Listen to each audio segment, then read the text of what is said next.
Hmm?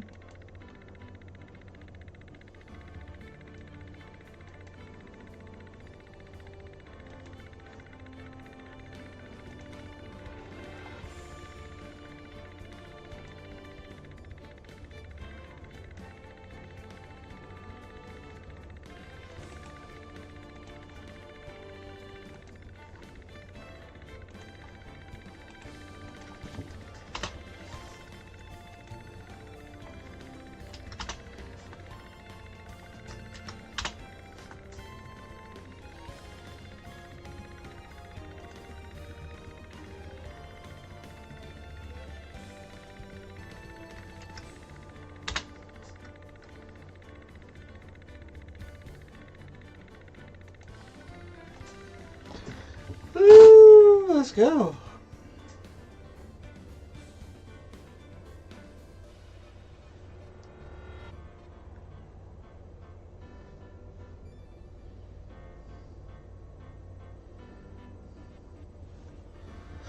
Hello ladies and gentlemen, this is Foxsecker and we're going to play some Mario Ace Attorney.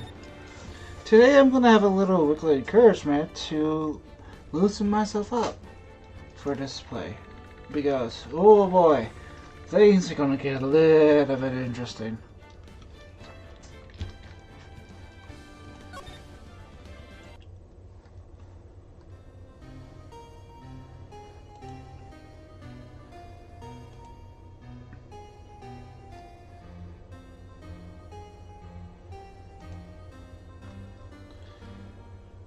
"15 years is a long time to wait. You can't imagine how much I suffered." You're suffered? But now, the perfect opportunity presents itself.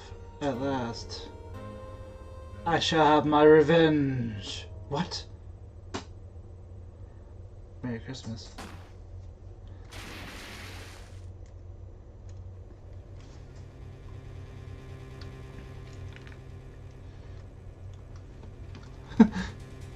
Edgeworth?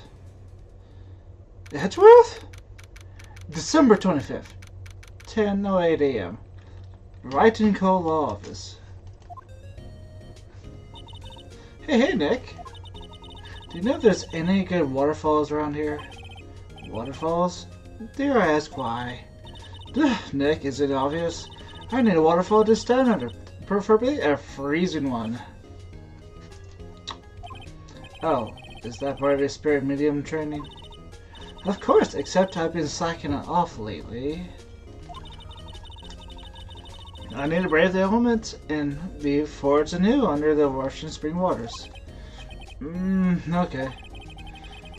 Don't know about any falls per se, but Gourd Lake is pretty close. Oh, darn. Sorry, but them's the breaks. Can you just take a long cold shower or something? Good idea. So much for Russian spring waters. Next in the news, a large unidentified animal was sighted in the Gourd Lake. The town is buzzing with excitement. Locals are calling it Gordy, in the tip of the hat to Nessie, the Loch Ness Monster. Through the namesake, Nessie is proved to be a hoax. Locals are confident in their Gordy is the real deal. Ugh, boring. Can I show real news for a change? Nick? The water pressure's kinda low in the shower. You want more pressure, huh? Why don't you go down in the fire department and have them spray you with a hose? just go with it? Apparently, Fey Blood is no aid in detecting sarcasm. We interrupt this program to bring you a special news bulletin. Strange occurrence is continuing at the Gourd Lake. But this time, it's murder! Gourd Lake again. The body of a man was found in the lake early this morning. A suspect was apprehended. Sources inside the police department revealed the suspect is Miles Edgeworth, age 20. Whoa! Edgeworth is an up-and-coming prosecutor, known for his skills and connections. he was guaranteed a long and rewarding career. Has he thrown it all away? Huh? Edgeworth? What's going on? Edgeworth would never do something like... Nick? Yeah? Maya. The fireman yelled at me when I called him. We got bigger things to worry about than that. They arrested Edgeworth. What? You mean the prosecutor? Yeah, he's a suspect in murder. What? When? Where? Whom? Why? How? I don't know. Let's go find out, Nick. What shall we do? What do you mean? Let's investigate. We should talk to Mr. Weather and check out the crime scene. You're right. We need more information. Save aimless lists and confusion for later. Let's get moving. Edgeworth, are you willing to talk? You know, Nick, we've been here. We've all been here one time or another, haven't we? I guess comes with the territory. I'm not sure something we should mention to many people. Hey, Edgeworth. Huh? Hey, Edgeworth, come back. What are you doing here? Nick, I don't think he's in a very good mood. Wouldn't you be if you're in jail? Well, he's in detention. Were you in a good mood when you were here? So you come to laugh at the fallen attorney. Then laugh. Laugh! Well, why aren't you laughing? Nick, should we be laughing? Nah, it's a trick. Laughing will get mad. Or burst into tears. Edgeworth, we don't have so much free time we can spend coming down here to laugh at you. Yes, you do. Actually, he's right. I hoped you wouldn't come. I didn't want you to see me. Not like this. I didn't want to see you like this either. Believe me.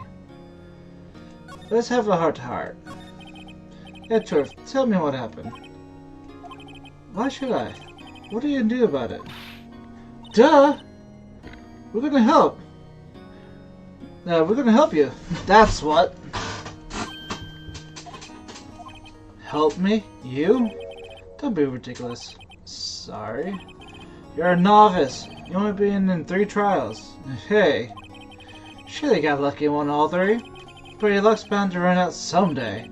You need real skill, right? Experience. Nick, he's insulting you. Nick? Why am I the one who gets angry? Because you don't know that actually cares. The murder took place at Gordy Lake, correct? Yes. Late last night. The lake is a long way from your office in the courthouse. Why are you down there? I see no need to tell you. Mr. Edgeworth? You didn't really... Gordy. Huh? I went to see Gordy. Gordy? What's that? I'll tell you later. Why wouldn't Ed talk to us? Alright, bud, we will come back once we know more information. This is what happened? Yeah, Gordy Lake is in the middle of the park. I can see some police walking around here. Questioning people, probably. Is Gumshoe here? Hey, isn't that... Yep. Well, pal? There's enough of us here. Anyone found anything? Sorry, sir. Nothing. Idiot! The trial's tomorrow! We need clues on the double. But, sir, there were any clues. That's why we arrested the attorney, Mr. Edgeworth. It's clear, sir. He's the one who... Shut up! Just... You try to say that again. I'll make you sorry if you do. So just get out of my face, pal. Yes, sir. Seems like Gumshoe's not happy. Recruits. Ah! Hey, here's that hairy guy. Hairy Butts. Right! Phoenix Wright. You haven't learned my name. It's just what you doing, pal? Investigating? Well, yes, I suppose. Well, I'm here to help. Ask me anything you want. Oh, what? Now you're open? Bring it! He seems different than usual. I wonder what's up. The sheriff hasn't actually asked us to defend him yet. Huh? Oh, you don't say. You have any ideas, big guy? Do you know what happened here? Huh? You don't know, pal? No. Well, okay, Mr. Head in the fluffy pink clouds, lawyer. Head in the... what? Never mind, I'll tell you. It happens last night about 15 minutes after midnight. 15 minutes after midnight. There was a battle on Gore Lake. In that boat were two men. One of those men shot the other with a pistol. And the shooter was Mr. George. The cop who arrived on the scene arrested him. How did he get there so fast? Well, there was a witness. When the report came in, we raced to the lake. A witness? You don't think Mr. Edgeworth is a murderer, do you? Absolutely not. It's impossible. I don't care if there's a witness either. I don't believe a lick of it. Right. Who cares about the witnesses? I care! You really believe in him, don't you, Detective? Of course I do. But the police are pretty sure he's the killer. Nobody ever really taken his investigation that seriously. You didn't take any others seriously, Gumshoe. Oh no. After all the help Mr. Edgeworth had been to us, hard to imagine no one standing up to take his side. Well, at least you're, Detective. At least you are.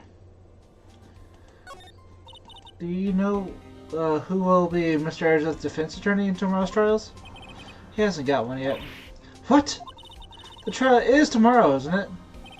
Well, I don't know the whole story, but apparently no one has been talked to will take his case. Well, why not? Mr. Edgeworth won't tell me. When you guys showed up, I figure he'll ask you to defend him. Unfortunately not. Well, pal, then you got a job to do. Help Mr. Edgeworth out. Prove that your badge he wears in some fancy piece of metal. Prove it to me, pal. Show me you're an attorney. Who is this witness? Sorry, pal. That's confidential. Anyway, the witness saw everything, apparently. I'm sure he'll turn up in trial tomorrow. Well, there's only one witness? Yep. It was pretty cold out there in the lake last night. You know, it's Christmas Eve after all. Still, we're being thorough.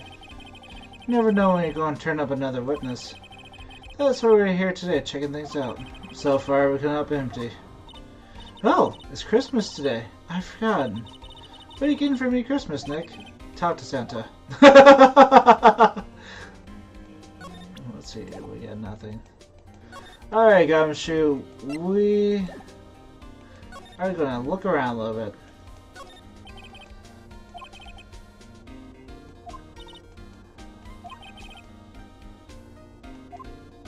Yeah, Maya, we don't have waterfalls here.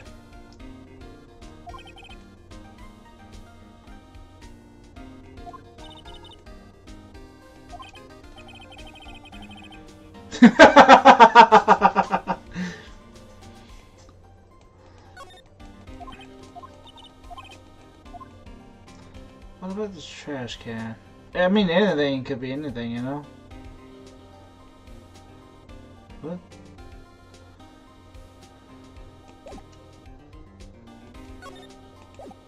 Alright, let's see if, we should talk. No.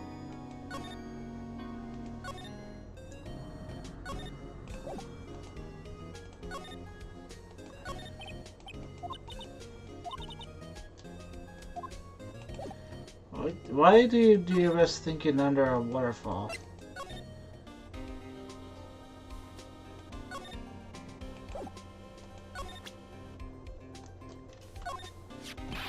That badge. You're showing that to the wrong guy, pal. Oh, okay.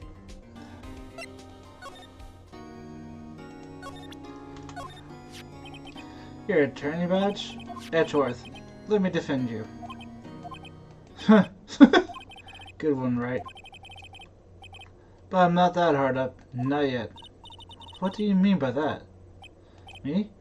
Trust a bit wet behind the ears, warrior? With only 3 trials under his belt? Never.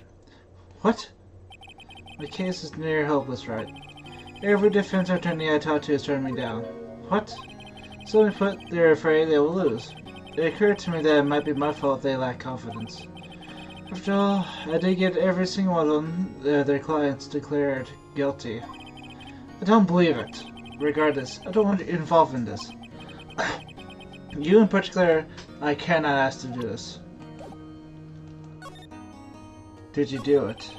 Edgeworth, this is really hard for me to ask, but you didn't do it, right? Right? Think what you will. I have only one request. Huh? Stay out of this case. Why? But Nick is trying to help you. I know that. But I don't want your help, okay? Why not? Look, just go away and leave me alone. Nick, Mr. Edgeworth did it, didn't he? Maya, let's go investigate elsewhere. But Nick... He didn't do it. Oh, heck no. He just doesn't want his buddy to be involved. Is it true? No one would take Mr. Edgeworth's case? Yeah. He's a bit of a celebrity. If we defeated him and lost, your reputation will be sure to suffer. What's more, the case against him is, well, it's pretty solid. It was supposed to be if they had a witness. Hey, pal. Don't tell me you're going to turn your back on him, too. Remember the Street Samurai case? Mr. Edgeworth helped you get your client declared innocent. I know. I went to Edgeworth. I tried. He really doesn't want us to represent him. Especially not us, he said. What? Well, that doesn't make any sense, pal. You should have heard him talking about you after that trial. He kept saying right, over and over. Nick? I'm not sure that's a good sign. Neither am I. Why would he want your help? I don't get it. Detective Gumshoe, sir. What? Find something? No, sir. Not yet. Well, there was a call from the precinct. They want to hold an investigation briefing. A briefing? Right. I'm off. Oh. Sorry, pal. I guess you heard. I gotta go. Any last thing you want to ask me before I head back? Autopsy report. Well, yes. Do you have any information on the victim? Sorry. They haven't worked out the autopsy report yet. I'm still waiting for it myself. Actually, say if you get the time, drop by the precinct. We can talk more there, pal. You're not coming back, detective? Probably not, pal.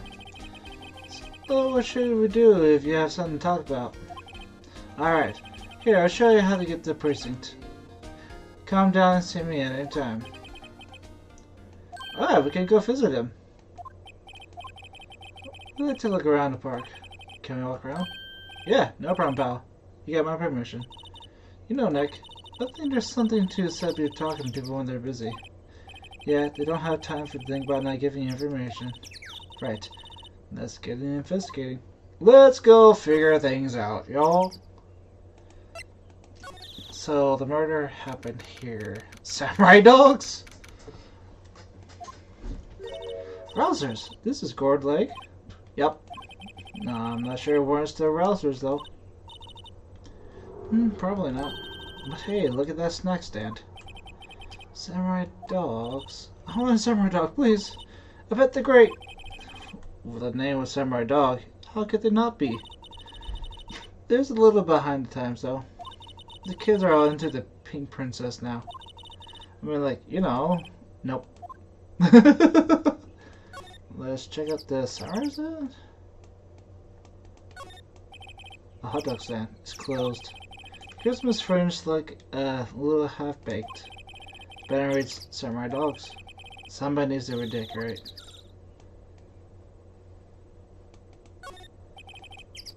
Nothing here. Wow, Gourd Lake is really big. Yeah. Say, Nick, why is it called Gourd Lake? No. Well, a long time ago, they used to grow gourds here. Whoa, no way. I'm sure it's because the lake looked like gourd when viewed from above. You know, like an hourglass shape? Well, it is shaped like a gourd, actually. But that's just a coincidence. Oh, okay. Oh, no, that's interesting. Poppers, huh?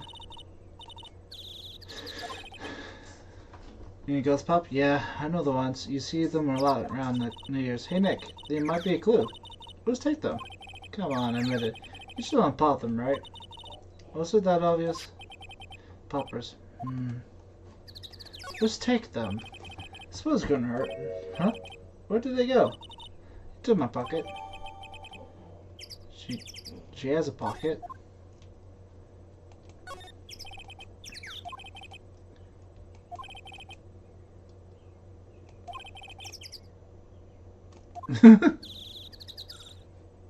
And then trash.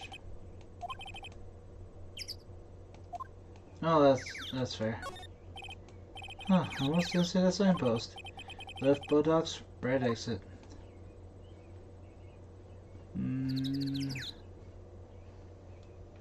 Okay. Can we move to the boat docks now? I think I did everything here. What's...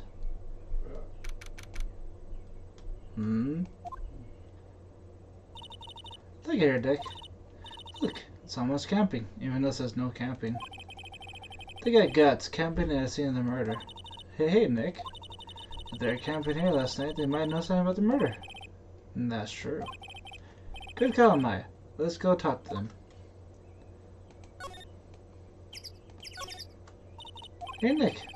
What, don't tell me you're hungry again. No. I'm just wondering, why are camping pots and pans made of aluminum? That's actually a pretty interesting question. The reason why they're made of aluminum is to retain heat better and to cool off a lot easier. So after a long period of time, the metal doesn't like bend out of shape right through.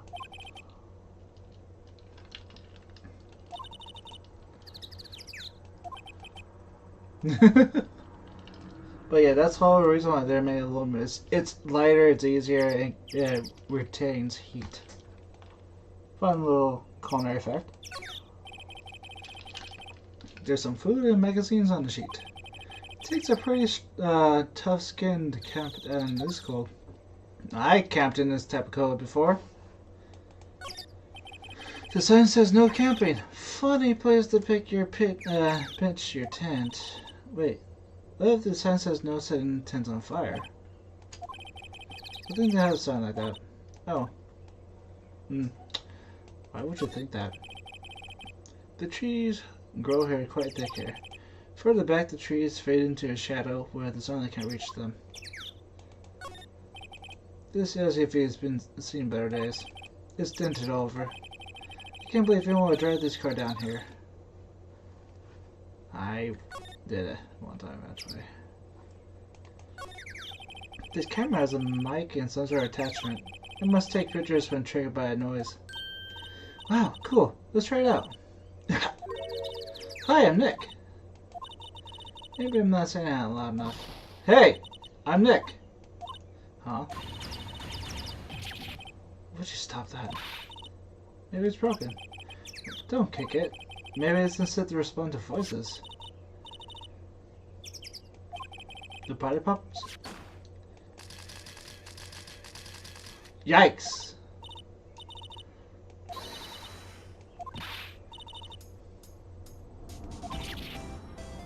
Well, we got a witness, I think. What in Sam Hill? Look what you done. There goes all the whole roll of film. What? Huh? Sorry. Sorry, it's nice, but it doesn't pay my bills, you know? How much that roll of film cost? I'll pay you back. What were you thinking setting up a party popper in a place like this? Why are you thinking parking here? What? Don't you play stupid with me just because you think I'm some country pumpkin? Yeah, I know what y'all Yanks think. Let's say the southern folk talk like this saturated drawl. What, they must be dumb. Well, let me tell you, just because I might be dumb doesn't mean we all are. And who are you now? Her chaperone? Yeah, no, rather, we're sort of friends. Just figure out what y'all is going to say, and say it for bejesus' sake. God, I'd rather sit through one of Papa's drawls than listen to you, sir, all day. Oh boy. I guess we should pay for her film. Watch it! Yes, ma'am. On second thought, I'll pay later. Let's talk. What happened? What?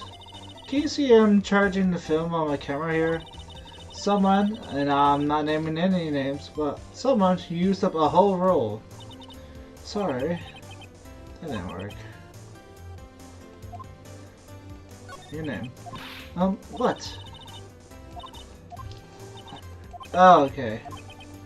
So I have to do something. Alright, this is my badge. Huh? Aren't badges supposed to be all shiny and impressive? Are you a cop or something? I'm a lawyer. What? Yeah, I'm gonna try to put one of those lawsuits on me over that film now. Cause I have, I'm a fighter and I wrestle meaner looking things than you. No, that's not it at all. I think I can do something, Joel. We're investigating a murder that took place here on the lake. A murder? Sounds cool! Why don't you say that in the first place? Go ahead, ask me anything you like. Finally! Some cooperation. You too. Y'all can come out hiding now. I won't bite. Hard. Come to think of it, where did my egg get to?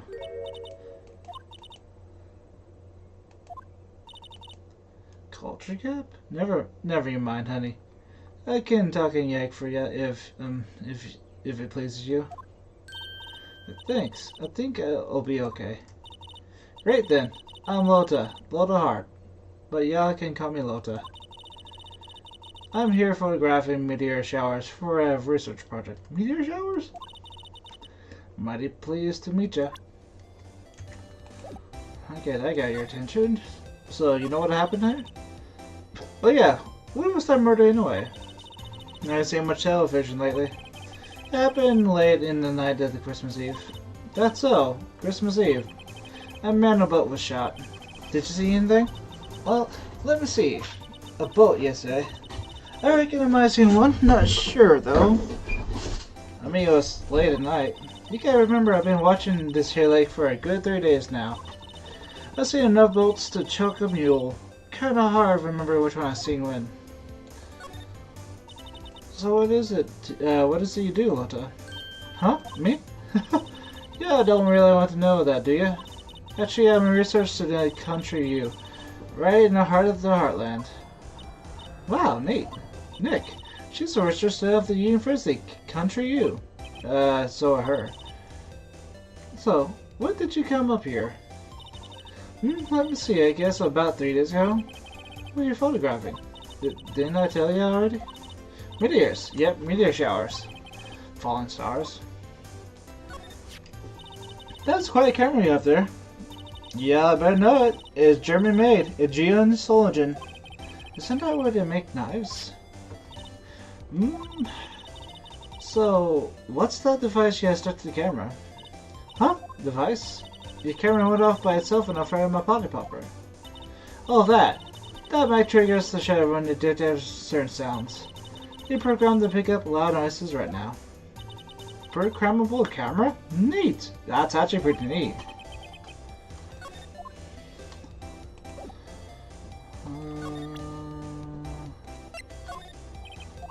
What are you? So your camera, it triggers on loud explosive noises. Yep. Actually, the victim in the case we're researching, he was shot with a pistol. A pistol? Right. Well, would a gunshot make a similar noise to a party popper? I guess it would. Your camera, didn't get a picture of the murder, did it? Hey! Yeah, pretty bright. Huh? Let's see what you're saying. I'll tell you what, have a look and see on my film. It'll be a photo taken late last night. I checked them once. I don't remember if there's any of them though. What if I got something? It'll be witness to a Gene murder. Yeehaw! I'll check that film. You'll come back now, you hear? Oh, she's excited. She went inside her SUV. Guess we should come back later. Okay. That was a bit exciting there. What about the boat rental shop? Let's see what's going on here. Nick, what is this place? A boat rental shop. Closed for Christmas, it seems. I guess a murder taking place on one of the boats won't be good for business either. Boats. I never went on a boat. Really? Well, how about we go out on one of these when the trial's finished? Hey, good idea. You bet. I don't like boats because of my phobia.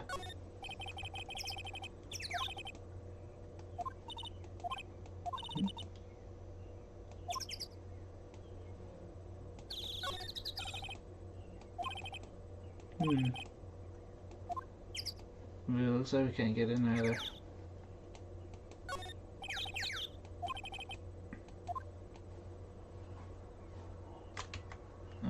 Is that it? Okay, so...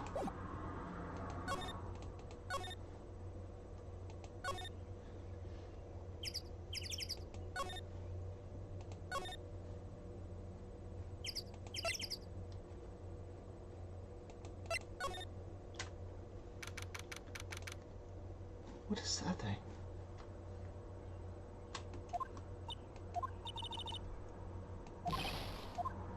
Oh, it's Gumshoe!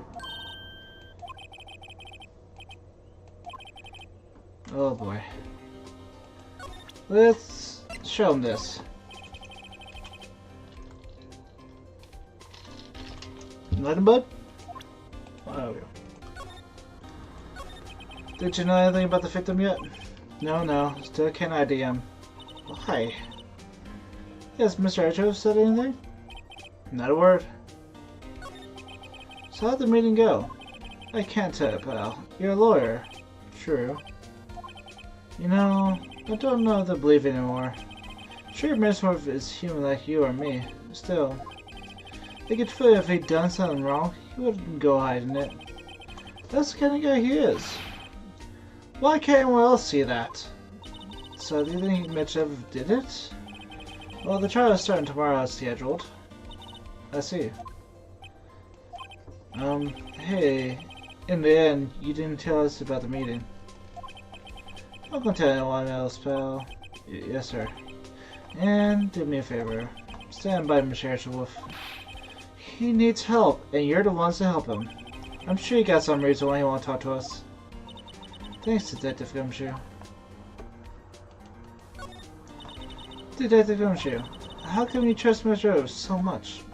Well, I think that was obvious. We got a strong working relationship, us two. We trust each other, and that's how it works. A working relationship? See, Mr. Airford's always get his defense declared guilty every time. Yeah, his methods might be a little extreme at times, but there's a reason. He trusts our investigation, see? He trusts us to get the right man. That's why I work extra hard, pal. We got to earn that trust he placed in us. I see. Mr. Wolf is a man you can trust, and you have my word on that. So, what about autopsy report, my guy? Well, yeah, I made a copy for you. Sometime, what? Hold on, what? Sometime on the 24th or 25th. 24th, 25th? Couldn't decide? Thank you. Nick? Huh? Can you show me that photo of the victim? That face. Someone you know? I don't know. I just have the feeling that we met somewhere a long time ago. Okay, percent. He doesn't know. Alright, let's go to...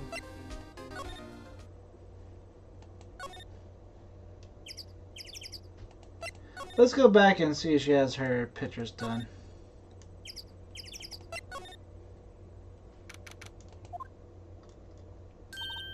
Hey y'all!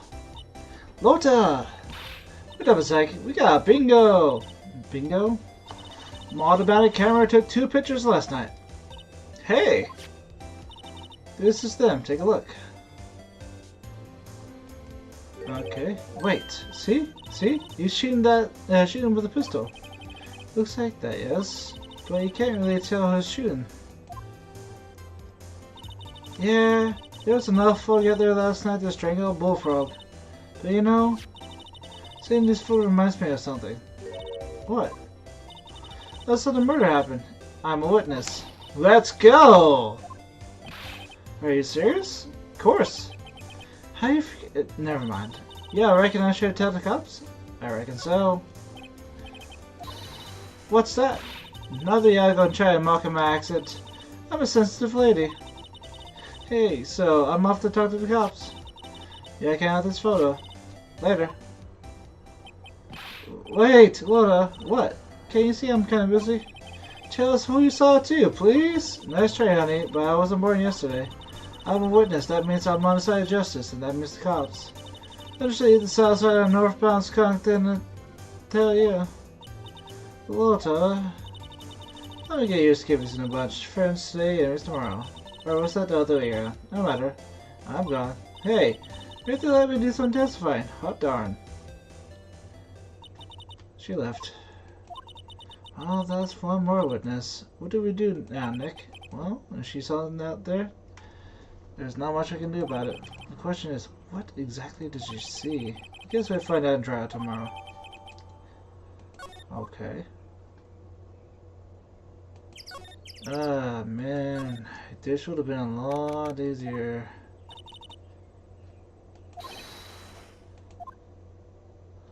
Santa? Long time no see, Nick.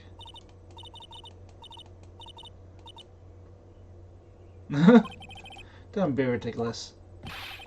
Dude, it's me. I thought so. I thought it was Larry. What are you doing here? Isn't it obvious? I'm working here. I'm working my day job.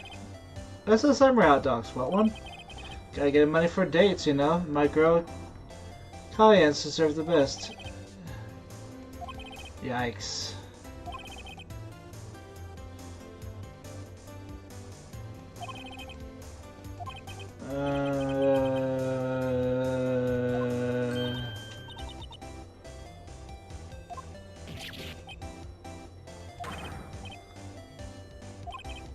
Not my... What? No, she's not.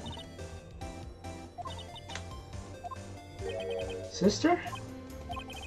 Oh, Nick, that must be tough. Working 9 to 5, having to take care of little sister. Huh? Sounds great.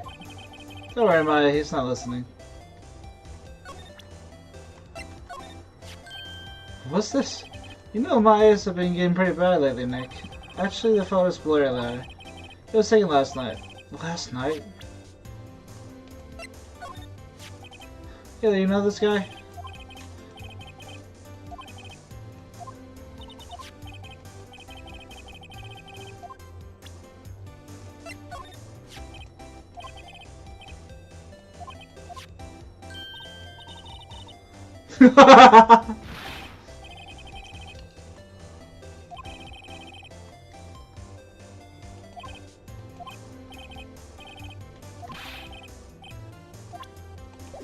I love Lair. He's great. What's happened?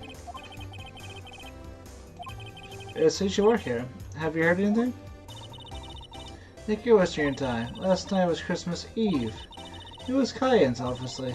You won't have been standing out in the cold. Oh. Think what you just said caught him off guard, Maya.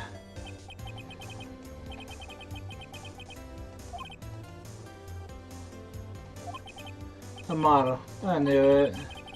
Well, anyway, there was a murder here on the lake. The trial's tomorrow. Huh? Neat. Defendant Edgeworth. Miles Edgeworth. Nick? Well, there no Edgeworth? Whoa, Nick. You don't mean that Miles Edgeworth? Old Edgy? Yeah, he's a murder suspect. Whoa, murder? I think these guys knew each other from, like, childhood, Maya. Yeah, of course. Edgy was in the same class as us in grade school. Tell me about the dogs. Huh? Oh, you mean the samurai dogs? Why are they samurai dogs? I mean, they're kind of gourd-shaped. Oh, originally they were gourd dogs. You know, like guard dogs? Ouch. The samurai thing was Kaya's idea. Oh, and she's my woman, you know. She was, change your name and you go, girlfriend. She made that back there. Man, kids can't get enough of these samurai dogs. Something that just seems wrong. Well, then guess what? We're gonna test the customers here at the lake. What with the big news? The big... Oh, yeah. Yeah, Gordy.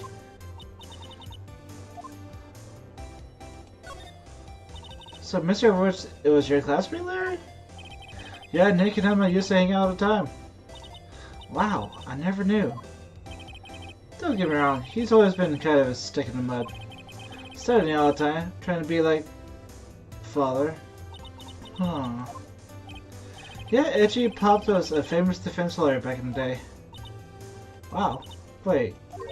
You said defense lawyer. Yeah. Wait a second. But Edgeworth is a prosecuting attorney. What? Itchy gets a proboscis on his knee? No, prosecuting attorney. That's like a total opposite of a defense lawyer. Huh? Go figure. He always used to talk about defending the weak who are unable to defend themselves. Man, I gotta go on and on about the man's studies, the social and all that. What a bore.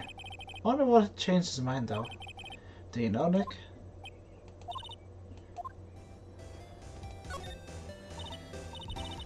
Yeah, what is this, Gordy?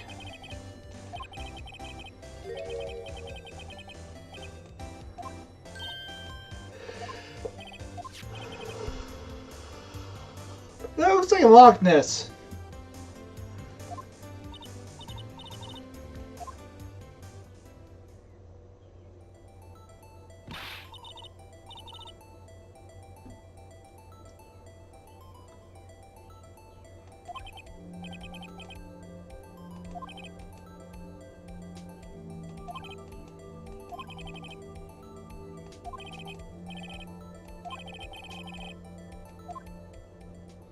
Oh.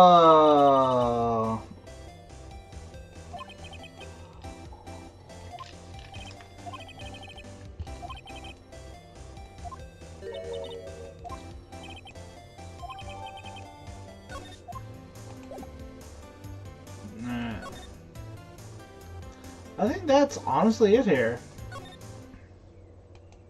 Thanks for the help, Larry. Now let's talk.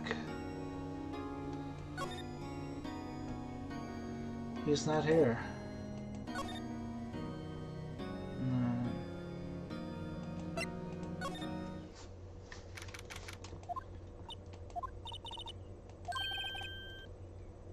Questioning room? Oh, yeah.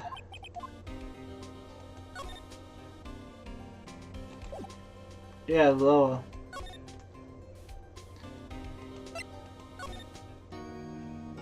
Okay. What is it? Oh, nothing. Just something been bothering me. Could you show me the autopsy report one more time? Hey, I remember now. This guy, he's a lawyer that was... The office Maya worked for? That office? Wait. You mean Grossberg's office? That was the last time I expect to come up. Maybe I should go talk to him, for our time's sakes. Oh, thanks for remembering, Maya. Oh, he's still missing his picture.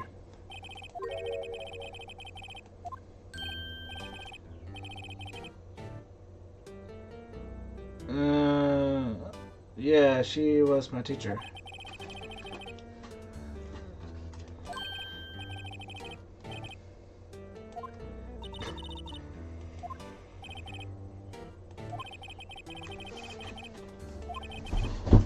Takes you back?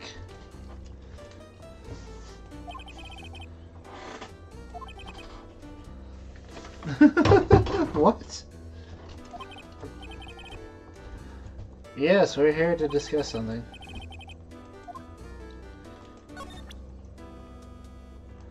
Got any ideas about this?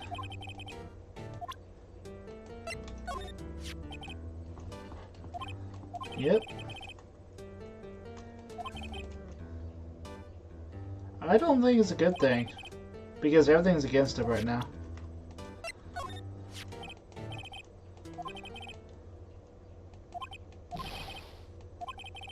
What?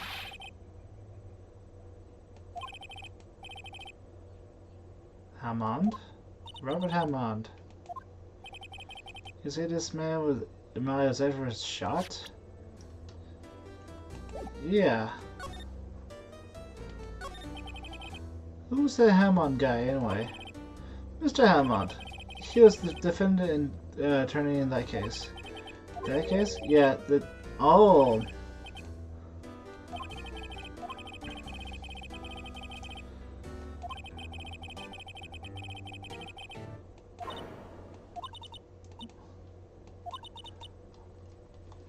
Oh boy.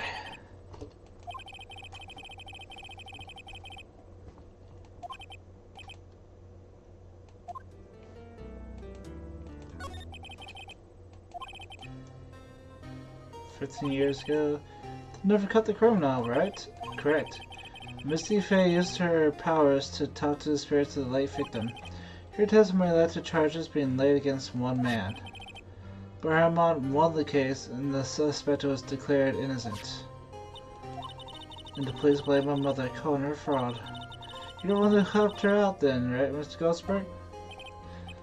Yes, quite. Yes, quite. Thank you. No, please, don't mention it.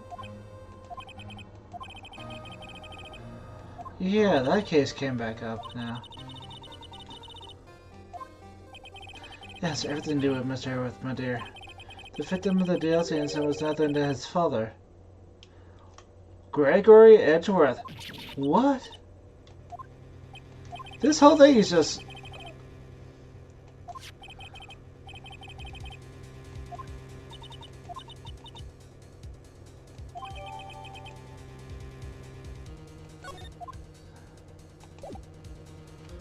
Hold on, let's go! Edgeworth. What about your defense? Yes, he hasn't found anyone yet. Hey, we need a talk. Edgeworth?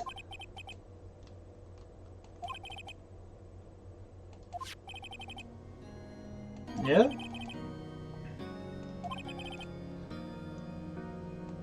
Yeah. About the DL6 incident. Right. DL6. I didn't want you to find out about it. That's why I refused your offer to defend me. I'm sorry if it sounded like I thought you weren't just up to the job. I just want to keep you away from DL6. So, do you still think it would be better for me to stay away? I don't know, but I see no point in hiding anything from you now. Very well. That's whatever you like, and I'll try to the best of my abilities. What's that? I'm not to move right up, enter. Oh, you get this picture. Who would that be a photo? Edgeworth, did you shoot him? What do you think, Wright? I don't think you're the kind of point a gun to anyone. No. So you didn't shoot him? No, I didn't. It wasn't me. I'm sorry, I can't think of anything I want to say about that.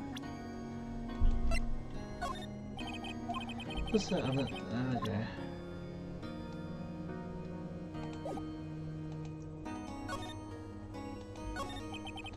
The DLC incident was when my father died. Right before my eyes. He was shot and killed, and I saw it all. My memories from that time are foggy. I suppose as a self-defense mechanism. Yeah. In any case, the suspect was arrested, a man. It was pretty clear he was the only one who could have killed my father. The spirit medium that I used to talk to my late father said the same thing. It was the attorney by the name of Robert Hammond that cleared that suspect's name. And Hammond is the victim of the Gore Lake murder? Correct. Yikes! The spirit medium.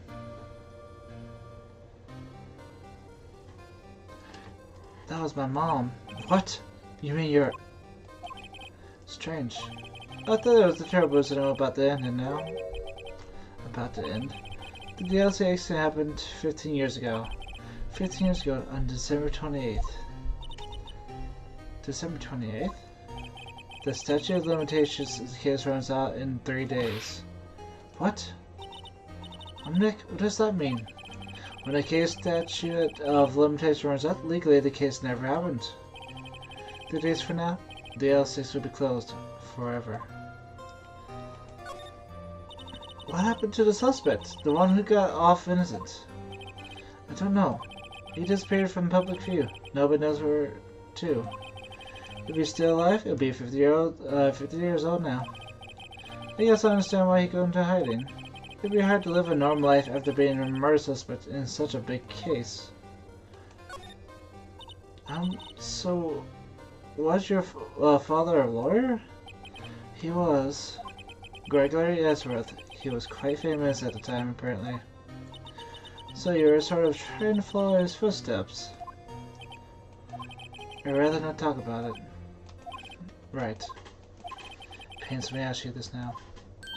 I know. You want us to defend you. Yes. Will you? Of course we will.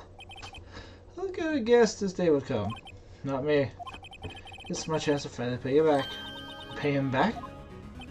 Pay me back? For what? I don't remember even doing anything for you. Never mind. I guess you really don't need to. Huh. Not really a request. Please give it to the gumshoe. I guess we should. What's that? Earthquake? Phew, that's scary. Huh? Where's Edgeworth?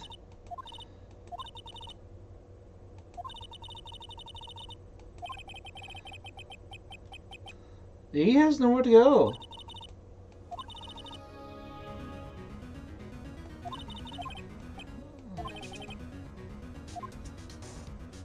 Poor dude.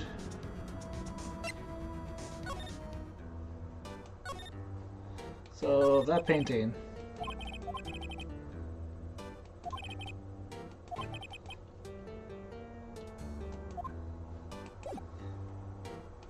No, that's fair.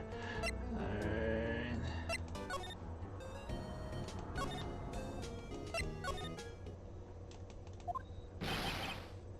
Whoa, hi. What's wrong, detective? This one comes in here just a while ago, saying she claims to talk to you after hearing what Mr. Wright had to say. What was all that, pal? Why are you going around fighting more witnesses? You want to give Mr. Wright a death sentence, pal? No, not at all. I mean, she did see something. There's nothing I can do about that. I can't go around covering up evidence. No, bud.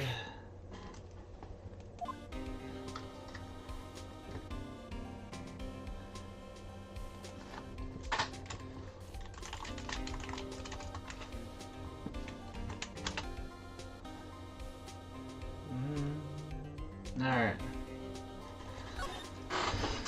What about her testimony? She said she saw Mr. Everett fire the pistol. What? She even photographed to prove it. Wait, she had a photograph and she didn't show us? Right, I saw it too. But you really can't tell from the photo who it is shooting. That's why she says she's going to enlarge the photo. She said it would drop the quality it might, but it should let's see who's who. She can do that. Okay, so they're going to have an enlarged photograph that shows interest in the act. Great. Just great. In that case, she's going to be the one testifying tomorrow. Huh? What happened to other witnesses? Well, apparently there was a cancellation. A cancellation? I'm afraid tomorrow is going to be life or death for poor Edgeworth. We got a witness that she saw the frame moment of the murder. We got a photo taken when she shot the shot ring out. I see that sounds like a pretty unwinnable case. But wait, what did my used to say? If he's in it, there's gotta be something I have overlooked.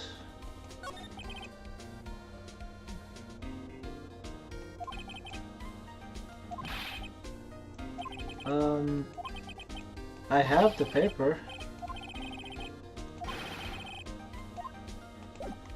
Hold on, but let me just give you this.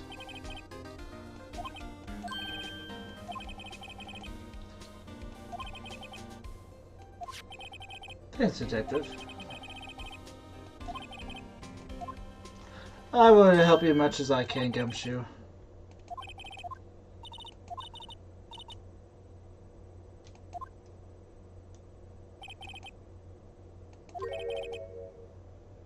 Oh.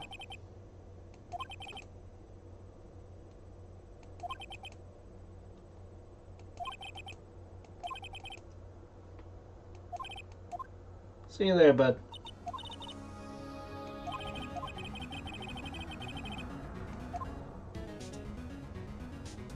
Why was he scared of him?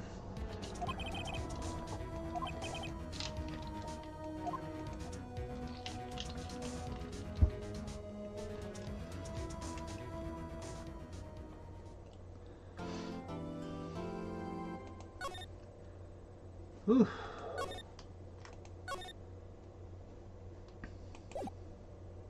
Time for the trial.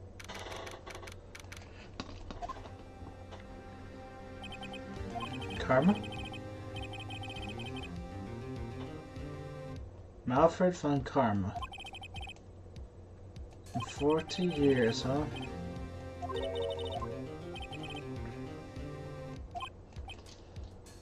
Hmm.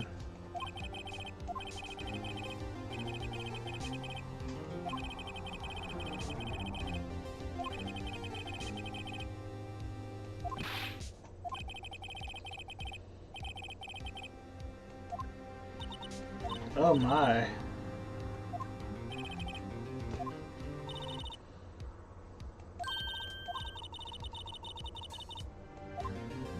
Nope.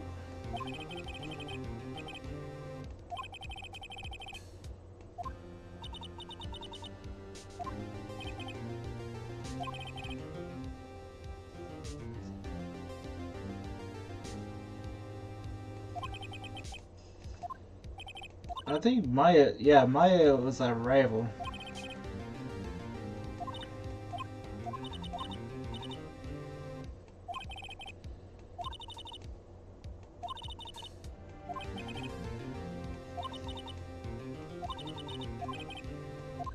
You activate your powers by extreme stress, if I remember. But what if it's not her sister's this time, but Edward's dad that comes in because he's a defense attorney? Hey, Judge. We're ready?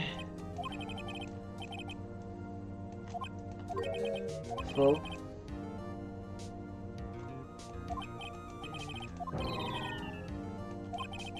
Yikes. I'm gonna win this one.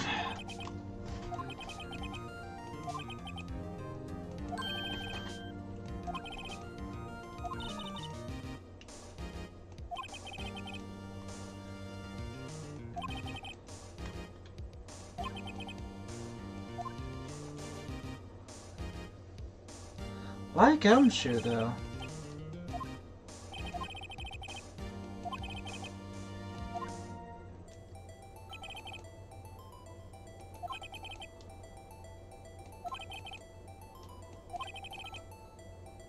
Yep. Or 2 pressure shots.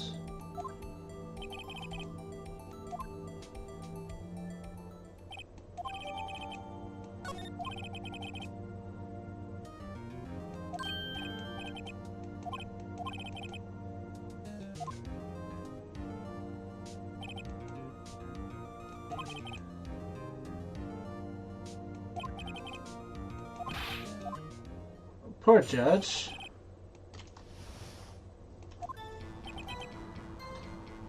Man.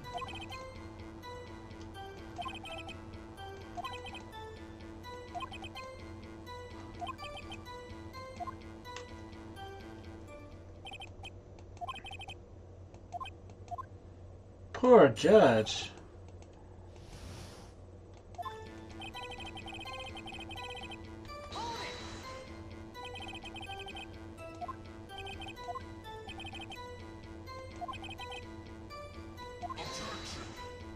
Yikes.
Okay.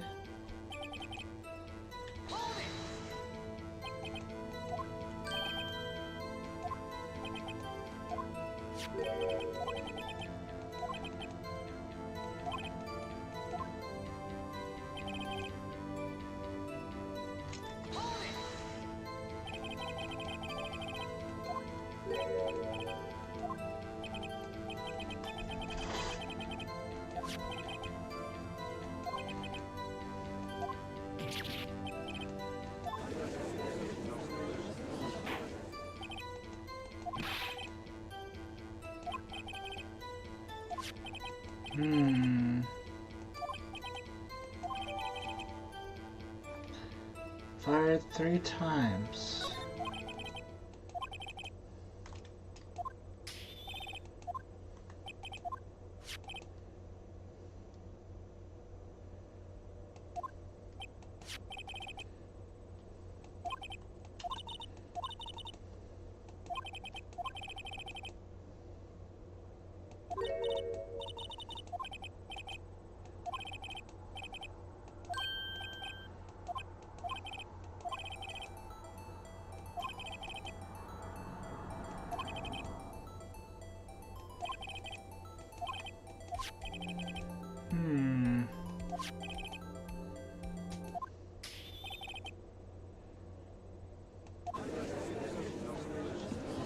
But, okay.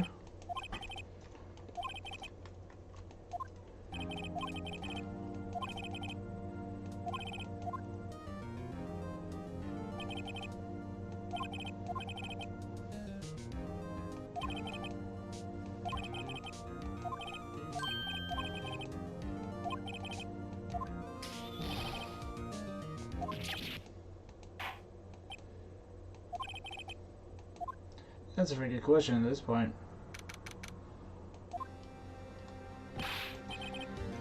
What's going on here?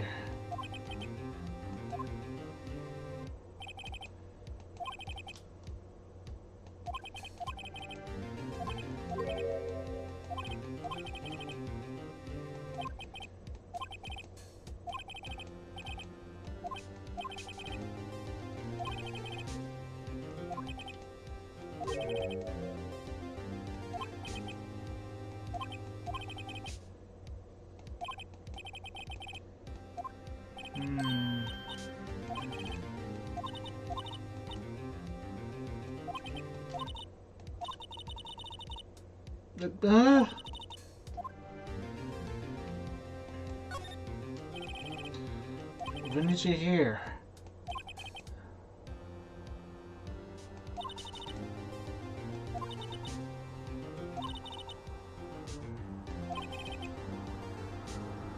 I do.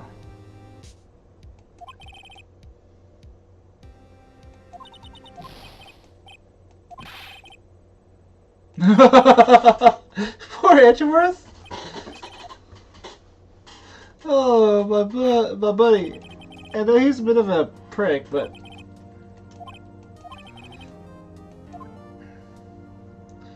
alright, we got Lota.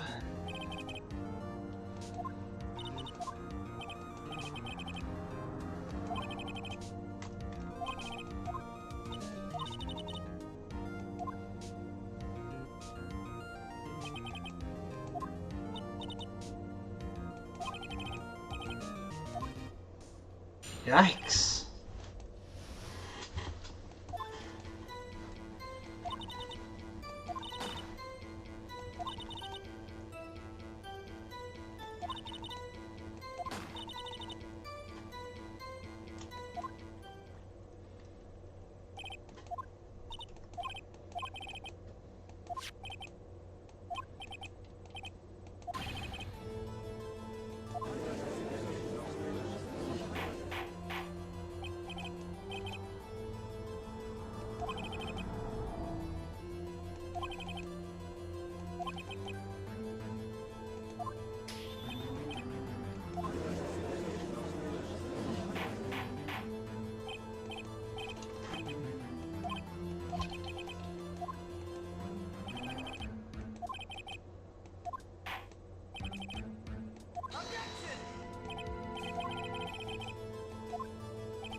Yikes. Something tells me this is gonna be strict turn.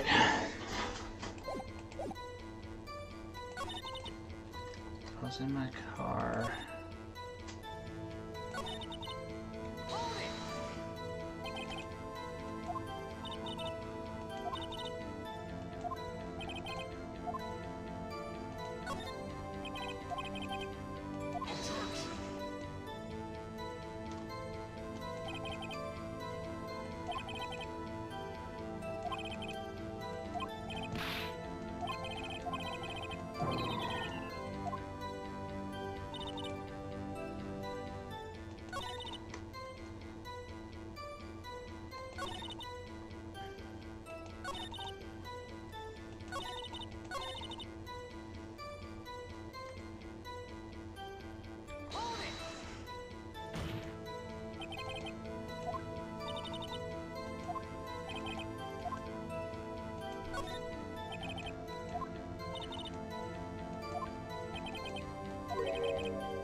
Hold on.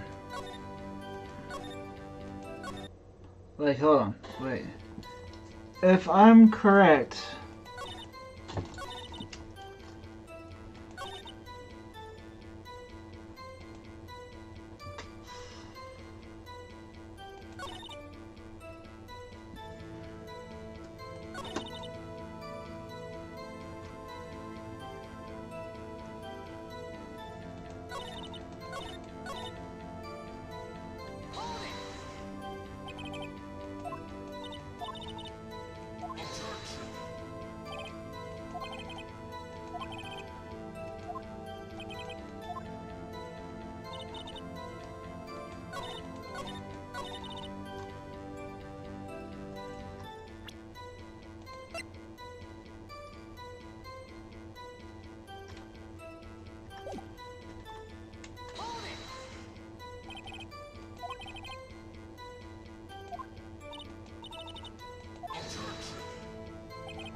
I was in my car.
No. But yeah, he is jumping in quick, preferring for the answer. Looking, I was in my car, I had this bang come from the lake. When I looked out the window, I saw the Ujins in a boat.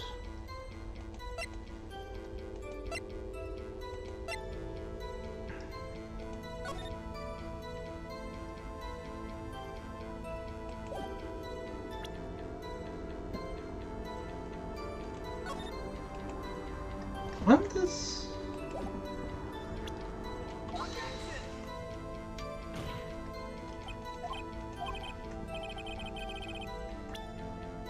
Bah.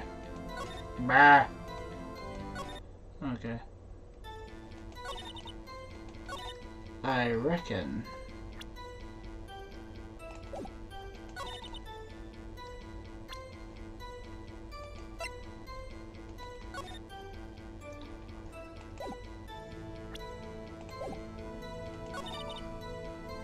I heard this a lot.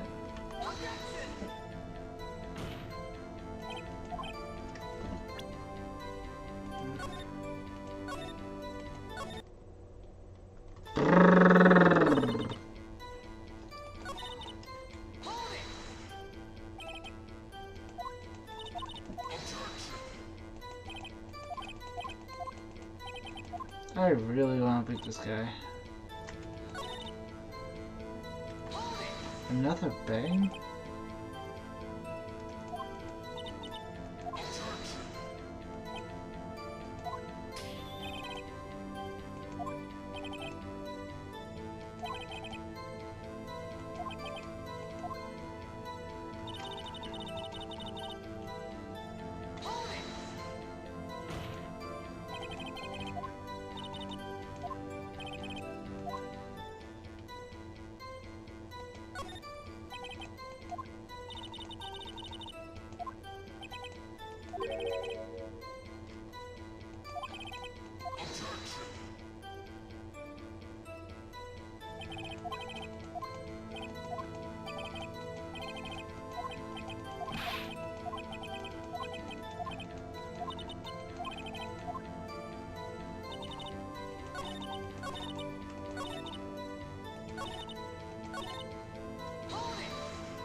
Why? Oh, back off.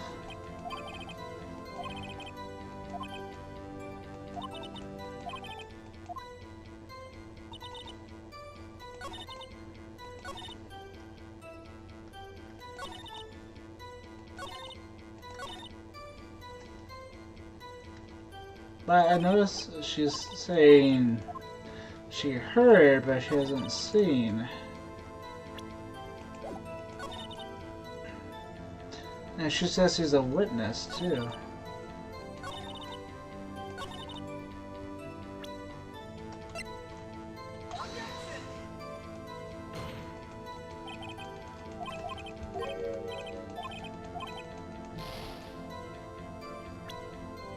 He's not letting me have a good chat with her. Alright. There's pain come from the lake. When I looked out the window, I saw two gents in a boat. Then there was another bang. There was nearly anything I like but that boat. Wait. But they said the boat went back.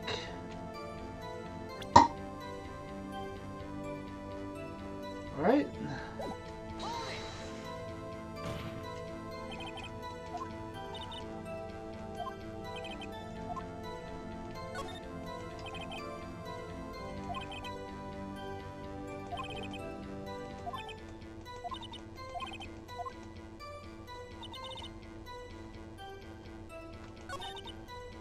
I was in my car.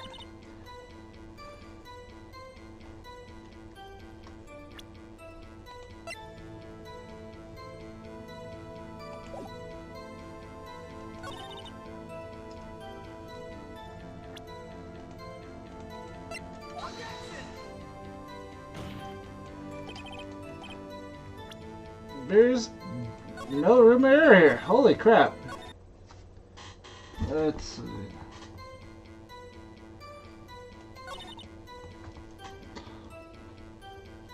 She was in her car, yes, yes. Alright, finger from the lake. When I at the window, I saw two gents. And a boat. Okay, that lines up so far. Then another bang. But there's only one gun. And one bullet.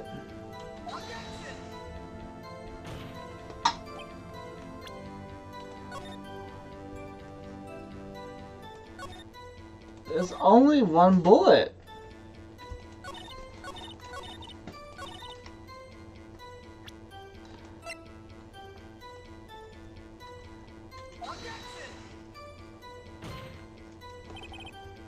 Seriously?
Some doesn't make sense here. Like for example, she says you heard two bangs. The game get fired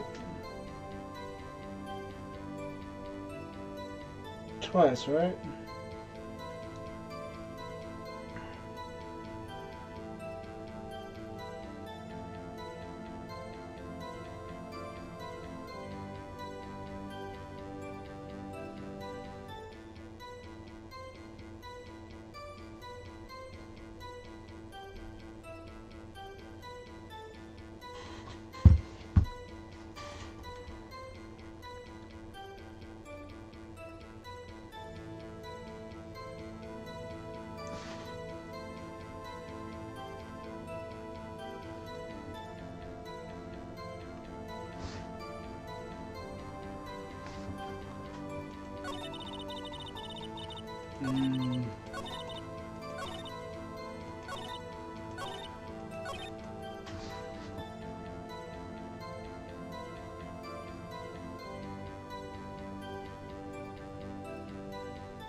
I gotta keep pressuring. I will eventually find out. I have no evidence to contradict it.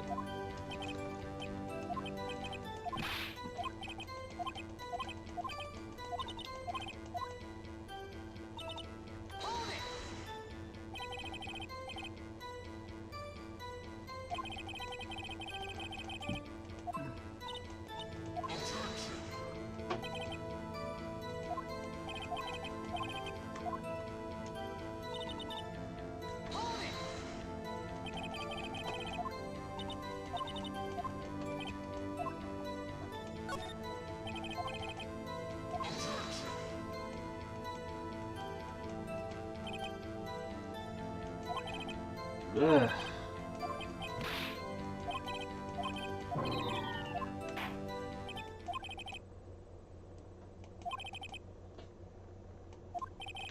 Yeah, I gotta keep going. This one's the situation I keep going, huh?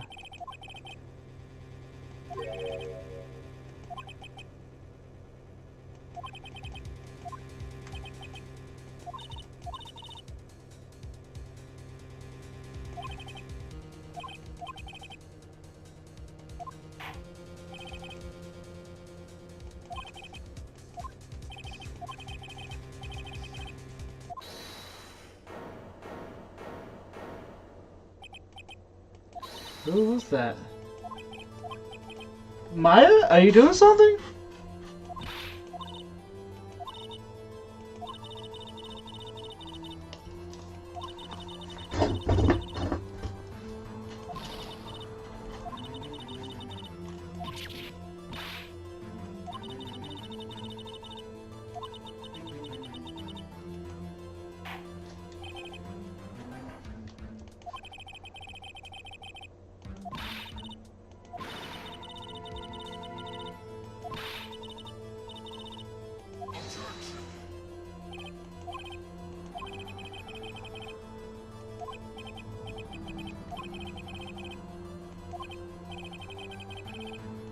Yikes.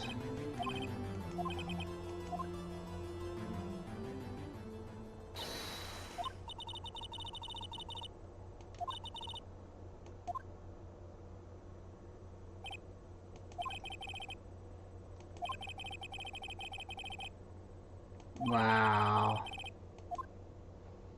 Wrong.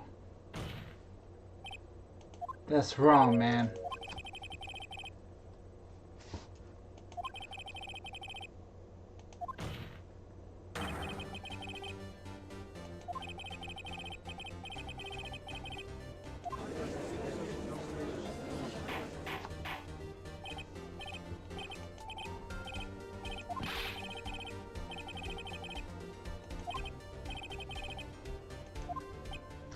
Come on, Judge, stand for yourself.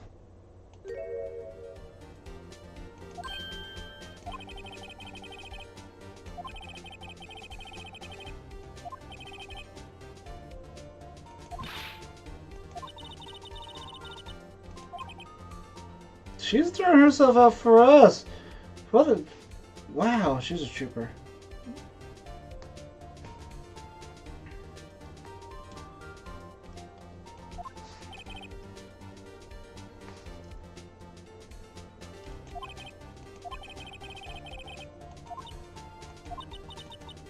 It's okay, Maya. You did your best.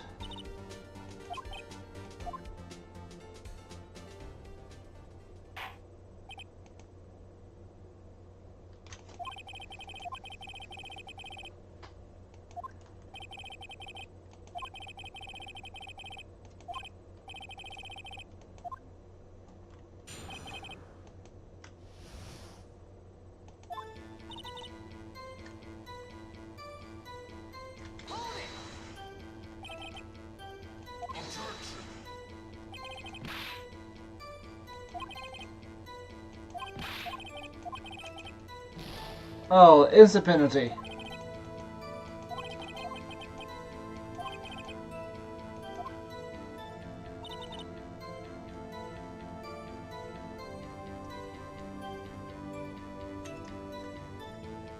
Percent, not that clear as day, but it's fog.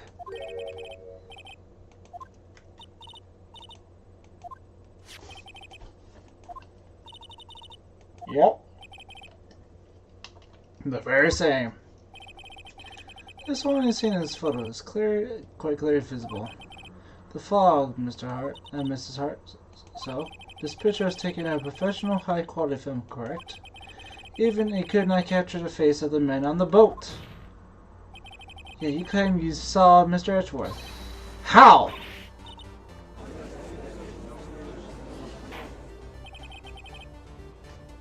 Mr. Hart has a point. You told her not to?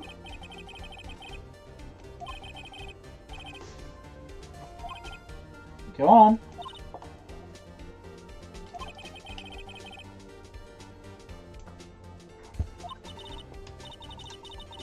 You could, huh?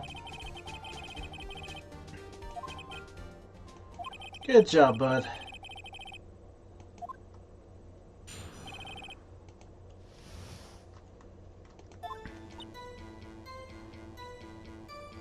You're right, it was good night and the fog was thick as grits. So I finished setting up my camera, I get back in the car. So I brought my binoculars with me. I heard the noise that I like, I looked to my binoculars. See, no problem.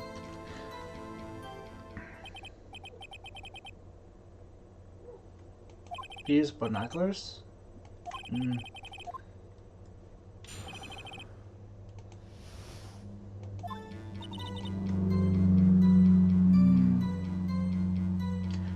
But she didn't have binoculars.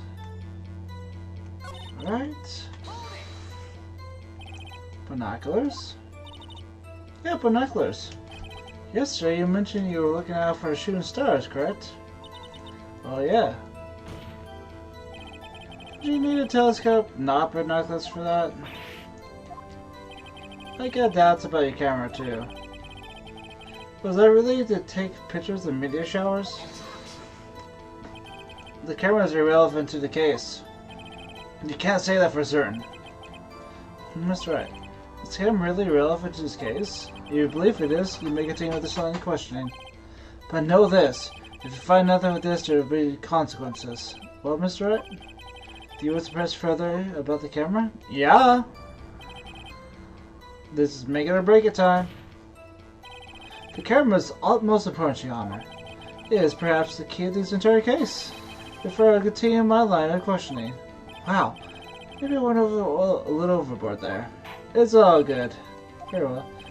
Miss Hart, you will testify to court about the camera. Yeah, I heard you.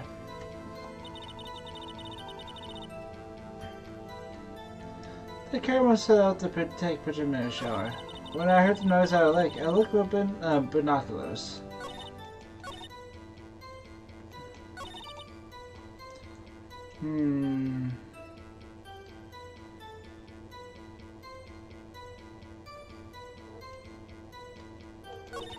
So let's finish setting cameras on my car.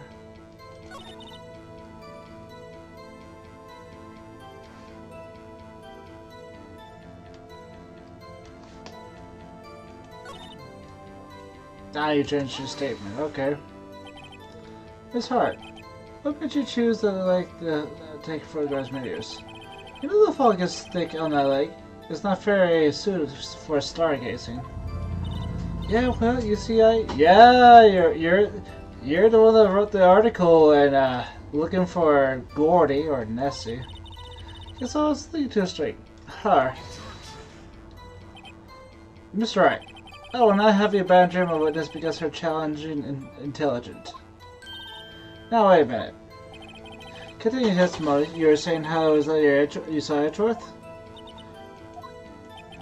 No unnecessary comments, please.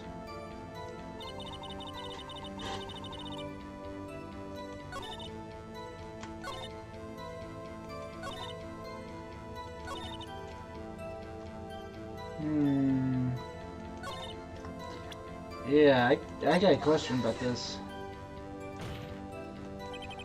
Your Honor. Oh, yikes.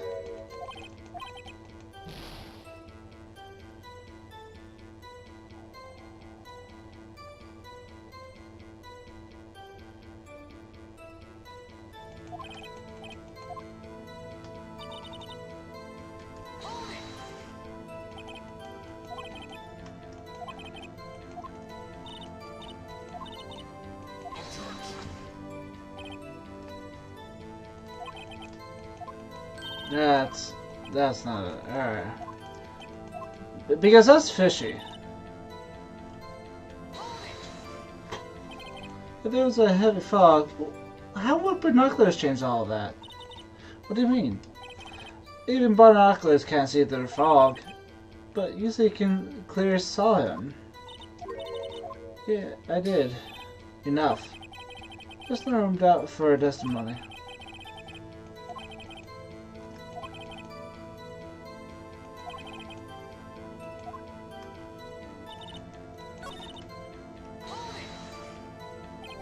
Your camera?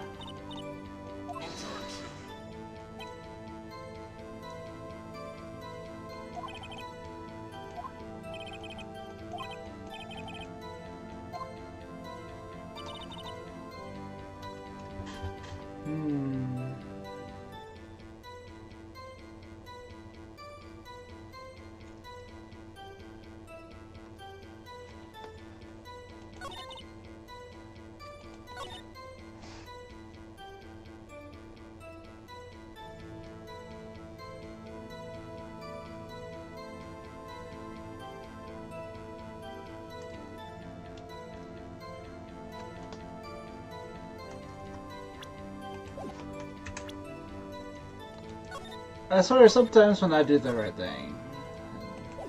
I swear this is right. Why is that not right? Hold on.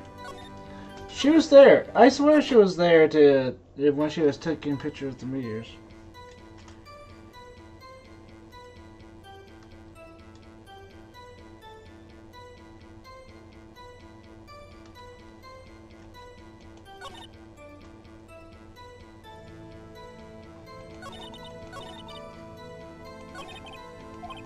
What am I?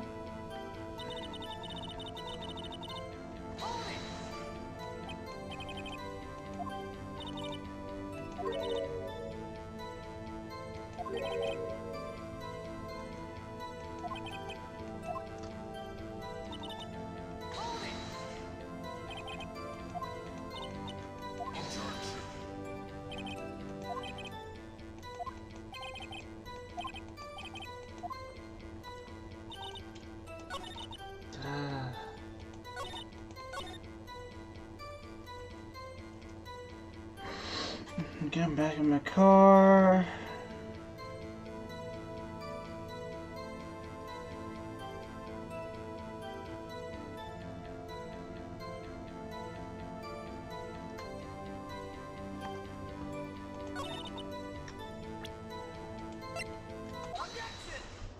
Let's try this. Your photographs shooting stars? That's a lie. Says who? I saw the camera you set up yesterday. It was pointing directly at the lake. You have pointed a camera upwards to take photos of the stars, Miss Hart. Well, yeah, that's what I thought too. I was doing this wrong.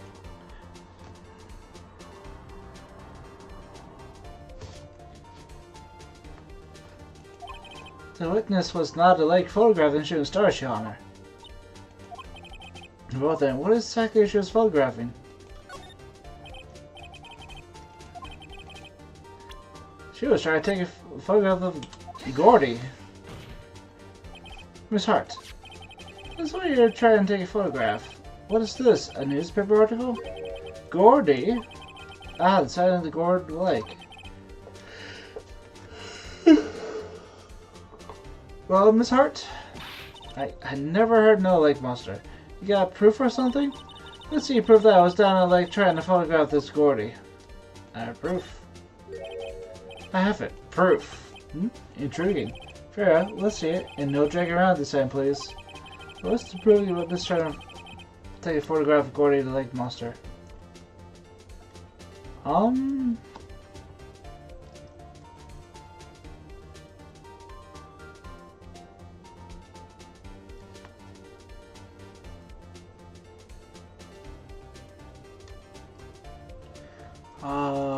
Yeah, I believe it's the article, because, yeah. According to this article, when Gordy breaks through the water, it makes a loud noise, which is why you set up the camera with that microphone. You had us to respond to loud noises, and that's how you got this picture with the pistol fired. Order! Order! Let's see. I do thought it was a little strange. Yeah, sure. Miss Hart? You were camping out there and trying to take photos of Gordy, weren't you? Yeah, not bad. Are you all lawyers that smart? Most of us. So smart, boy. I was down there trying to take a photograph. Gordy, you got me. So what? Huh? That don't change what I saw, doesn't it? Exactly. Well, you just used several precious minutes over time to prove. It's nothing more than a witness is an idiot who thinks monster exists. Hey! Massachusetts suddenly said, so what? It changed nothing. Not true. You're hiding the whole thing about Gordy for some reason. I know it. But what could have been? Whatever it is, I'm trying to get to the bottom of this. Miss Hart, why did you hide the fact you were searching for Gordy from the court? Please revise your testimony. Right, fine, I'll testify. It won't change nothing, though. Something will change. It has to. And I'm going to spot it. He looks a little bit worried. Actually, I'm not a research assistant at all at university. I'm an investigative photographer. Imagine how skill would be if I got a picture of that monster. That's why I was camping by the lake. But that's all I was hiding. When I heard the bang, I looked straight at the lake. There wasn't much else to look at, so I just watched the boats the whole time.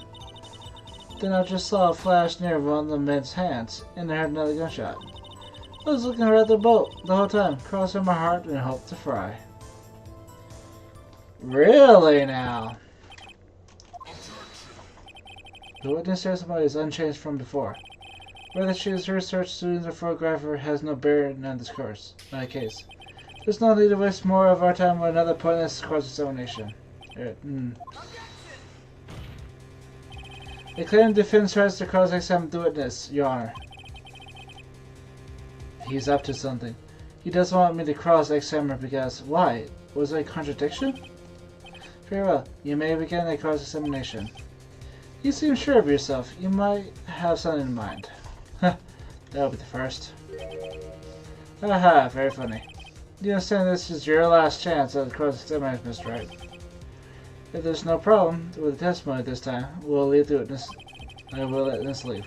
I'll announce my verdict at that time, Mr. Wright. Understood? Yes, Your Honor.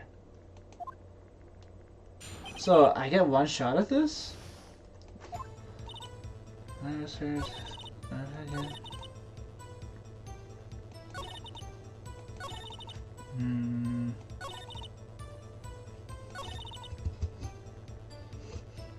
You just watched that boat the whole time.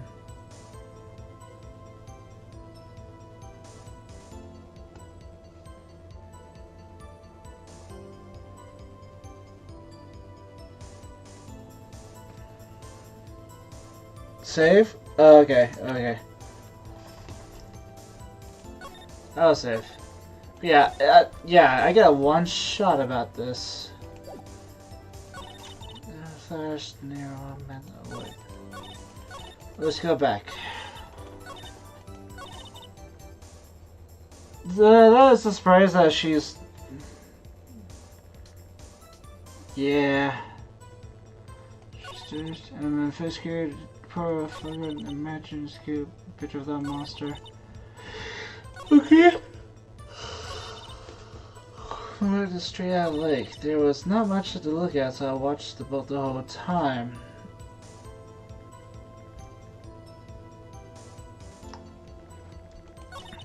And I saw a flash near one of the men's hands. Then I heard another gunshot.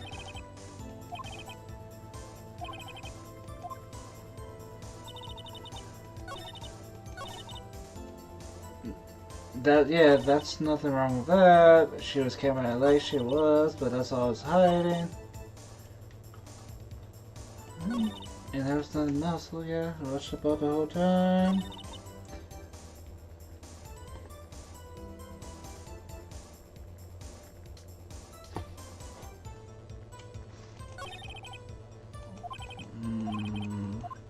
Yeah. Nothing but what about... Hold on. What about this? You were trying to look for this. And you would take a picture of the Gordy article, which I think you wrote, so let's try this out, yeah? Miss Hart. Were you really looking at that boat? Well, that's what, of course I was looking at it.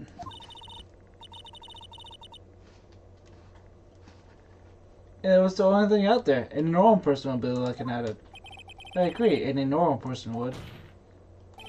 But you're far from normal. What? Well, you want to step over here and say that? You're camping at the lake to take a picture of Gordy. Think about it. What would you do if you heard a loud noise? You'd be scanning the lake for any sign of Gordy. That's what she did say. She scanned the lake earlier, so she was looking for Gordy. You won't give the boat a second thought. Order. Continue, Mr. Wright. You testified that you were watching the boat through binoculars. She wasn't looking at the boat. She was looking for the Gordy. However, you wouldn't need binoculars to watch that boat. You needed them to search for a Gordy. And that's what you were doing. Well, now that you mention it, I did sort of take my binoculars and kind of scan the lake a bit. I mean, Gordy might be out there and all. Miss Hart, are you saying you're not watching the boat then? Yikes. Gotcha! I wasn't fibbing, really. I thought, you know, you could be witness to a murder and all. You wasted people's time! Kinda got excited. I sure was watching the boat till now. This is a total uncalled for. Hey! You got this photograph, you got proof. Still, we can't see who's in this. Right. That's why I took the photo and... Witness, that's enough. You had a long day. Shut your pie hole. Shut my what? What's she going to say? Shoot the photo and what? Wait a second. Enlarge it! She was going to enlarge it! You have to figure out and prove it. But you really can't tell if the photo is shooting. That's what she said, it's going to enlarge the photo. She said it would drop quality and might, but it should let us see who's who. Yeah, that's right. She likes the photo. Why would the phone let her show it? I got a hunch. I bet that enlarged photo shows something bad for Fun Karma. This is my chance. If I'm wrong though, it means prison for Edgeworth. Or worse. What should I do? Show it! Miss Hart, look at the photograph. You enlarged this photograph, did you not? Yeah, I did. Why has the enlargement not been presented to the court? Because it doesn't exist. Oh, Karma, you're stuttering there, buddy. What are you talking about? You're the one who told me not to show him court in the first place. You old fool. She had enough of him. Ha ha ha ha ha. What's the meaning of this, Von Karma? Miss Hart. Show the photo to the court. Show us the enlargement. The prosecution objects to the submission of this evidence. Objection denied. Ha! The witness will show the enlargement to the court. Ha ha! Let's go!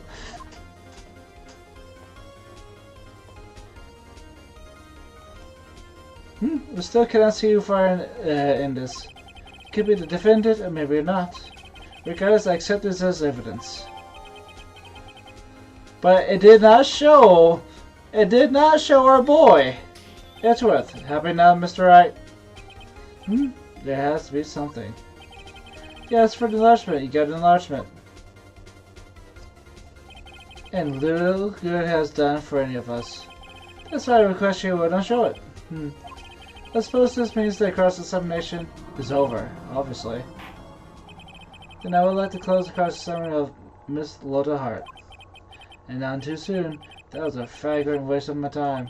Miss Franco, do you have anything to add? I stated everything I needed when the trial begins. This is a decisive evidence, a decisive witness. What else could they possibly be required? Nothing, of course. Then I believe it's time for me to declare my verdict. Wait, it's not supposed to go like this. There has to be a clue in this photo somewhere. This is bad, real bad. What should I do?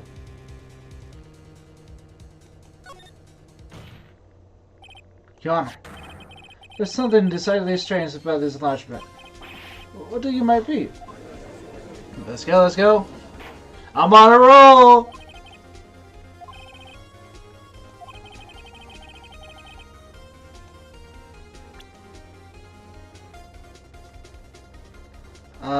Hold on. I gotta be real careful here.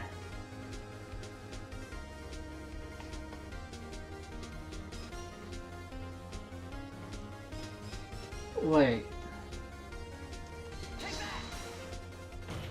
Sounds weird about this. The gun! Look at the hand holding the pistol, Your Honor. Yeah?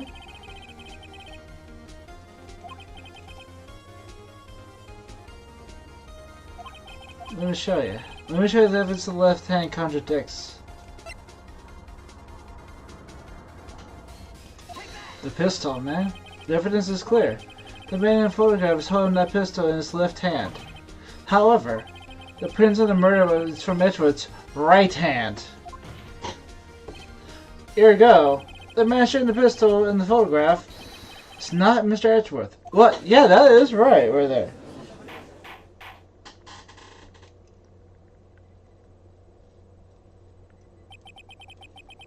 Now that everyone in the courtroom is quiet down, I'd like to consult this court of law. Mr. Wright. Yes, Your Honor. You have given us definite proof today. Now we know that it's not Mr. Edgeworth who fired the pistol that night. However, this leaves us with a rather large problem. If Mr. Edgeworth didn't do it, then who shot our victim? Precisely. As we're seeing, there is no other people on the lake that night. But who? The victim himself. There's one explanation remaining. The man who shot the victim was none other than the victim himself. Order, order! So, what are you saying, that the victim commits suicide? Yes, Your Honor. I can't think of no other explanation. Indeed, that does seem to be the only remaining option. I'm so very, very sorry, Mr. Wright. But suicide is out of the question. What? Examination of the victim will reveal the distance which he was shot. The distance? The victim was clearly shot from further than a meter away. A meter? That's 3 feet. There's no way it could be a suicide. I hate this guy already! Are you sure of the accuracy of your data? Of course. I had already considered the possibility of suicide, you see. Ah, okay. Very well, let me state my opinion. Considering the situation, shooter had to be the defendant, Mr. Edgeworth. However, the prints on the gun reveal that the shooter was not Mr. Edgeworth. This is a conundrum. Therefore, I'd like to suspend proceeding for this trial of the day. The court's order in defense of the prosecution to further investigate this matter. Understood? Yes, Your Honor. That is all.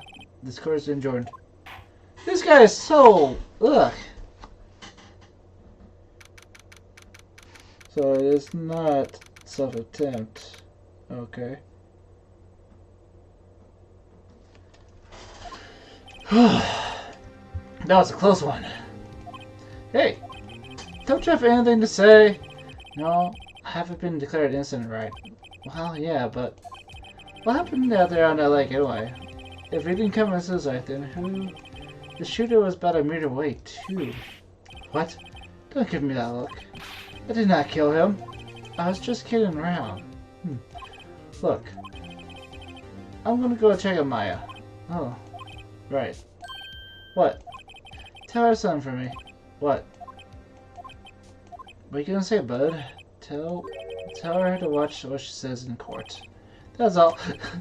Would it kill you to state how you really feel without thanks, Edgeworth?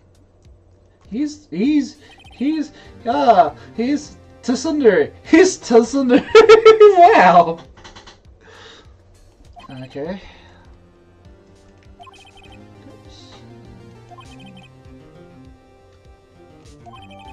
So, okay.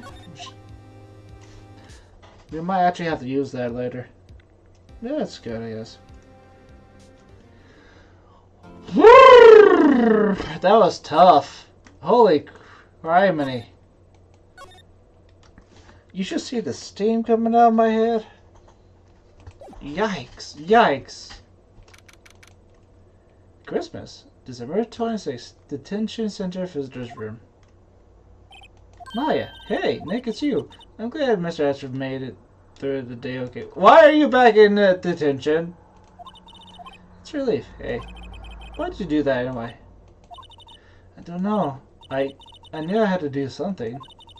I know I'm not a lawyer like my sister was. I'm sorry. Well, you did save the trial. Just behave from now on, okay? Okay. How you doing? Have you been questioned yet? No, not yet. Detective Gumshoe was here just now. So seeing this as your first offense, we'll let you go out of questioning. Whew! But he wanted me to get bail money ready. You can pay for me, okay? Huh? How much? I don't know. I guess they're sending you a bill or something? Why do I picture giant bells of money every time I hear the word bell? Any luck at Maya? None. I can't get through to her at all. I tried. I really did. I don't know what to do. I think I probably shouldn't have stopped my training. She sounds she really did her best. I should check and see if there's any waterfalls in the local area. Wonder if I ever get to see my sister again. Someday.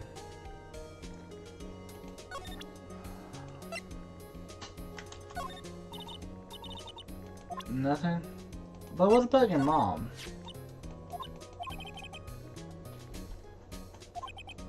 No?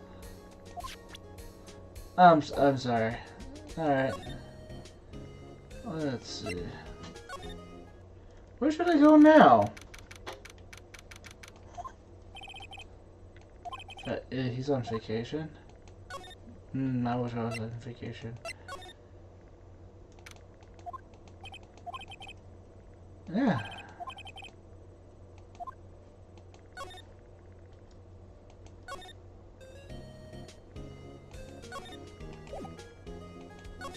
Wait, yeah.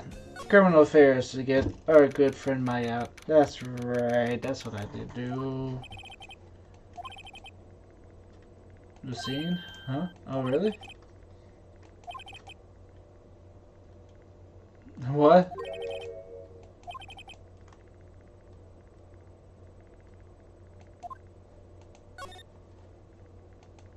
He's being forced? Okay. Gumshoe, are you here?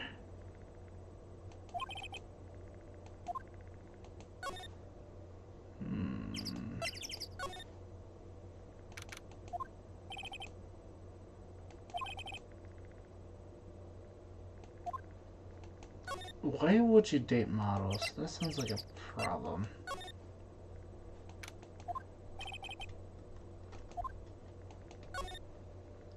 Okay.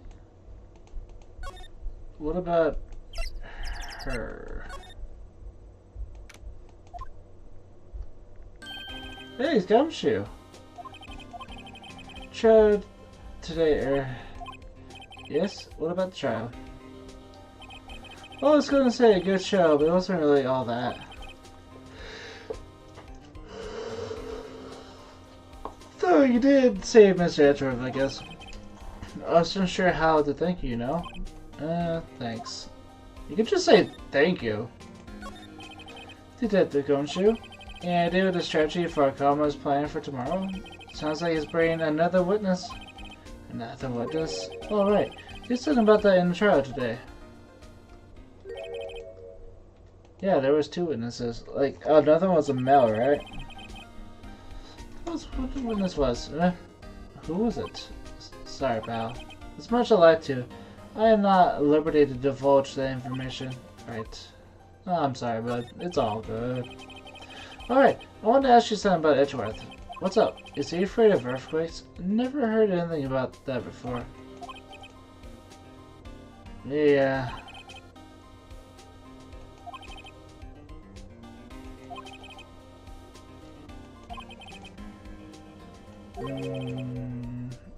Incidents? The deals? Oh, really?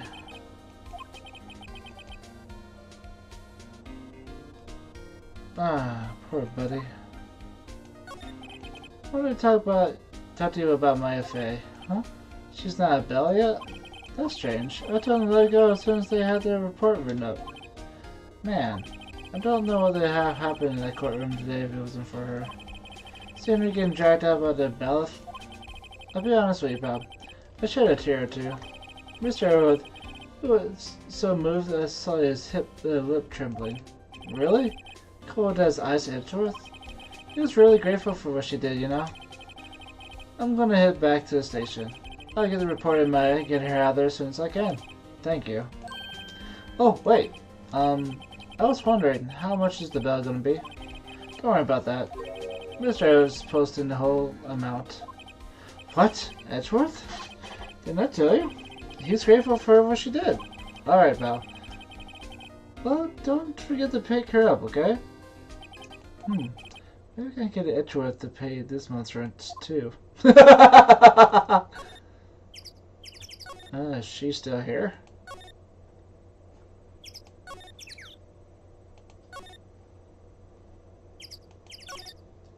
Let's go get a girl.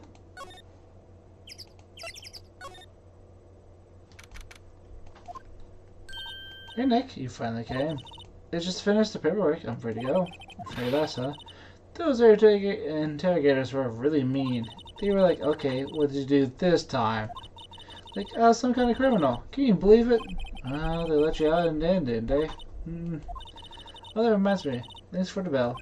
Thanks, Edgeworth. Huh? He posted bail for you. Said he was grateful for what you did. Mr. Edgeworth did that? How'd they make it up for him? We gotta win this case, Nick. Well, yeah. What do you think we should do next? We're kinda lacking in the clues department. We have to go to the park and look for Gordy. I was kidding.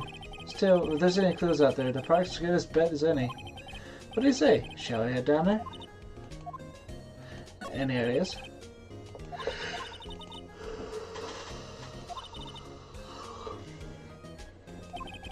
I mean, have you noticed anything about the case? Oh. Well, I'm glad the place is comfortable.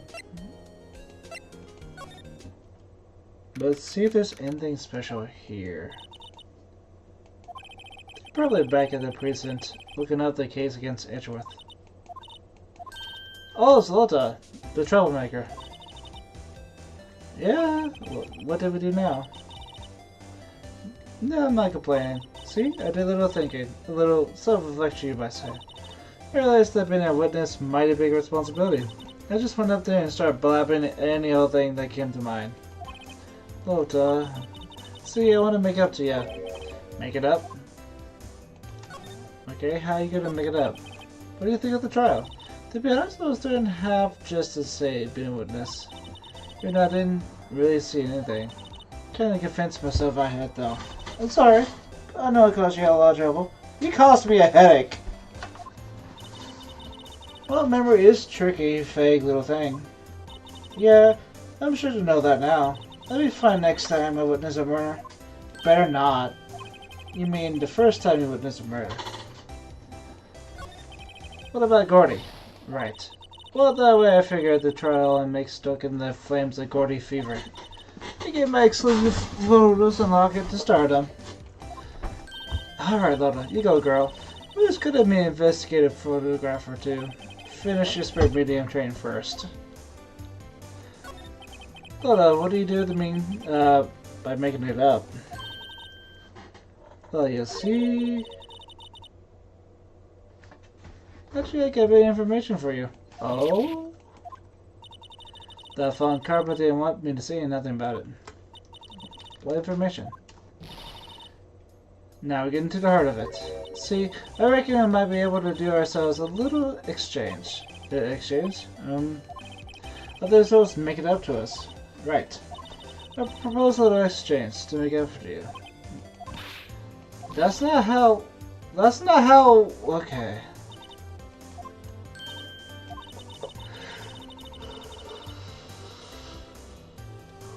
Not really.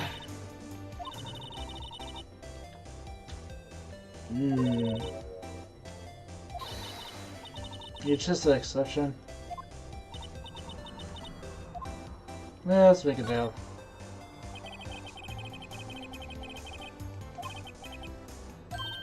Huh? You completely off your rocker?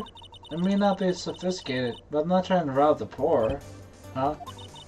Don't have very exchange information is information. That's good. What I need from you is information about Gordy. Gordy?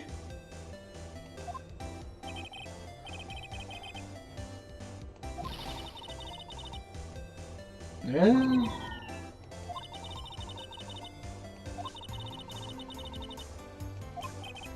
But yeah. Hunter, you don't seriously mean. What about Edgeworth? I get it, but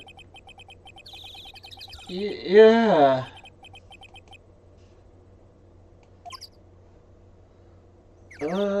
Monstrous Myth Specialist. Wait.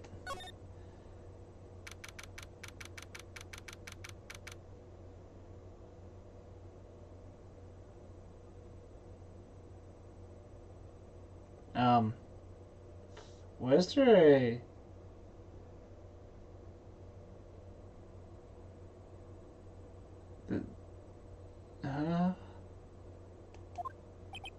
What is that? That's just a samurai, Nick. Yeah. Hello, Maya. Larry. What the heck is that? That was my girl's Kyance's idea. She was, if you like, you put this here and be like really cool. Dude, she gave me to all with the banner. Wow. That's really impressive she could find those for you. Well, she knows a lot of people. That show finished now, so she got them for free. Right. Are you guys officially a thing? Is she really actually dating you or not using you? Right. I don't know, man. Wait. Anything about Gordy?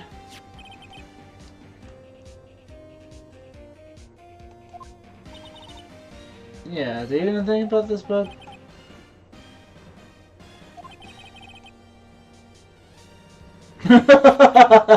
Sales pitch. Let's talk. That's a good question. Well, we made it through the first day in Cordo, right? I don't know how good our prospects from here on, though.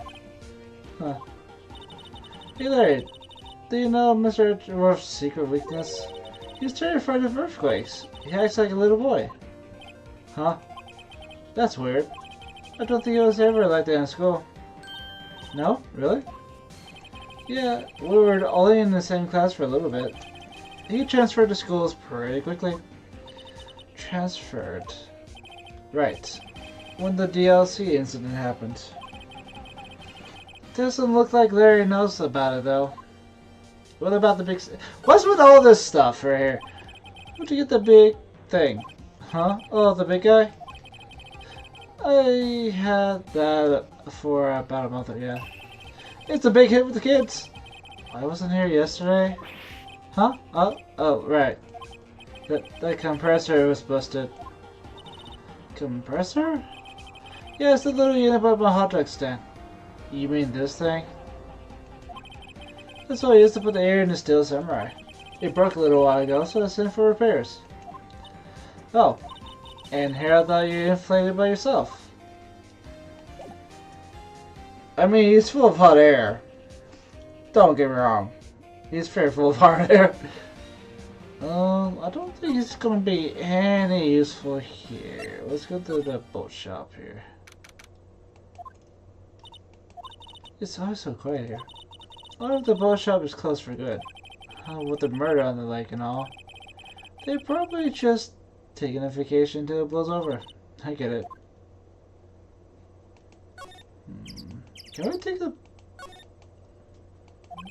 Yeah...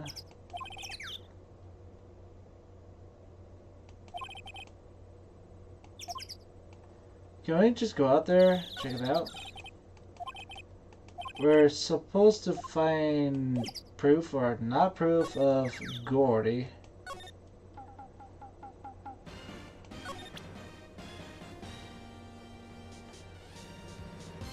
Yeah, Yeah, I don't think he would know anything.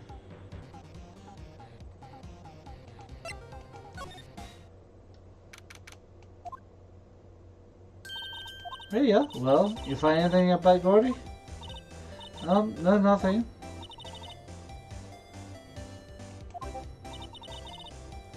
It's really chilly. I think I have to sneeze.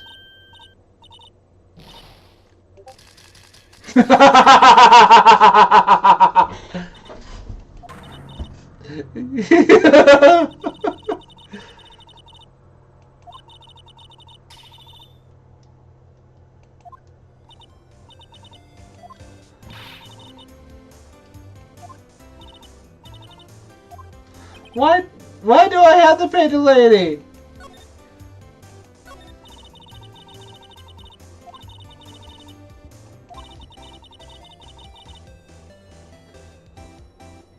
Yeah, that's fair.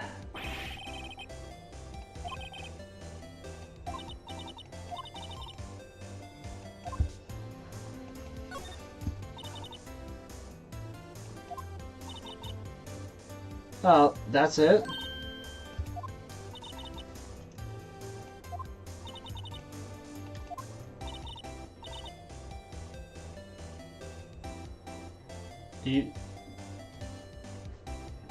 A UFO.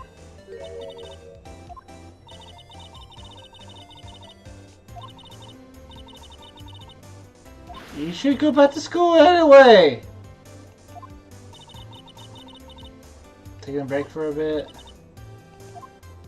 You're wasting all that money. Okay. Where do I go for this information? He looks bored out of his mind.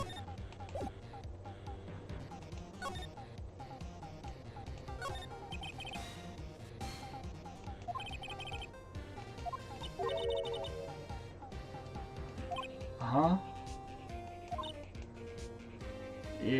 I guess I'm a novice? Cody?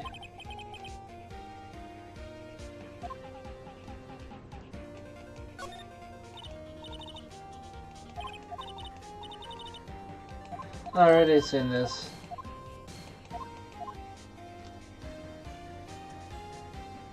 This is so weird. Okay. Who would have dirt on Gordy? Gumshoe? I think Gumshoe would have at least something. What's up? You look out of sorts. Wait, you didn't go and do something that's gonna hurt Miss Etchellworth's case again? What do you mean again? Whatever. Have a seat, pal. I'm here for you if you need anything. Besides, money, that is. Let's talk about it. Say, Detective, do you know Gordy? A monster down in Gordy, right? No, personally, no. Well, we're looking for it. Huh? Are you out of minds? Huh? You got time to wild monster hunting? How about doing a little questioning for me then? Oh. Detective Gumshoe is scaring me, Nick. I told Detective Gumshoe about the deal with Lota. Hey, try and tell me something. Tell him sooner next time. Oh boy. I see, pal. Sorry for shouting at you. I mean, you're under a lot of stress to keep your boy from, you know, hitting the bricks there. You know? I don't blame you for... Okay. Alright, Detective Gumshoe will aid you for your search for Gordy.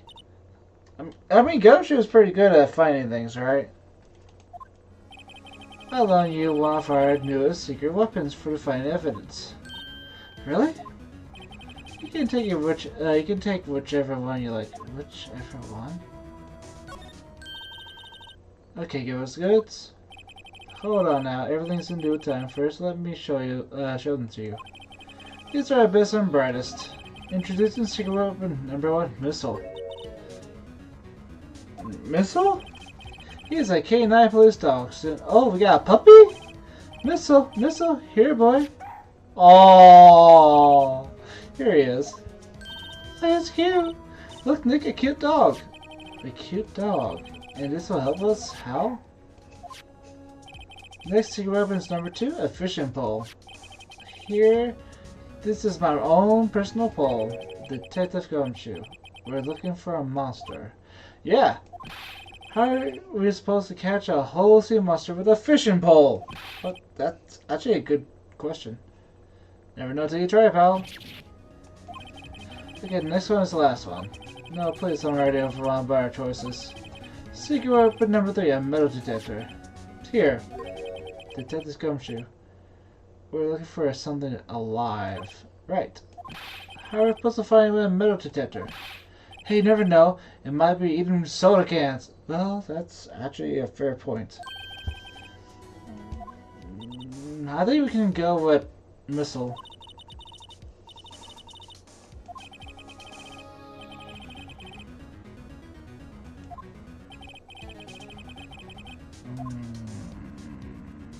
Let's borrow missile for now. I think it's missile can help us here. Close the door, will you?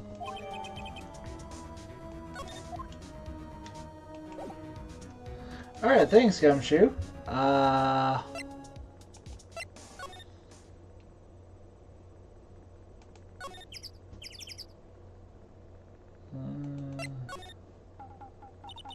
Hey, Nick.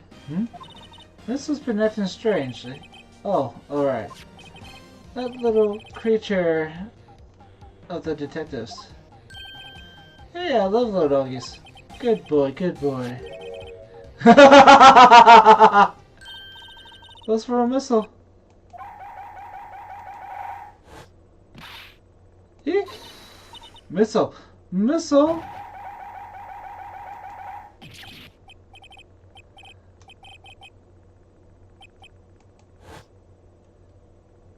What? You eat all the hot dogs or something? Wow!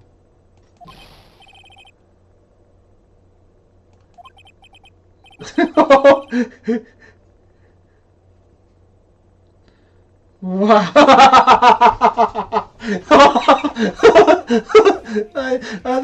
I think brain missile here is a mistake.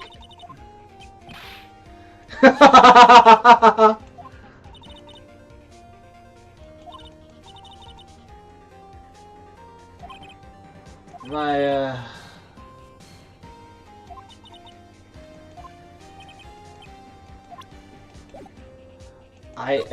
I'm sorry, Larry. Alright, missile, can you find anything here, my boy?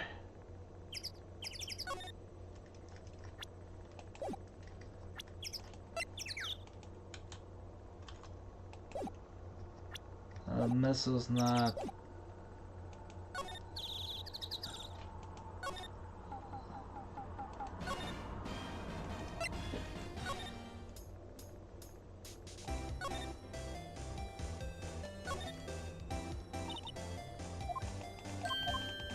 Oh, it's the same thing.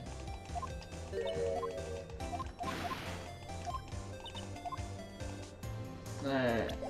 Let's introduce Puppers to her and see what happens there.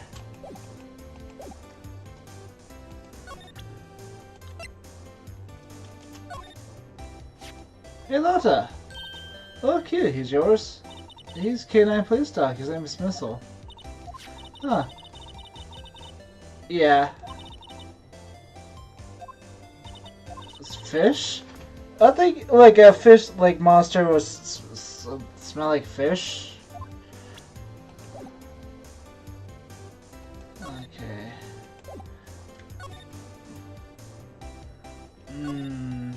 I think I have an idea.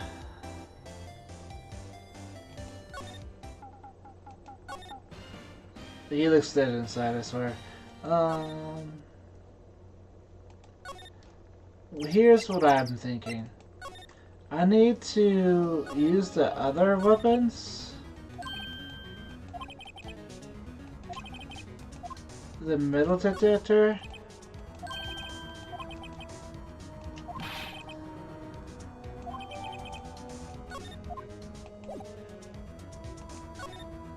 I'll find something that's... I don't know. I'm gonna take a live guess here.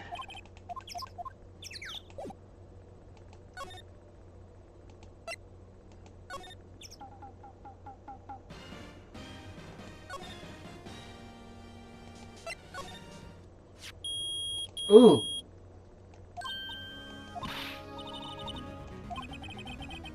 Yeah.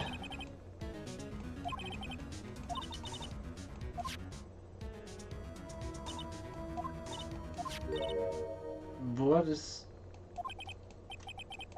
it? I know what that is too. Yeah.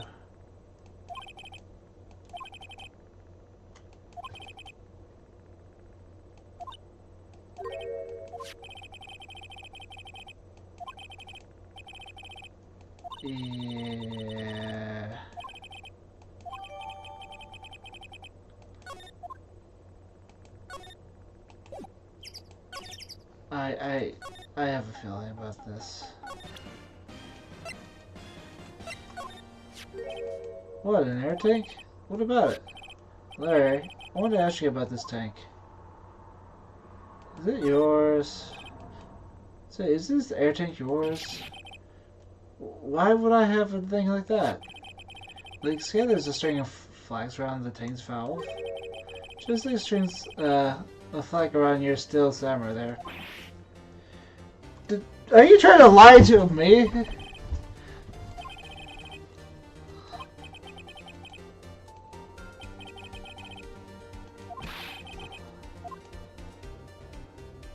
To go diving. You used to go diving in the lake, didn't you?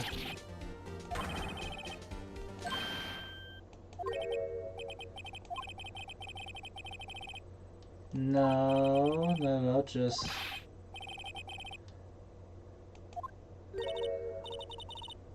No, I am. That's... I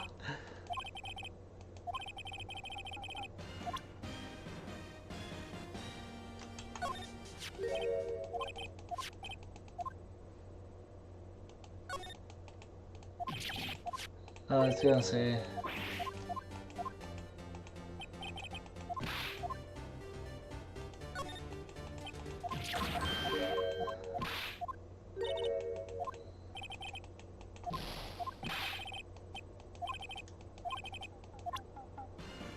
Okay, so he was using it to dive. And he's... Okay. I gotcha. Hey, Gumshoe, let's talk. Hmm?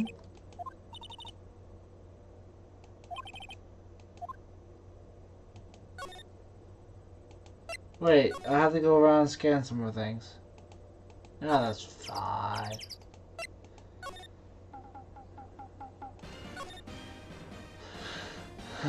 What?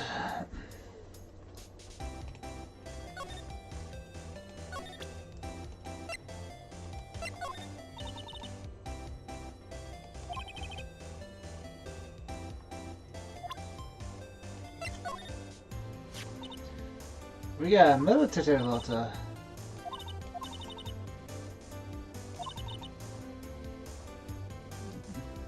That's fair.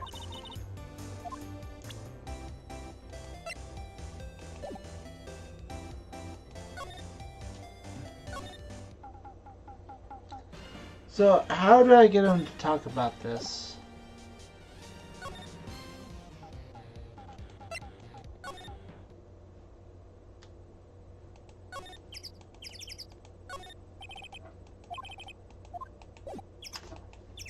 Interesting. Alright.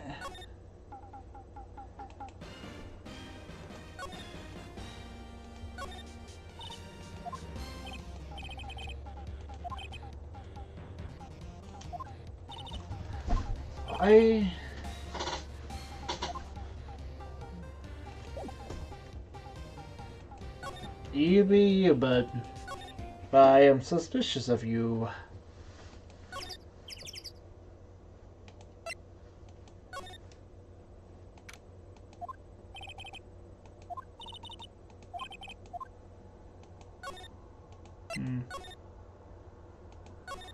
I was just curious if the metal detector would go off.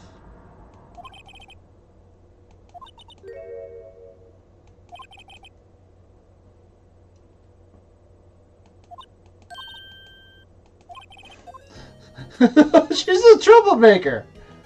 Okay, what am I missing here? Is Gumshoe back? No.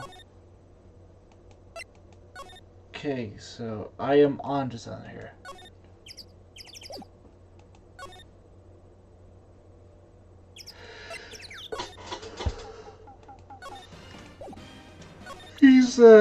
This guy is not a smart cookie.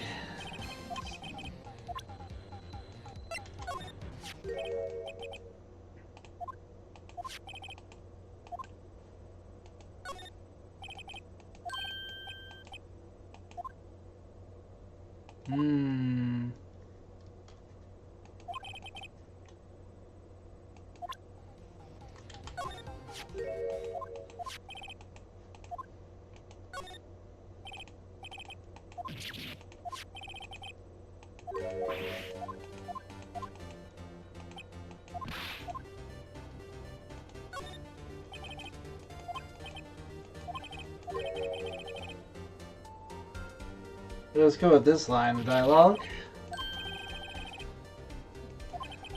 Looks like I hit the nail on the head. Right. Actually, see, the compressor I always used was on the fritz.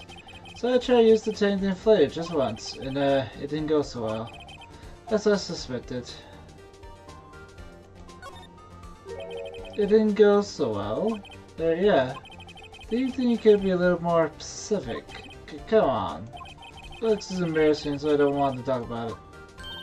Tell us. Fine. Whatever. It's like I said, the compressor was busted. So I took the tank and tried to fill the samurai with that. And then...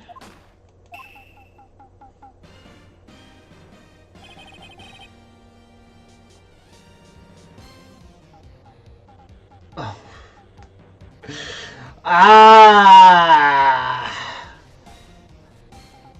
The valve busted open and made this incredible noise. And the tank took off like a rocket. And my poor deflated still samurai with it. It sure scared me out of my gourd, that's for sure. See, I tried to use the tank to fill the samurai. So the wait, what was this? Was this last night?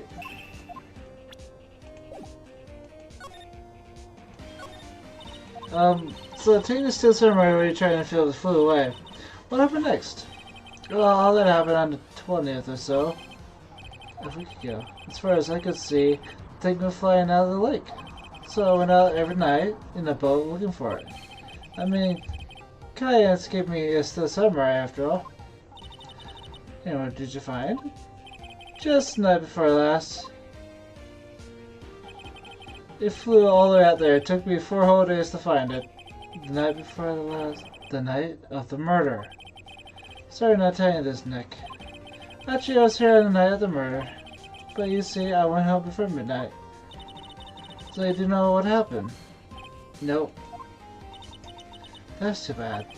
It's not all bad. We solved one mystery at least. A mystery? Maybe we should go tell her. So, the picture she took was, yeah, okay. She's not gonna be happy about this.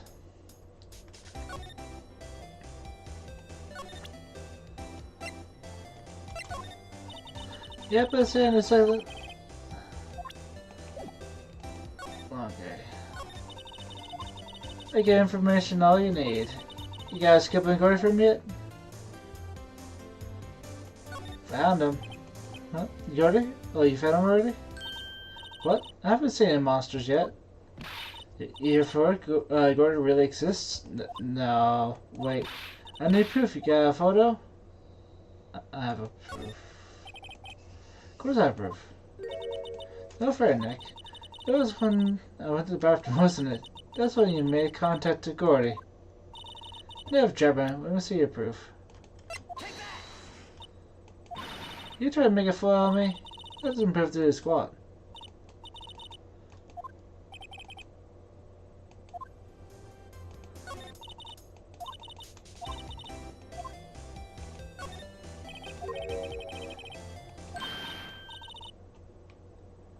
Oh, I thought there was a whole gag there.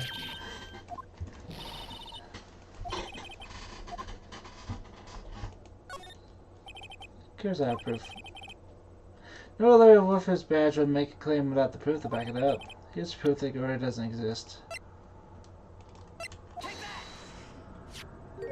Larry's air tank. What are you doing with an air tank? This is Gordy. Excuse me? What exactly are you saying, Nick? There's a stand near here, a hot dog stand. It's a giant inflatable samurai doll there. About a week ago, an idiot, who happens to be a friend of mine, tried to fill it. He used the air tank, and when the valve blew, the tank flew into the lake. Apparently it made a pretty loud bang when it flew. A bang? The tank, along with the still deflated samurai, fell into the lake. At the same time, a couple was taking a photograph at the lake. This photo. So that's the samurai's hand lifted out of the lake. Yep, it's the still samurai. Well, that's fine with the ruined yellow stream. I'm sorry, Loda. Yeah, it's okay, you win. I give you your info, like I promised. Poor Loda. So tell us this information you have. Promise is a promise, I guess. I overheard the cops around here saying something about the witness tomorrow. They said he's the caretaker of the boat rental place up to the path here.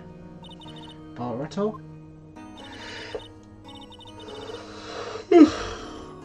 There's someone there? I mean, it looks so deserted. Just an old guy living by himself. Yeah, I should go check it out. Thanks, Loda. We will. Let's get cracking, Nick. Excuse me. Hold on. Something else? Yeah, the night of the murder. I came quick twice, you know. Wait. So you have another photo? Well, yeah, there's nothing in it at all. Just the lake. I figure it won't be much use as evidence, so I keep it to myself. Well, it might not be helpful at all, but here, take it. Bye now. Y'all take care. Time for me to pack up and leave. Poor Loda. It's all Larry's fault. The legend still lives on, I guess. The legend? Yeah, the legend of Larry. From Larry to all knows him for any length of time. When sun smells, it's usually the butts. Someone should whip that butts into shape.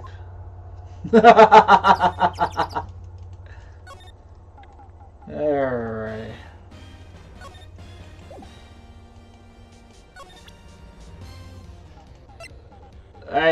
Well, I don't think I need to bring any of that, but darn.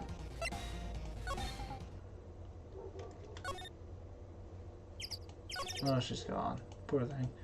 Anyway. There's a single person here, right? Hey Nick, this is the boat shop that Loda was talking about. You're right. Doesn't seem to be anyone around at all. Let's go check it out anyway. Yeah, let's check out this boat thing.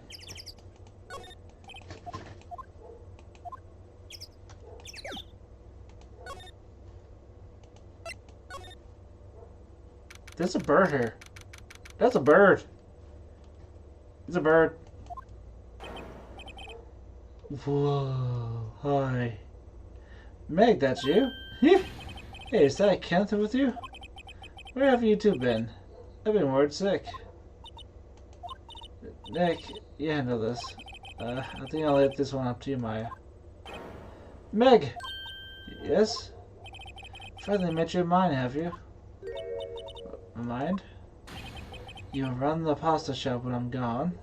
What? Pasta? Glad to hear it. Glad to hear it. You make your old man proud. When you kids left the house, I didn't know what to think. I was supposed to get this place running, an old man like me.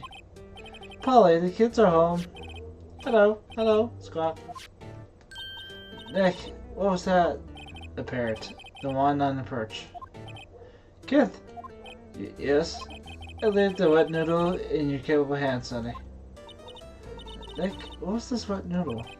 Based on the available evidence to say it's the name of the pasta shop. That's relief, isn't it, Polly?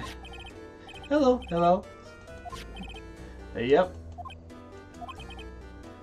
Is he? What's going on? Because she's relieved. Okay. Let's take a look around here. Yeah. What does he watch? Why would you?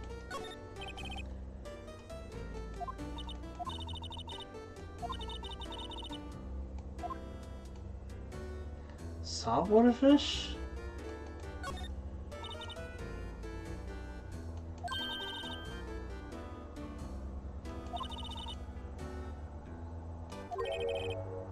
And what? Talk about murders?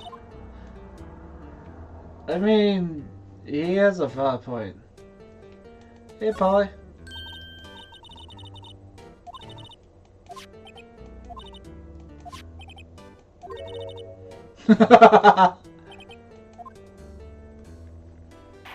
Oh, he's awake now.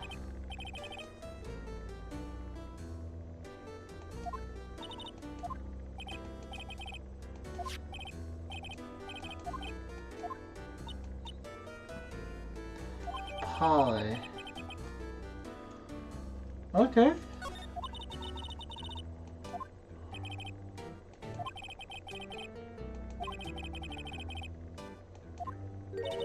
Secret words.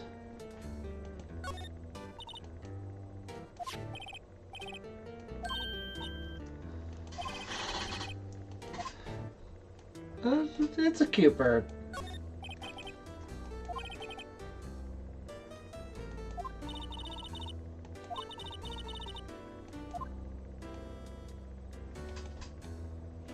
What's the pasta shop have to do with anything? Wet noodle and all that? Let's talk about your restaurant.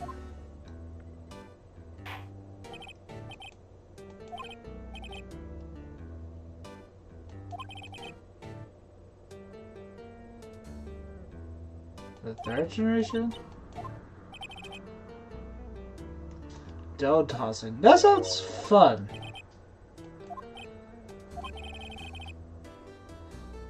Pasta wrangler? Yeah, it's from Italy.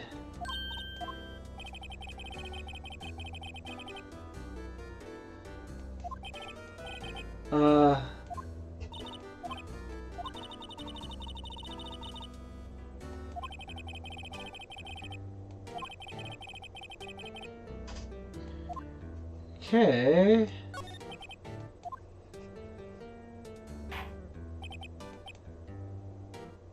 Yeah, this is a rental shop, right?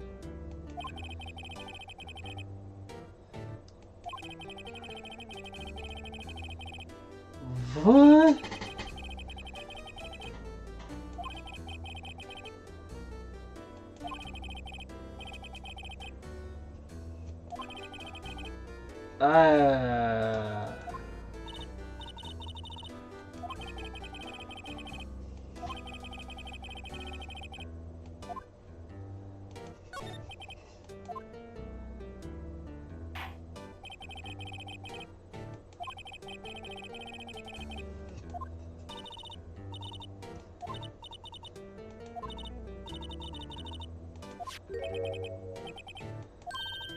Wow.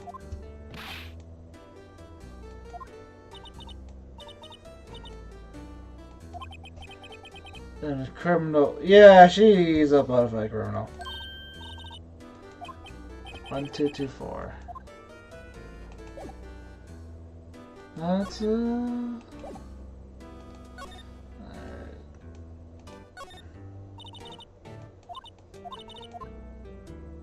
Don't we have the code?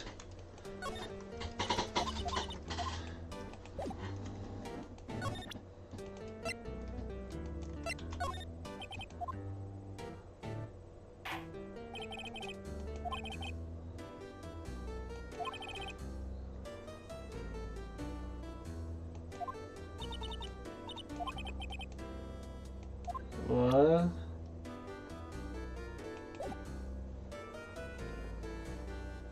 But what about the safe?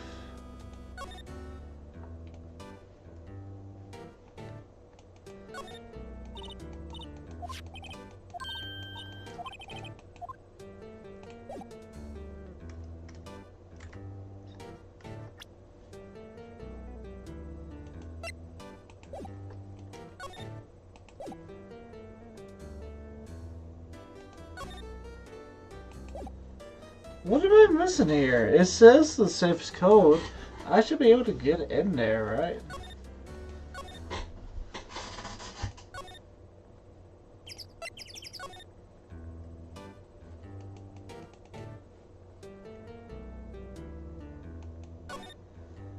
Oh, that's cute though.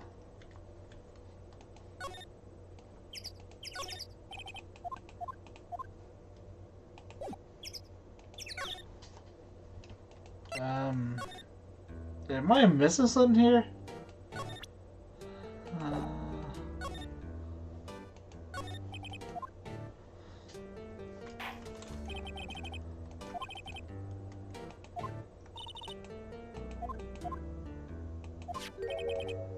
One, two, two, eight.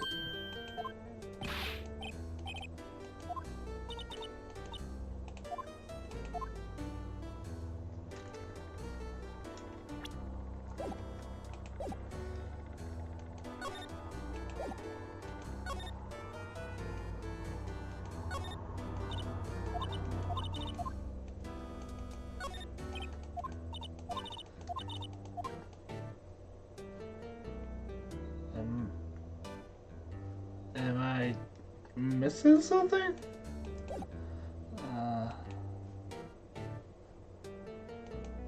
Let's see. Doesn't know anything about this.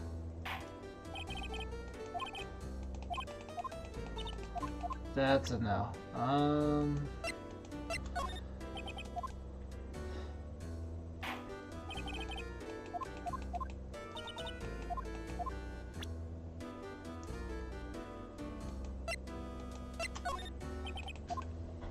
How about this? No, nothing.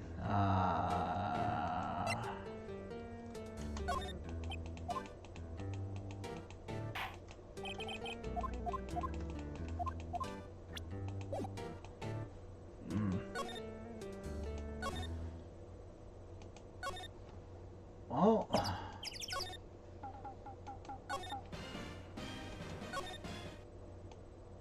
Wright looks so dead inside. Alright, let's see. I think this is where we can use... He's not here. Alright.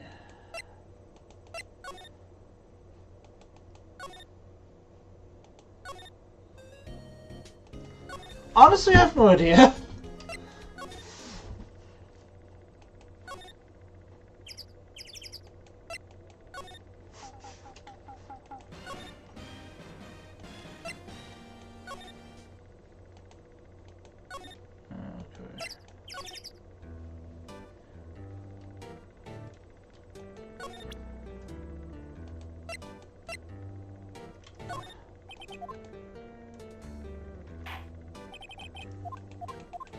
Well, tricolor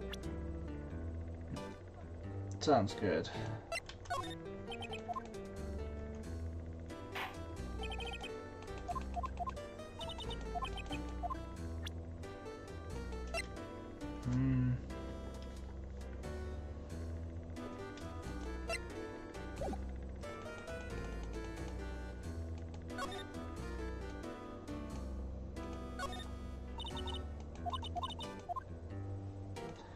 To say if you don't expect it to be locked. Hmm.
I have to try. Oh, this actually worked?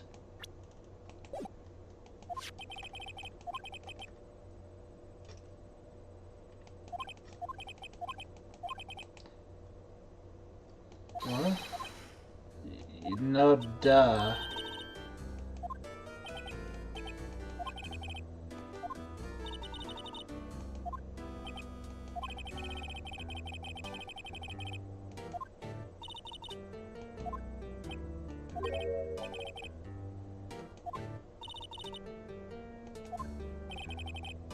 Oh, you gonna help?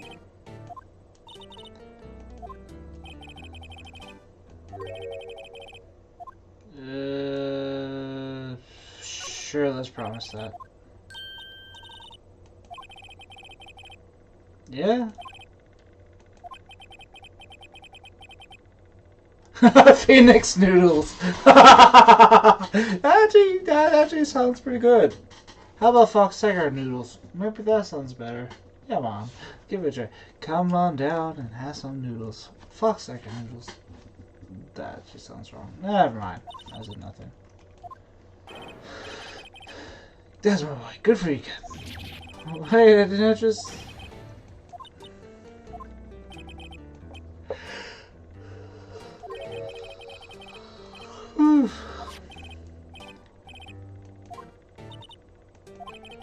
Now it's talking to the bird again. Well, he used the bird to hold his memories, so... Really?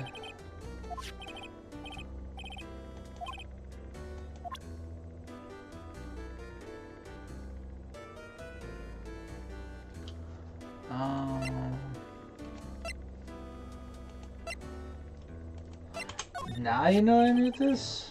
Oh, you seen this? Yes? Dad.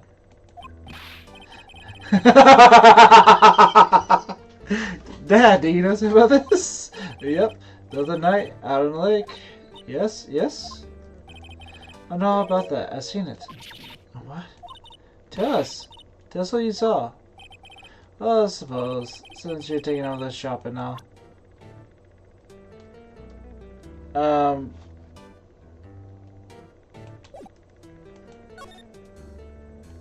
What'd you see? I forgot the time, but it was pretty dark outside. Probably night. Yep. It was after midnight, but okay. Then I heard this bang, so I looked outside. Then I heard another one.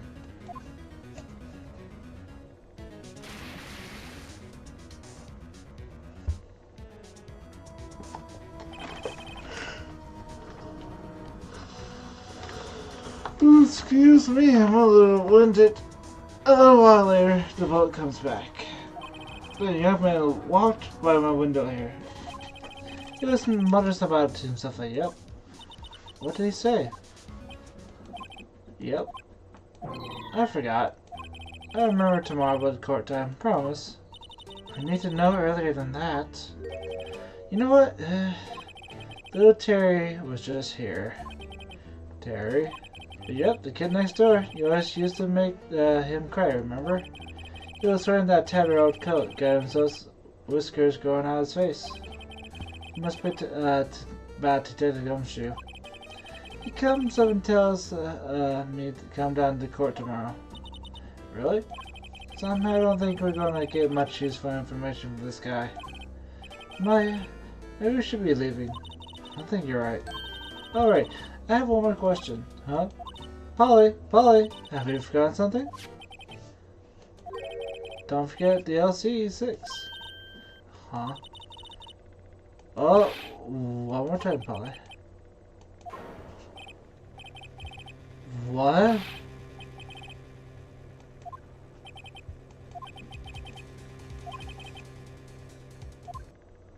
Yeah, who is that old guy and how does Polly... Okay.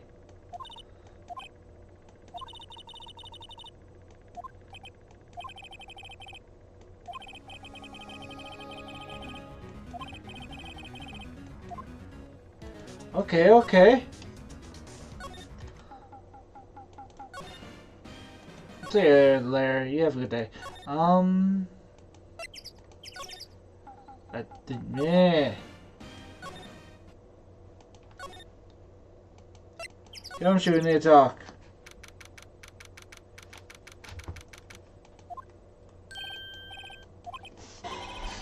Yeah. Actually, I want to ask you something.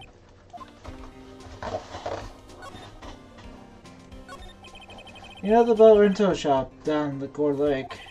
Well, yeah. The old man who runs the pill is witness to court tomorrow, right? Huh? How did... that was supposed to be a top secret. Do you know who that old man is, Detective? Actually, I don't. He's a bit of an odd bird. Hoping to get a straight answer out of him. But decided first he wasn't persuaded enough to stand and testify as a witness. That's why we called Mr. Lord Hard yesterday. As for who he is, we have absolutely no idea. What? Sounds suspicious. That does. How do you... Well, aren't you a detective and you should know this stuff?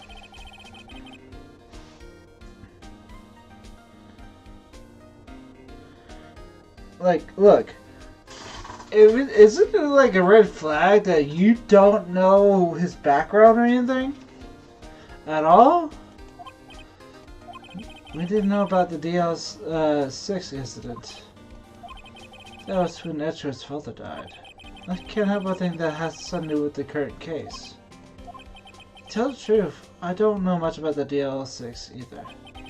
Mr. Edgeworth forbade us from reading the file, so I'm afraid I can't show you them to you either, pal. However, if you can convince me somehow that DLC incident is related to this case, I guess I can start opening the file up. The bird. What was that? A parrot? The old man in the boat's retail shop parrot. Parrot knew about the incident. The incident? The DL6. What? Polly, have you forgotten something? Squat. Don't forget the DL6. Squat. Huh?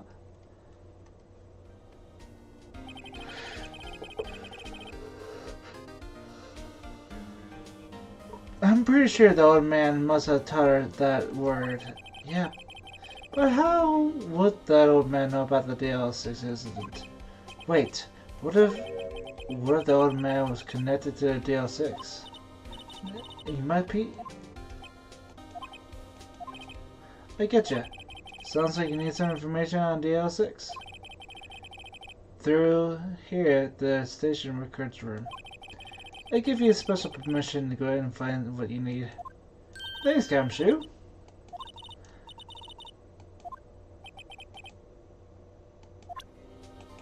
Okay. Let's figure out what's going on with Edgeworth, yeah?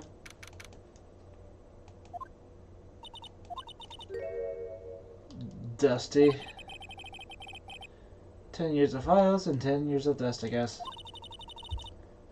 Let's find that DL6 stuff quick. 15 years ago. Both me and Edgeworth were 9 years old. We were almost through the 4th grade when he suddenly just transferred. Because of the DL6? Nick, I found what the file is. Thanks. Just let me know If you want to know about the DL6 incident, I go get the right file. Alright. But first I'll get a handle of the main facts, like the summary. Right. Summary. Found it. Here you go. December 28th, 2001. That's exactly 15 years ago from the day after tomorrow. So in 2 days the case is closed. That's it. Excuse me. The incident took place in the elevator of the district courthouse. What? It's the same district courthouse that we're holding trial now? Looks like it. Wow, full circle, huh? There was a large earthquake at 2 p.m. on the... Oh! The earthquake? So, the same one that scared... Part of the car building collapsed and all the lights went out. Oh. That's why Edgeworth is scared of earthquakes. At that time, 3 people were trapped in the elevator. It took 5 hours for them to be rescued. 5 hours? They would be scared like that in the dark. There was a lack of oxygen in the elevator, and the survivors were unconscious. Survivors? One of them, 3 of the elevator had been shot in the heart. That was Mr. Edgeworth's father, wasn't it? Ooh. He said that his father was shot before his very eyes. So Miles Edgeworth was one of the other passengers in the elevator. Oh no. Do you have data on the victim? Edgeworth's father. Yeah, hold on. Victim. Here! Found it! Gregory Edgeworth, 35, defense attorney. If he was still alive, he'd be 50. He had lost that day's case in court and got in the elevator with his son Miles. Miles Edgeworth, of course. So he was in the elevator with his father. Definitely, from the angle of the bullet and other evidence, it could not have been suicide. The murder weapon, a pistol, was found in the elevator. This weapon fired 2 times. Wait, that sounds familiar. Yeah, with the current case. Is this the same murderer? Yeah, any data on the suspect in there? That'll be the guy and my mom got arrested. Hold on. This is it. The man arrested as suspect in DL6 was Yanni Yogi? He was a clerk in the court, apparently. So it must have been the 3rd person in the elevator. Well, then he had to have done it. But he was found innocent thanks to his defense lawyer, Robert Howland, the victim in our case. Right. The suspect, Mr. Yogi, was oxygen deprived, so much he had brain damage. He lost all memories of being in the elevator. After he was declared innocent, he disappeared. Where could Yogi have gone to, I wonder? He may be closer than we think. Wait, brain damage, oxygen deprived. What? Wait, isn't he the old man we were talking to at the boat?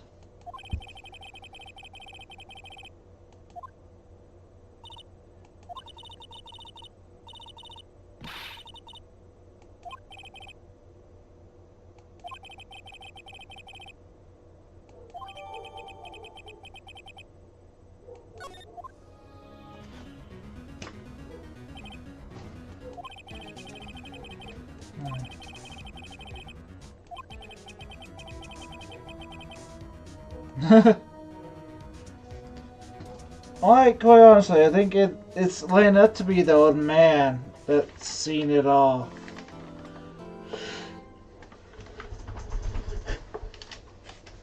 Oh my goodness, I am yawning like crazy. Holy smokes.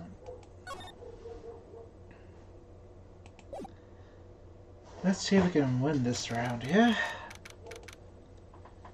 10 a.m., that's quite early. Court now is in session for the trial of Mr. Miles Edgeworth. The fitness ready, Honor. Come on, Karma. Time to lose.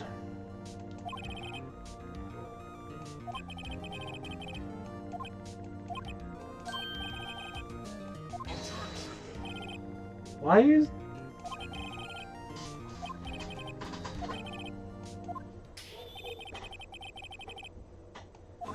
Three minutes from now?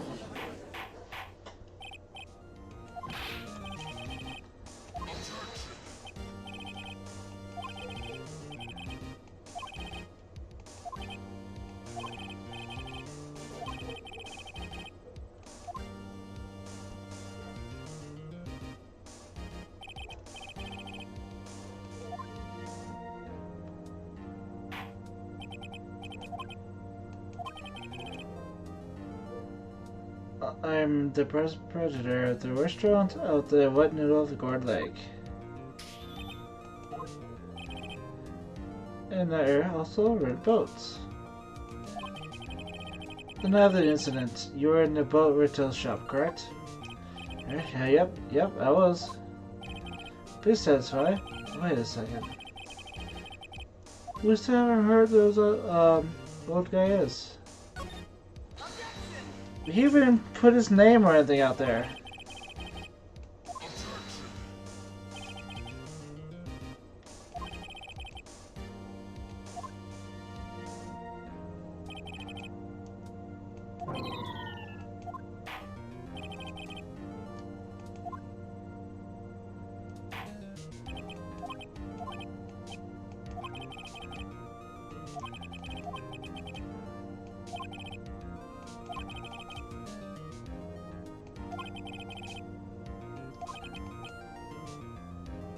Huh.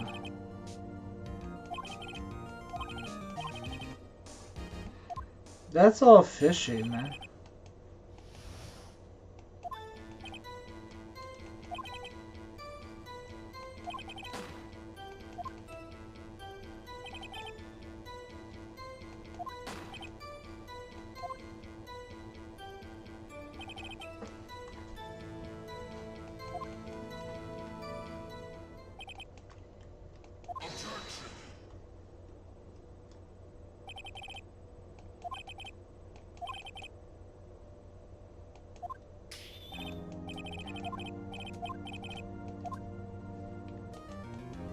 Yeah, I'm gonna cross-examination. You're not winning this.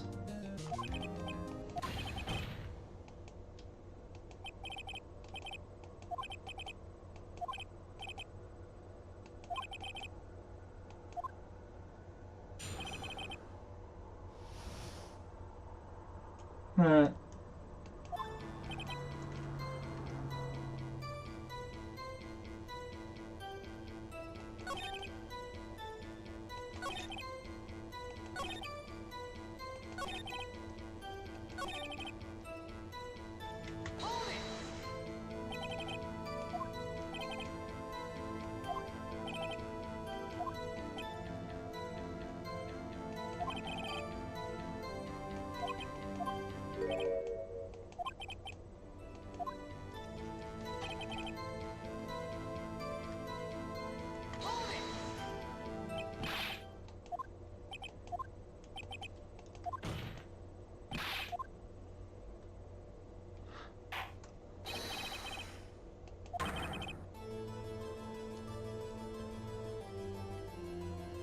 We used the dad card?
Oh, we're fighting it out.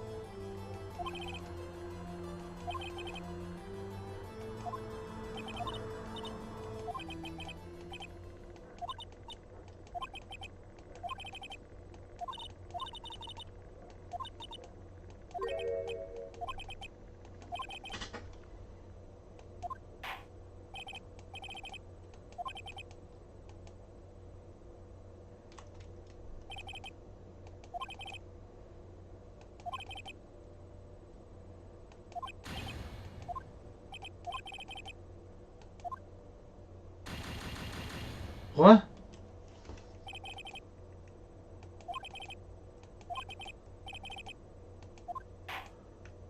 Nothing?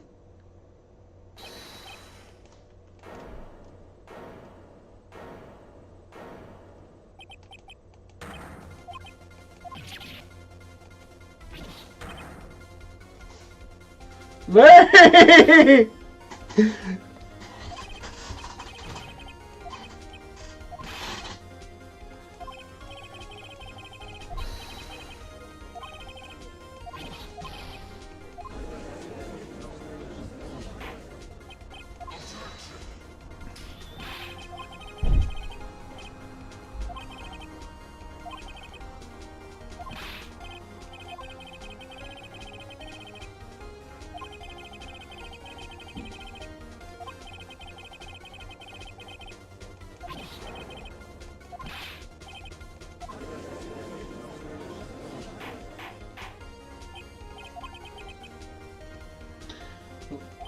Let's go, Larry.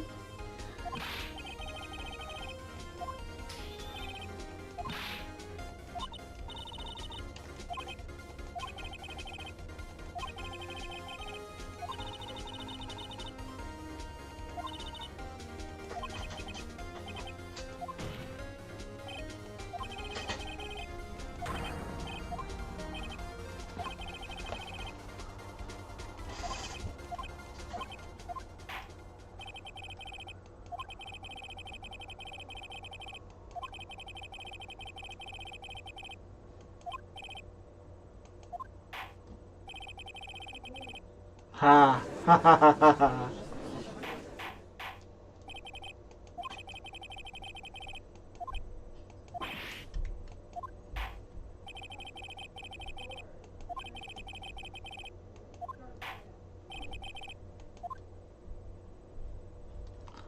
Ooh.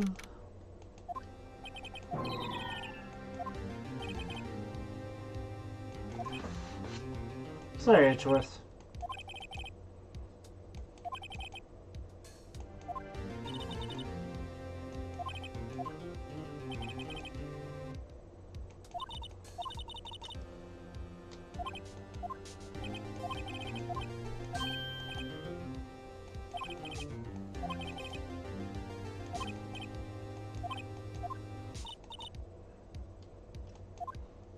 Poor dude. That's a good question, actually.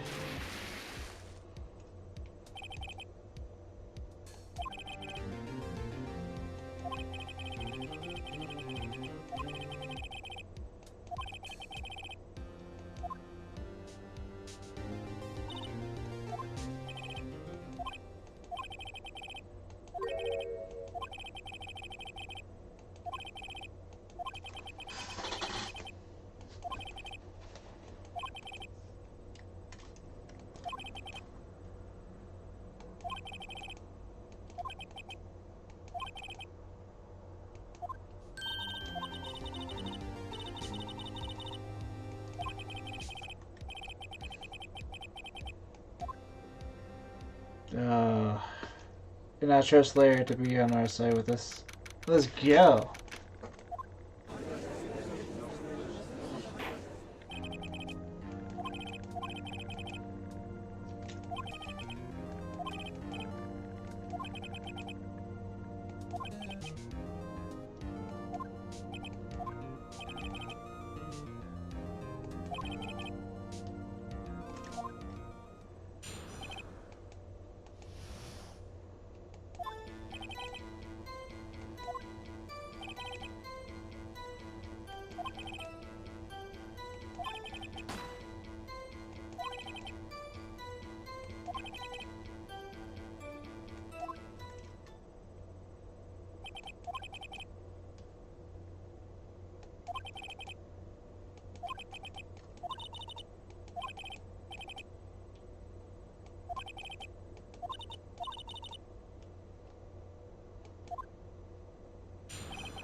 A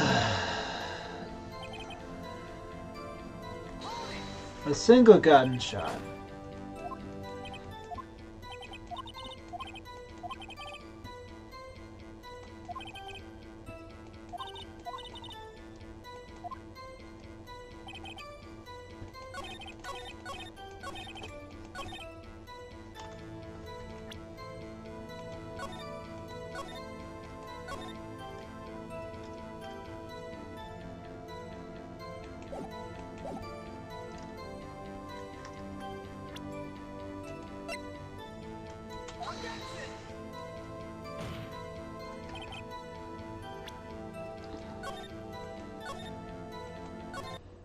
Oops.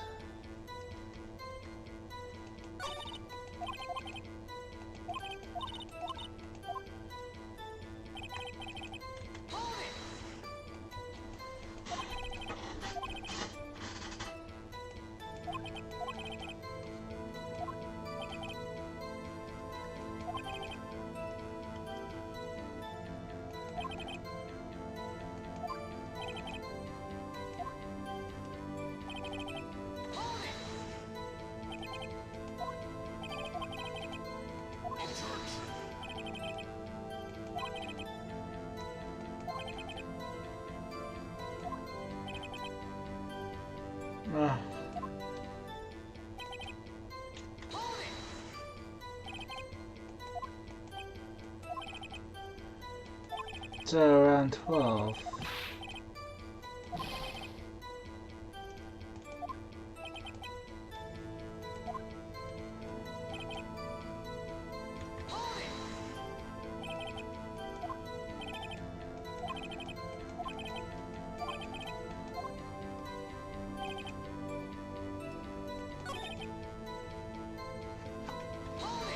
Like, there's, I heard of 2 gunshots.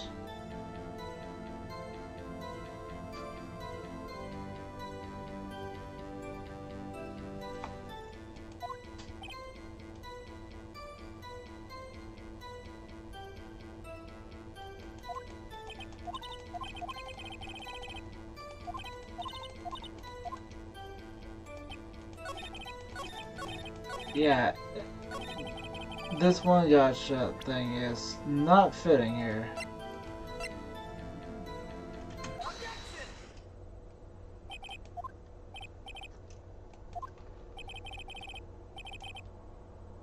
Yeah, only 1 shot, bud? Well, this one says, so yes, I share 2 banks.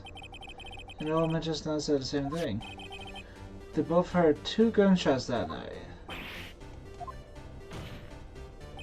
Were you even listening? You were paying attention to all of what they said?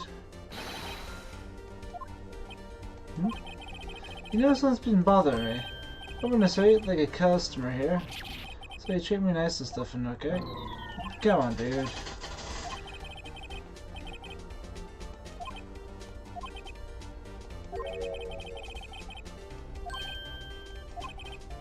How?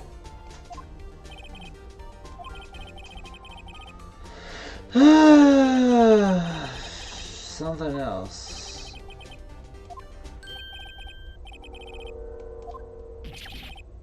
Bruh. Help!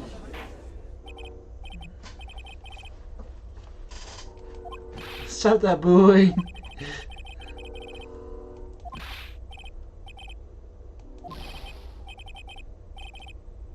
Dude, you're getting offensive with this.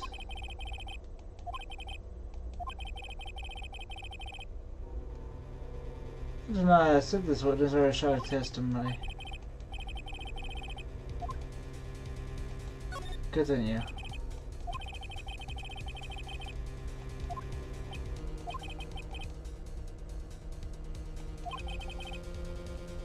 Well, I'm gonna win.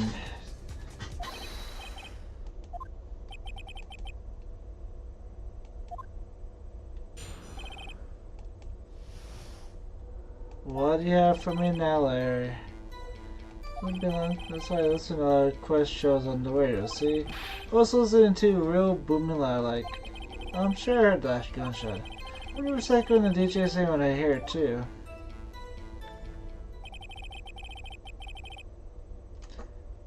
You listen to your radio at high volume? Yeah, what's the big problem? Yeah, man, listen to his radio in peace. Isn't his every country? I truly believe Larry has no idea what the problem here is. Judge, can you believe a word this witness says? From here, it's probably nothing more than a drum beat from the radio. True enough, it is difficult to believe this testimony. Wait, Your Honor. The witness said he remembers exactly what the DJ said when he heard the gunshot. Excuse me? DJ? An announcer, the guy who says things on the radio. Anyway, what's the meaning is, he heard the sound. New music was playing. The DJ was only talks between songs, so he could have heard the gunshot from the lake. I'll let the crowd examine with the witness, Your Honor.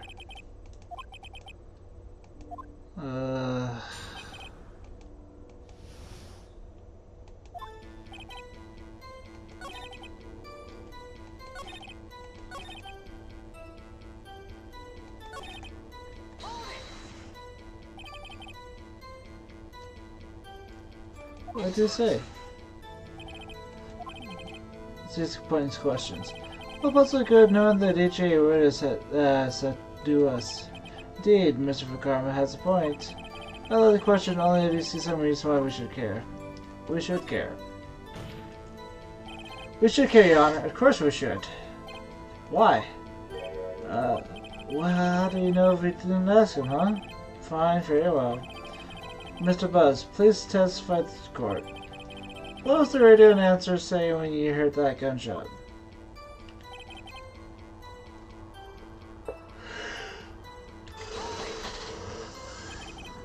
Are you sure? Of course I am. Chad is real. Okay.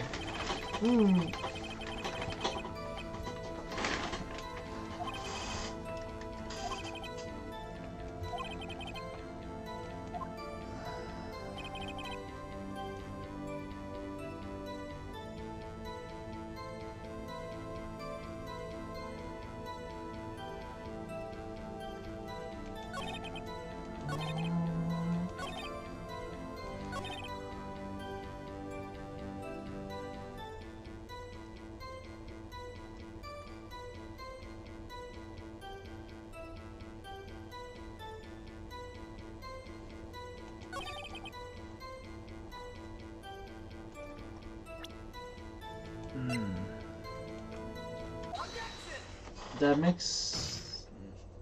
There. Are you absolutely sure what you're saying is correct? No?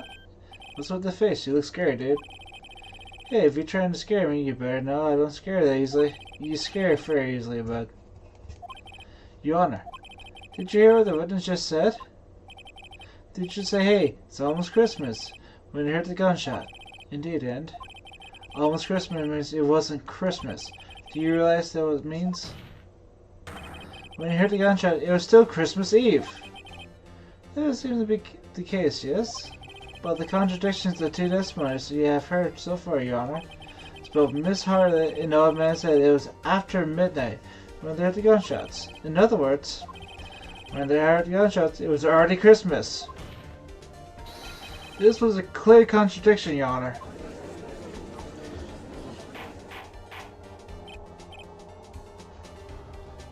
Order. What does this mean? The two prior witnesses heard gunshots after midnight. However, this witness says we heard gunshot before midnight. Judge, the answer is simple.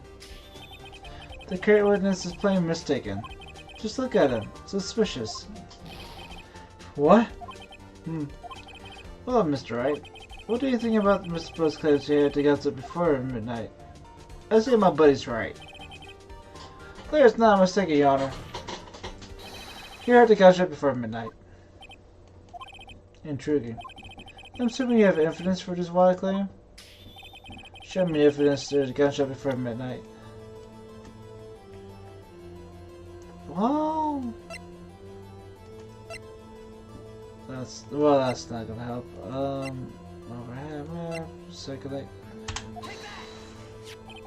Look at this photograph. This was taken by a witness yesterday, Miss Loda Hart, with her automatic camera. This test on the photo is December 24th, 11:50, right before midnight. But there's nothing on the lake in the picture. Your Honor, the real issue here is not the shown in the photograph. It's why this photograph exists at all. What do you mean? Your Honor, this photograph was taken by an automatic camera. The camera was set to go off in response to loud noises. Correct. There was a loud noise in the lake at 11:50 p.m. That's what this photograph was taken. In other words, when Larry heard that gunshot, it was most definitely still Christmas Eve. Indeed. Let's see if that's the case. Oh, excuse me. Then what does that leave us? Miss Hart testified that she heard the gunshot after midnight. Are you claiming she was mistaken? Not at all, Your Honor. This was in fact the camera was triggered at 15 after midnight. Your Honor, the night when the two such accounts with a 25-minute pause between them. What? Yeah. Why would this be? Don't be fooled, Judge. The camera was set to respond to loud noises. Yes? There was no proof that the loud noise at 11:50 was a gunshot. What witness could have sneezed, triggered the camera? Hey, my nose was clear that night, man. Clear. Well, Mr. Wright, there's no turning back now. Can you prove that a loud noise is 11:50 was indeed a gunshot? Please show the court evidence you have any.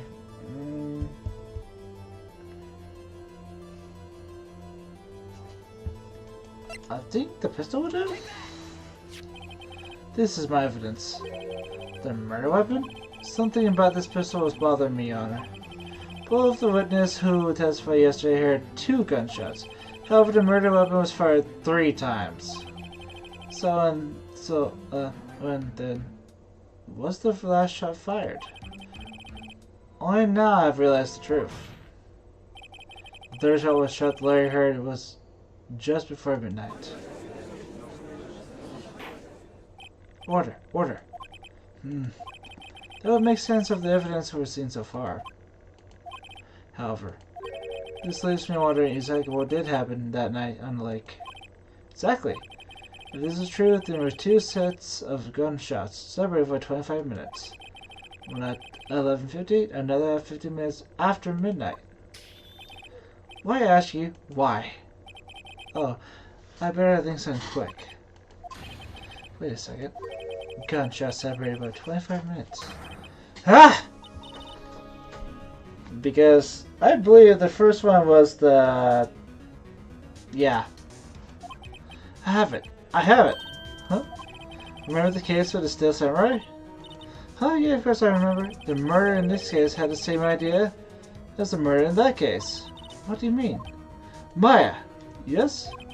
If we don't figure this out now, we'll never overturn Edgeworth's guilty verdict. I got a hunch, and I'm going to run with it. Right. I mean, is this safe? Safe? We're hard to get a guilty verdict. We have nothing else to lose. You just watch and let me know if I say anything that sounds fishy, okay?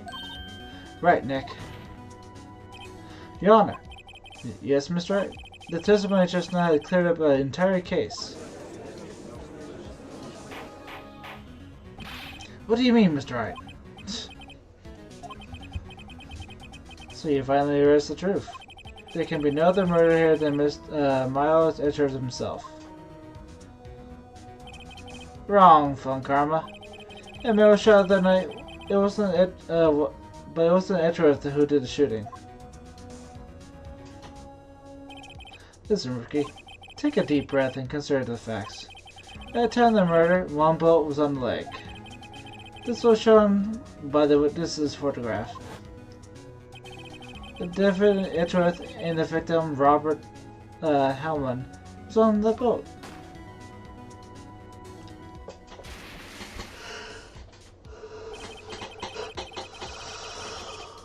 There was a gunshot fired on the boat and Robert fell into the lake. The distance of the shooting was 1 meter. It couldn't be a suicide. Well, the guilty party has to be the other man on the boat. And I admit it, it's hard to imagine any other possibility. Yes. But that assumed that the victim was shot at 15 minutes after midnight. What do you mean by that, Mr. Wright? We have photograph evidence at the time of the shooting. The time set of the photo says 00:15, so at 1. But Larry heard a gunshot 20 minutes before that. Robert Hammond was killed then, so 25 minutes before the shot was taken by the lake. That's the only way the Edgeworths can be innocent. That's right. Are you quite mad? Explain who... Murder Hamlet. What are you saying? That contradicts what you just told the court. You said Robert had been killed 25 minutes before the gunshot. Yes, that's right.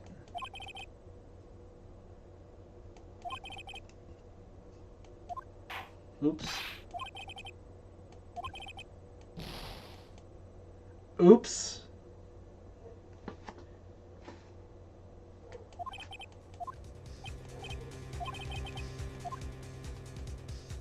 Edgeworth and the murderer.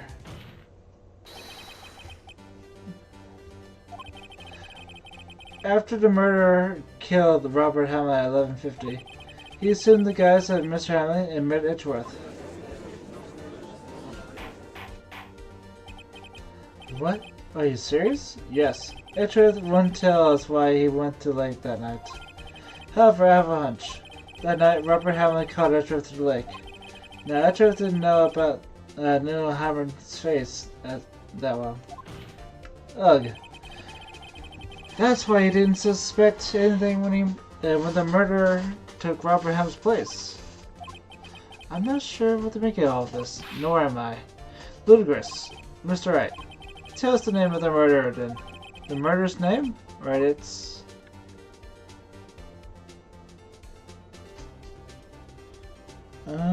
I don't know. We don't know. You don't know? Bah! Again, you waste my time. I don't know because he never told us. The murder is to take care of the boat shop, that old man. At 11:50, he was the one who killed Robert Hammond. The caretaker of the boat shop? Where did he do this? There's any boats on the lake then. Why would he have to go to all the way out of the lake to just shoot someone? May I suggest the real scene of this crime was not on a boat? What? Well then, when did the murder take place?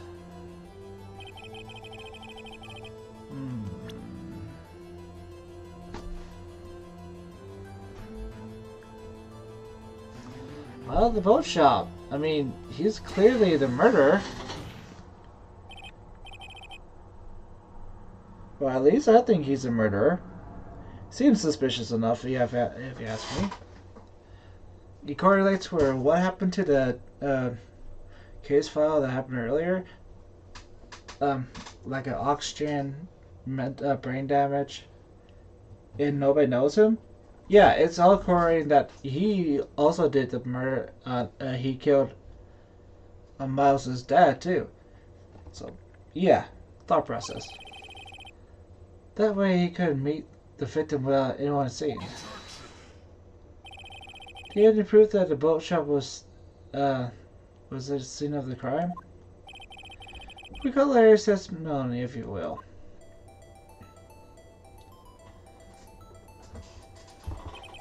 That night went out of the lake about searching for something. He finds it and returns to the boat. Then, when he's starting to head home, he hears a gunshot. He heard a gunshot, Your Honor. Excuse me. Even though he was wearing headphones at that time. In other words, the gunshot was very, very close by. And where would that be if he had just returned the boat? The boat shop. Mr. Wright, what happened that night in the Gourd Lake? Please tell the court from the beginning. Yes, Your Honor. Nick, are you sure about this? Not really. But I think if I start at the very beginning, and I take it slow, I might be able to figure this one out. That night, the caretaker of the boat, woo! Bit too much right there. The caretaker of the boat shop called Robert Hammond to his shop.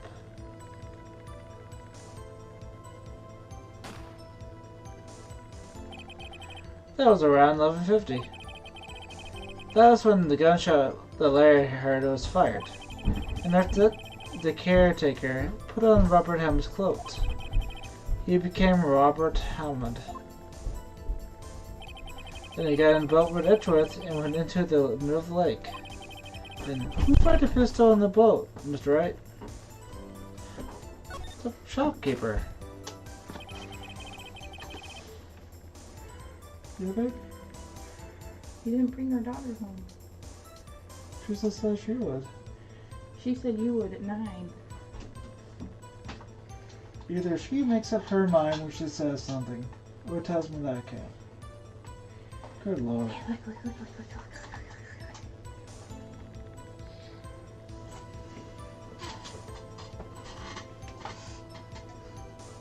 Besides, I'm reverberated. I can't drive. You're reverberated.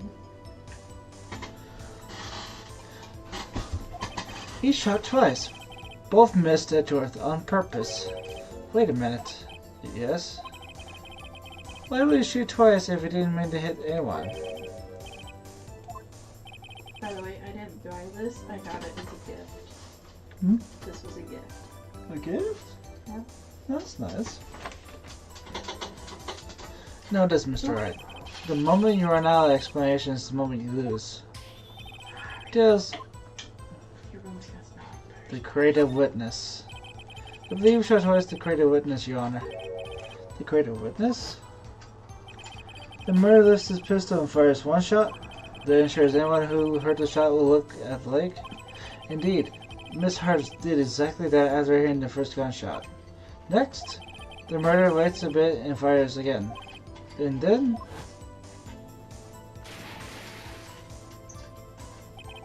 the murderer jumped from the boat himself, leaving the pistol in the boat behind him. Sound like one of those AI voices trying to tell a story. I see. To someone looking from the edge of the lake, it would appear that one of the men on the boat had shot the other. The murderer did not know about the automatic camera, of course. That's why he shot twice to draw attention to the boat. Once you realize that everything else fell into place, the boat shop caretaker swung back to the shop. Then he put Mr. Allen's wet coat back on the body and threw the body into the lake. This is what happened, Your Honor. These are the evidence that transpired that night on the Lake Gord.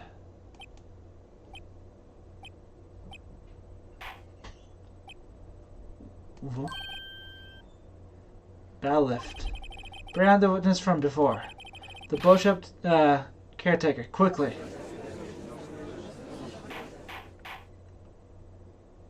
Here we go.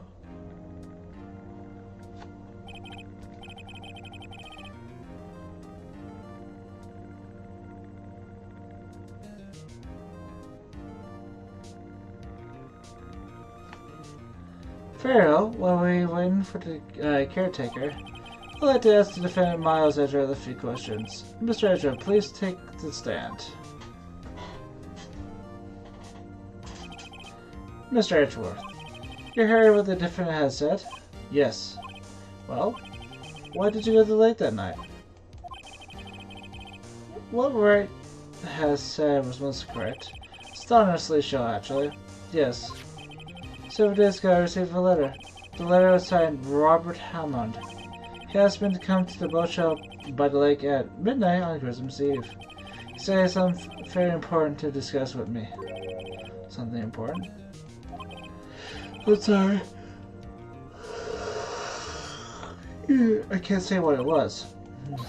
Your Honor, sir. Balef, we're conducting the trial here. I ask you that you remain quiet. The witness has disappeared. He isn't at the boat shop either. What?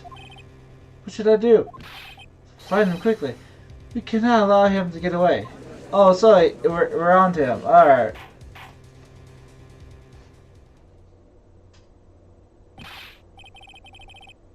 Mr. Von Karman, your witness has disappeared.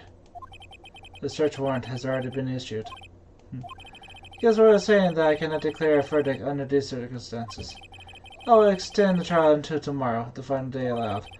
I request the police department utilize all its forces to find that witness. Am I understood? One more thing. Just who the boat shop caretaker. The thing he signed has become very important to the trial. I want him, and I want to know who he is. Very well. Fred is enjoined. Karma's not having a good day with me.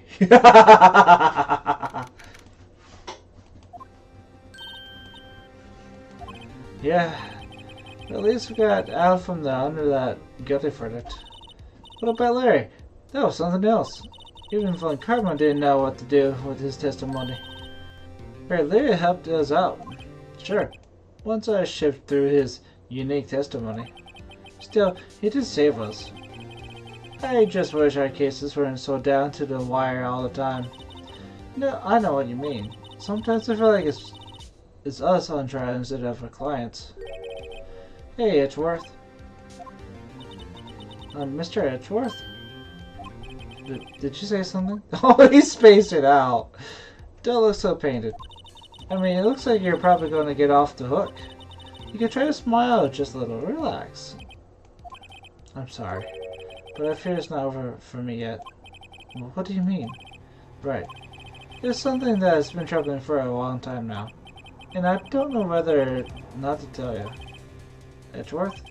No, there's a little time left. I want to tell you to get this off my chest, but... I can't make up my mind. What is this about, bud?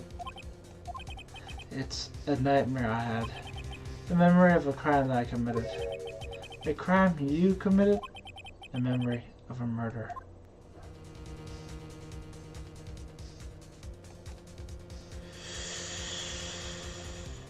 Yikes! Is it like the same stuff that's conspiracy at the same time? Seriously, is the shopkeeper the same dude that, Oh, man. This is getting good. This is... Okay. We got you, Edgeworth. Come on, bud.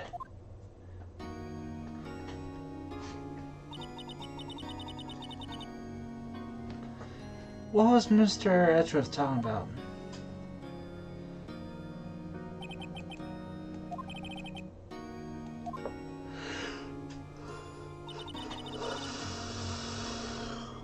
Oh no, he didn't. I don't believe it. Not Edgeworth.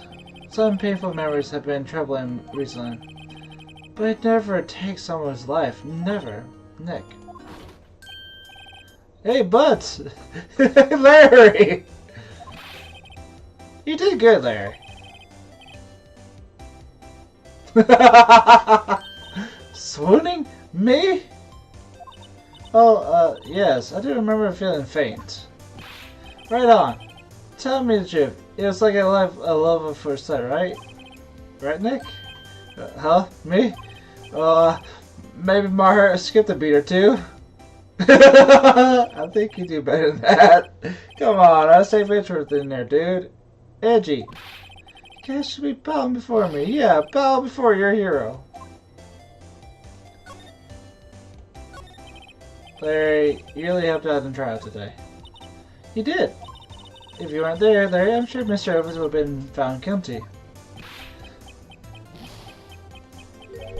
But seriously, Nick. That bullshit caretaker guy is pretty suspicious. But Etching ain't off the hook yet. Way to spoil the mood, Larry. He's telling the truth, though. Hey, I'm just a guy sitting in the audience, you know. That firm I was sitting, Edgy seems pretty edgy. I mean, can you really know he's telling the truth about that night? I don't know, but what I do know is I'm gonna believe in you two until the end. Us two? Edgeworth Inn. Who else? You mean me, right?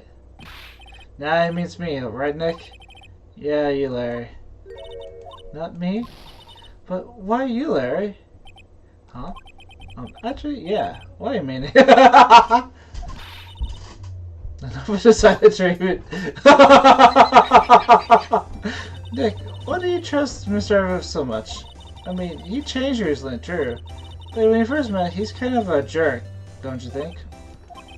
You didn't know him back then. Back to when he wanted to become a defense attorney. Wait, was that when you two were classmates? Yes. In grade school, they saved me. Miles and Larry. They saved me and I'll never forget it. That's why I became a defense attorney, you know?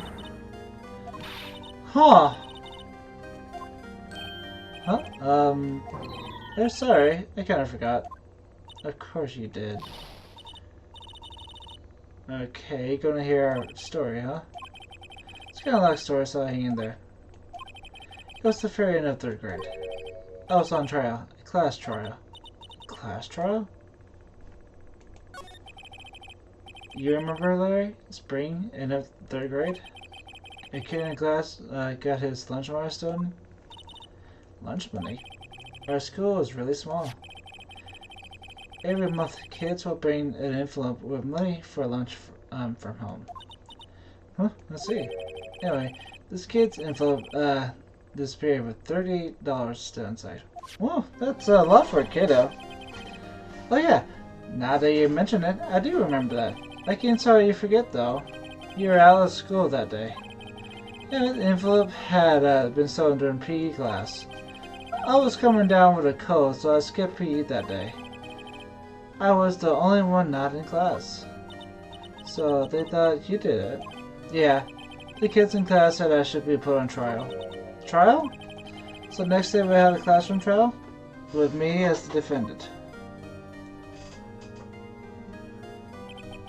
I didn't do it. Guilty. He did it. Guilty. Give him the money back. Your son a meanie. No one plays with him. Whoa, that's harsh. Wow.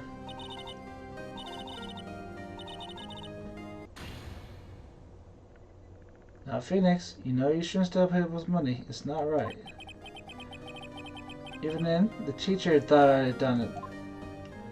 Go over and apologize, Phoenix. When did he have the name Nick, though? What is the... How did he get his nickname Nick? I didn't know what was happening. I was so sad. I couldn't stop crying. Everyone stared at me like I'd done it. I tried to apologize. I went to where the boys with money stolen were sitting. That's when it happened. You shouldn't have to apologize. The only thing that belongs in trial is evidence. Anything else has no place. You should all be ashamed, amateurs. Miles? It wasn't you who stole my money, wasn't it? No.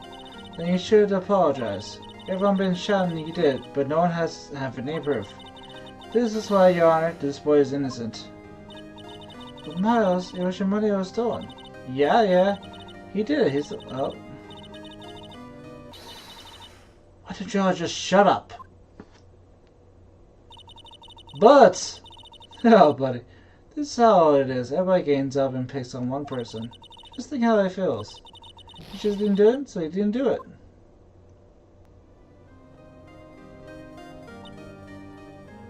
Were they all just trying to pick on our boy here? Come on. Very well. I'll replace the money myself. This class trial is over. That's how it happened. After that, 3 of us were best friends. Oh, I had no idea. Yeah, I had no idea either. I mean, I forgot. Of course you did. That's when I learned what it was meant to be alone. Totally alone, without a friend in the world. You did a good thing, Larry. Yeah, well. I was just lucky that I took the day off from school. If I'd been there, they would have thought I had done it. So I took it kind of personally, see. So what happened after the trial, Phoenix?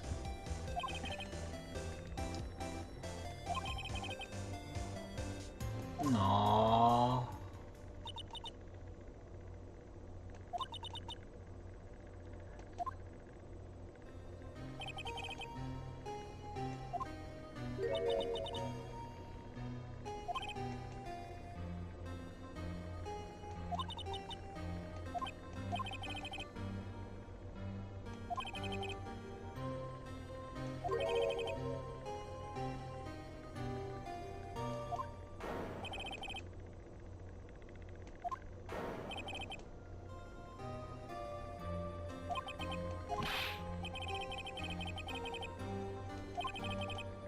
Hmm.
Ooh, that's some backstory exposition. That was all pretty, not gonna lie, on edge. Alright, let's find out. What's the best way to...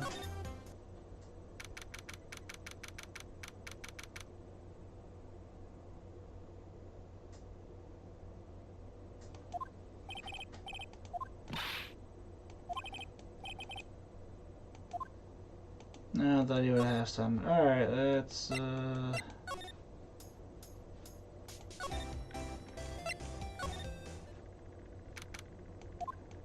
find... Oh! Hey, Gumshoe!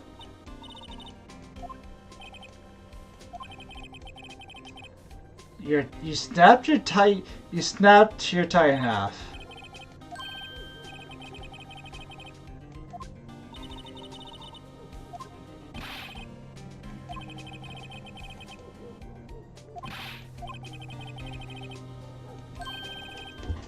Go catch him, Gumshoe!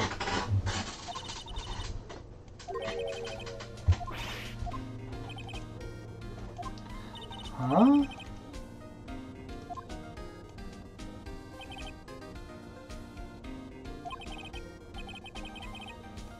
Oof.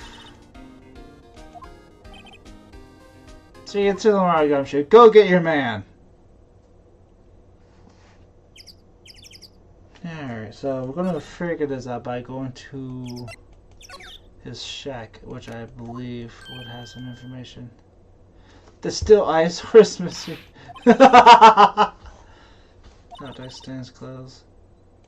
Yeah, wouldn't you worry about your buddy that you knew since 4th grade?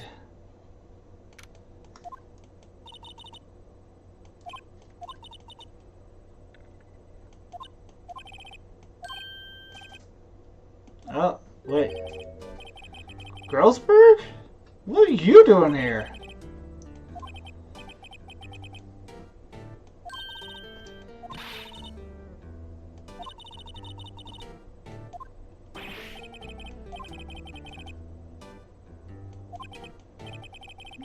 Yeah. Well, I'm not sure.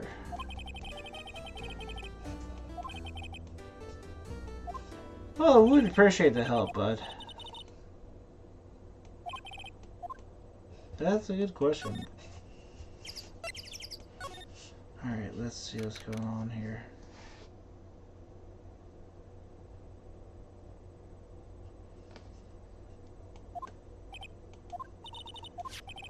Hello, hello. It's Polly, yeah.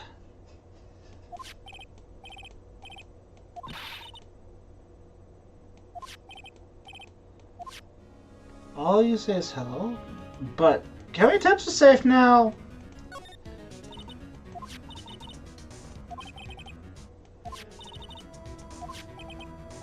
One, two, three. Why would you be upset? Okay.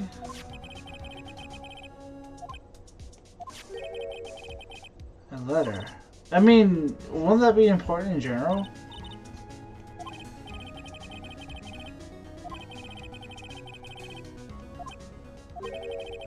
Get your fringe on my cyclist. Wow.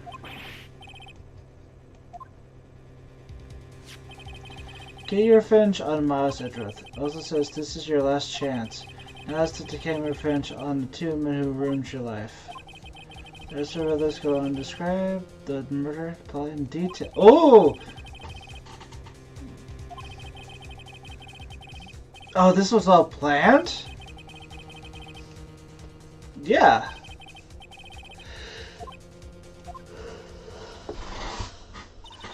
But we messed it up and he's on the run now.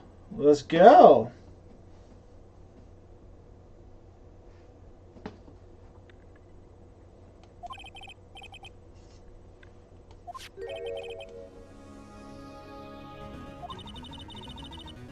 The caretaker. What symbol was that?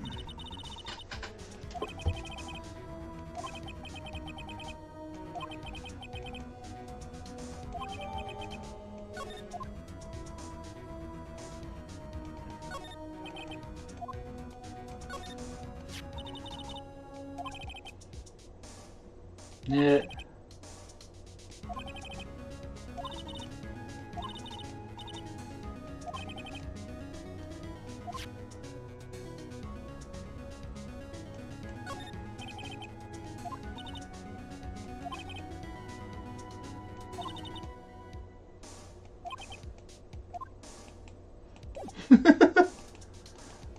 Alright.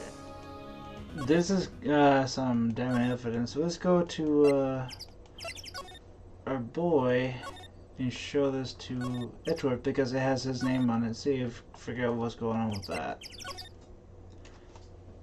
Hey Edgeworth, how you doing, buddy? Are you doing okay? You look grim as always. We're gonna start about the class trial. Class trial? What do you mean? You don't remember? No, I don't. Your lunch money was stolen, wasn't it, in 3rd grade? Lunch money? Oh, alright. Yes, I seem to remember something like that. Nick, I think you're the only one who really remembers. It's probably the only really matters to me in a way. Mr. Edgeworth, did you know? The trial was the reason Nick became a defense attorney. Ridiculous. Gee, thanks. That said, it doesn't sound like the kind of thing you do. You haven't changed a bit, haven't you, Wright? So simple. To a fault, even. Maybe, yeah, but I think you changed too much, Edgeworth. Perhaps. Alright, bud, we gotta talk about something here. Edgeworth, see this letter? Hmm? This came out of safe in the shack where the boat rental caretaker lived. I see. Revenge on me? Who is that old guy anyway? I don't know. Could it be an innocent defendant you got declared guilty or something? Nice, right. But I don't remember that old man. Not at all. So, he was following this letter, right then? Which means there's someone else behind it. Now time to get revenge on the two men who ruined your life. 2 men. Me and myself and Robert Howard. Also says this is your last chance. Last chance? Wait, maybe. Maybe he's talking about this says limitation of the DL6 incident. Wait, that old man. Do you know who he is? Yogi. Could he be Yogi? Yogi? The suspect in the DLC, isn't it? The one who was found isn't.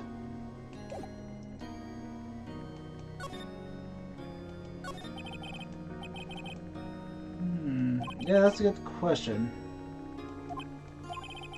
Can't let myself deny the reality like you. What do you mean? My father was taken from me, and you want me to defend criminals? I'm sorry, but I'm not that good of a person. My inspector was apprehended in your father's murder, right? Yes, the man was trapped in the elevator with my father. His name was Yanni Yogi. He had to be the shooter, any way you look at it. Yet, he was found innocent. The defendant attorney got him off the hook. On that day, 15 years ago, the 3 of us were trapped in the elevator for 5 hours. When we rescued, we were suffered an auction to deprive. I lost all my memories of the murder. Lost your memory? Even now, I can't recall what happened in that elevator. That was the crux of Yogi's attorney argument on the card. He claimed Yogi had been not sort of sound of mind due to the auction deprivation. Yogi was released due to a lack of evidence, innocent. That's when I changed my mind. I started to hate defense attorneys. What's your relationship with Karma? He's my teacher and a man who deserves respect. I learned everything that I know from courtroom techniques from him. Oh, so like faking stuff, okay. So like my sister was to you, Nick. He was a perfectionist in all things. In court, in his personal life, he is obsessed with doing everything perfectly. Perfectly, huh? In all the cases he's been taken on, none were left unsolved. None, and no one suspected was declared innocent ever. But that's... I know. It's possible for someone to suspect we're indeed innocent. However, it's impossible for us to accurately determine that in every case. All Fun Karma does is his job, to find suspect guilty perfectly. In any case, it's not even impossible to find a weakness in him. Should a weakness appear, he will do everything in his power to make it go away. Edgeworth? What you're saying is true. You're headed for a guilty sentence tomorrow.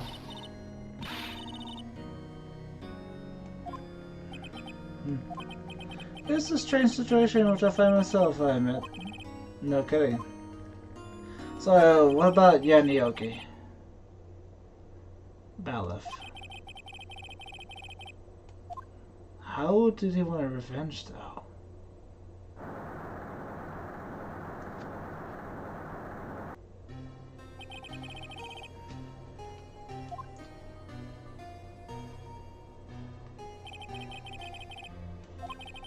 We were there for so long it felt like forever. The air thinned, and darkness closed in on us like that in a small box. We became unsettled. Oh, I can't breathe. Quiet, I say quiet. You're not making this any easier. I want to get out. Help, get us out. Don't shout. You just use up more oxygen. He had his son to worry about at that time. That's all I remember. When I came to, I was in a hospital bed staring out the ceiling. In court, Yanni Yogi's mental condition was called into question.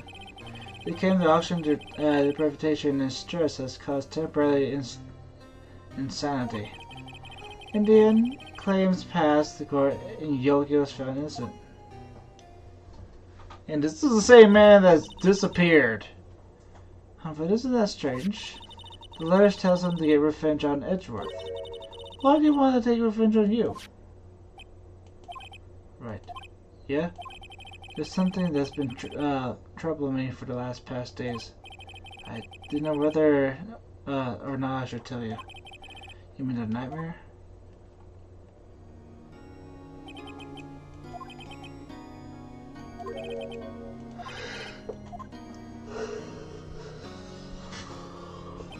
I think it's time to come to tell all. Alright, tell me what you need to do, bud. For the last 15 years, I have the same dream almost every night. I wake up in a fearful sweat every time. What kind of dream? It's a dream about my father killing in the dark.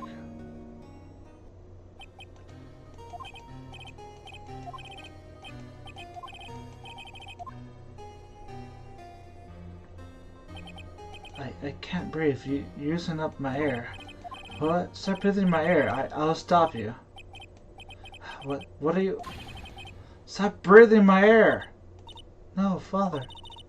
He's attacking father. And I've seen the pistol lying by my feet. I don't know if it was evidence from that day in court or the ballot. In a daze I picked up the pistol. Get away. Get away from my father.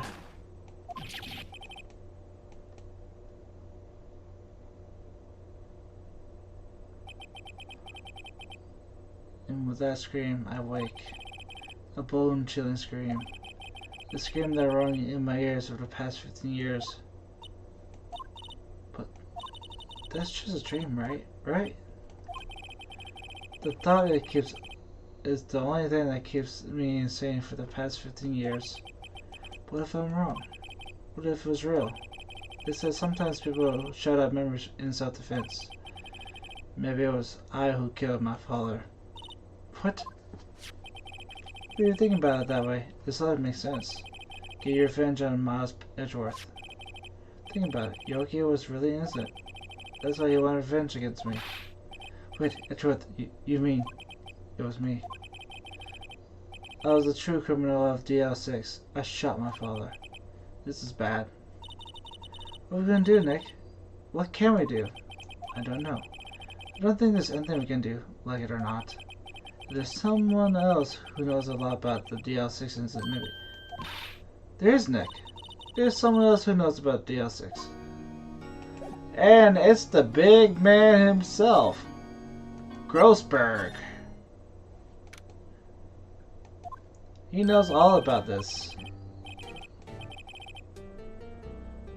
Well, we have a lot of trouble.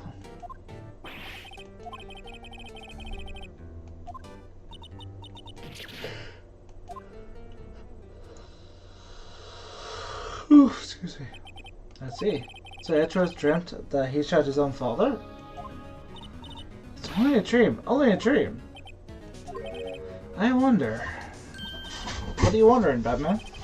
If that's the case, then why do you two look so troubled, hmm? Also, consider this.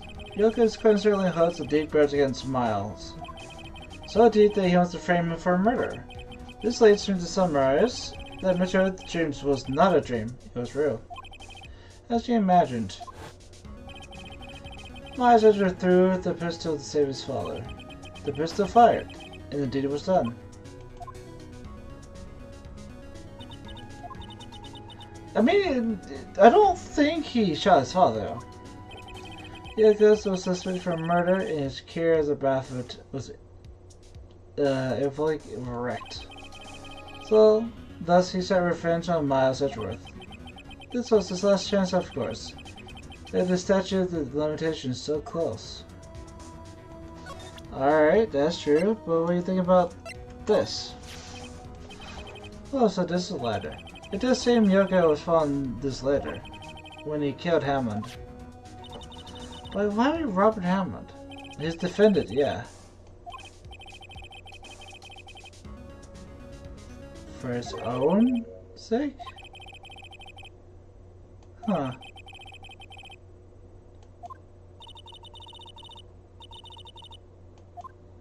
Yeah.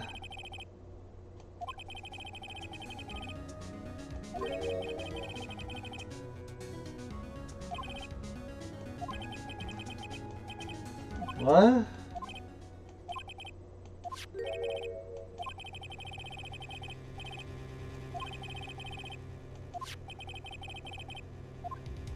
I think Yanni, okay?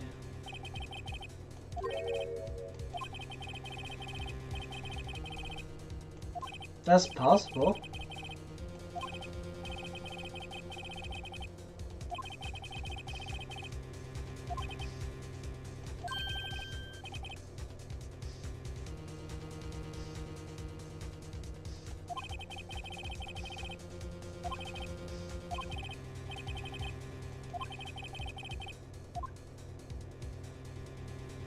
Karma?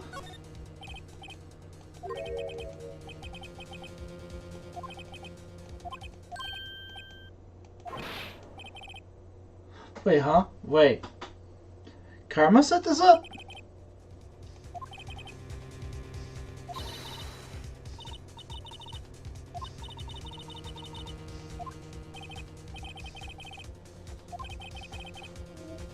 Why?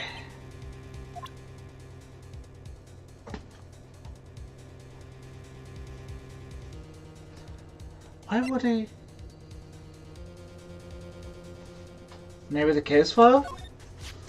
Something's up. Something's up. Why is this?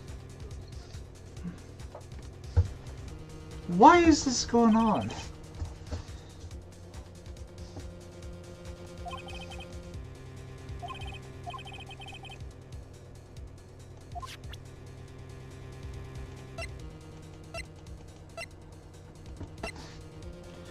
Why would he set this up?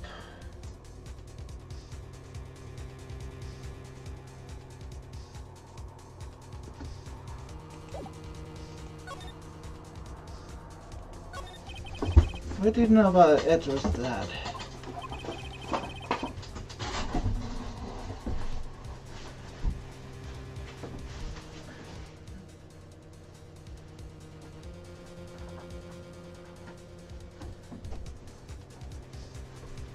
Everything just gets in more.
A defense attorney without peer.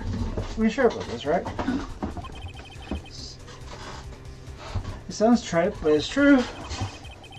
Well, you may have one peer, now that I think about it. Your mentor, my FA. My sister?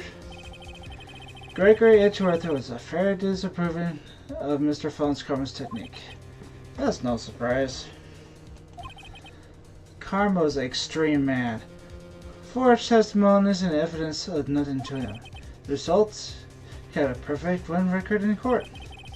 To beat him, Gregory tried to call attention to his methods. And he lost. And died in despair, as it were. I see. Wow. When Gregory Edgeworth was killed, the police called on speeding. There was your mother, Misty Fay. I'm Greg Edgeworth and have been killed. The one who shot me was the Battle of Yatni Yogi. Yet Yogi was found innocent. That's why my mother left us. Everyone called her a fraud. That's right. Everyone thought she was, you see. Yet, now that I think about it, it seems the one who lied was Gregory Edgeworth's ghost. Gregory Edgeworth must have known who shot him. I don't believe it. So you're saying he falsified his testimony? That it was that lie to protect his son? It's only a possibility, mind you. But it's a possibility, nevertheless. He lied as a... If it's truly Von Karma who wrote this letter, then he would have known the truth.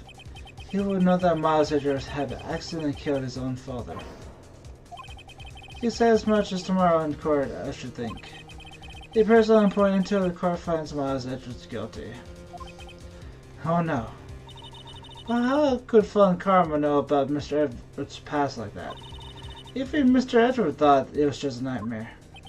That I do not know. Yet I do know that Von Karma is both persistent and a perfectionist. He may be seen to satisfy a grudge against Gregory Edgeworth by hurting his son. What do you mean? It was 15 years ago.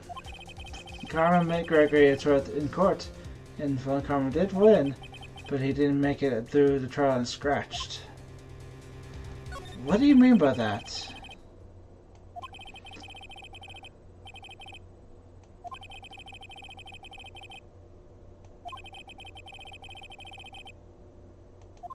It stood. Ooh.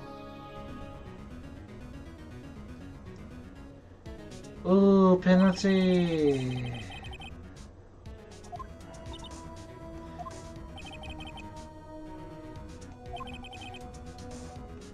Vacation, huh?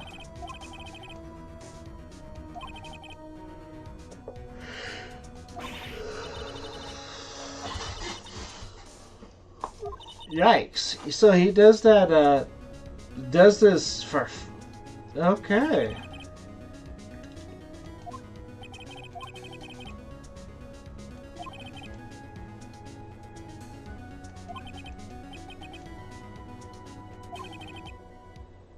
Yeah, that's a good question.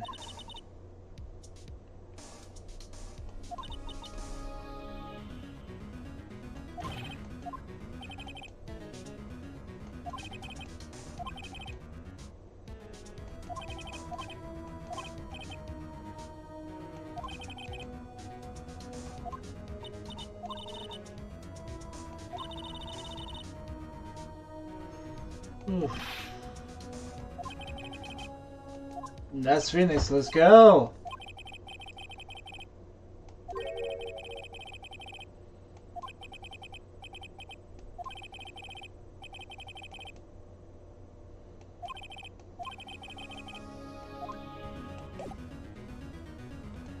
I think that's about what we can get out of this, right?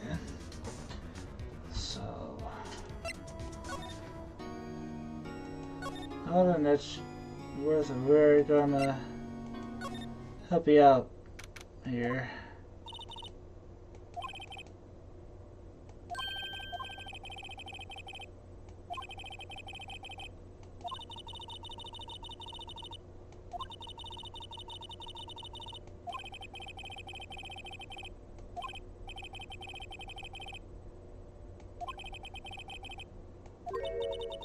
Karma?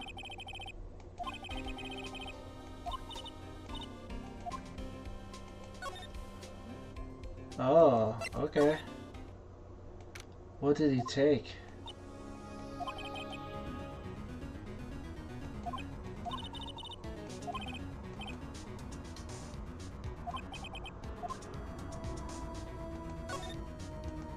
This is open.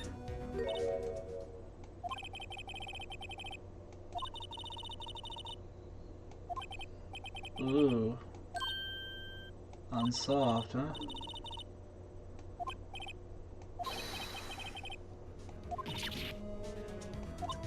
Creepy guy.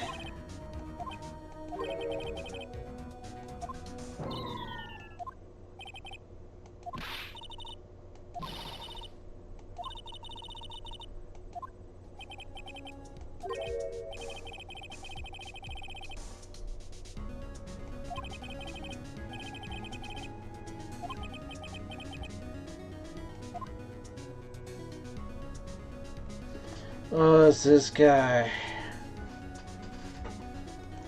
Hey, I got something that has your handwriting.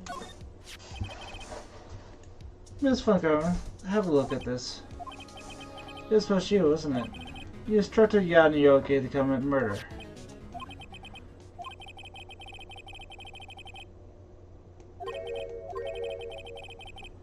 Oh. You straight up admitted it! Here's my dear defendant attorney. Thank you for taking the trouble bringing it to me. You seem to have a lot of needed hassle. What? A stun... Wow!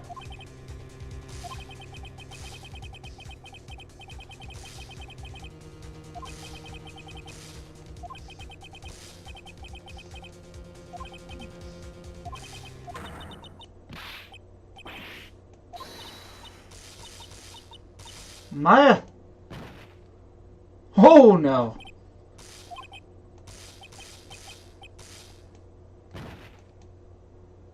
Okay, that's just...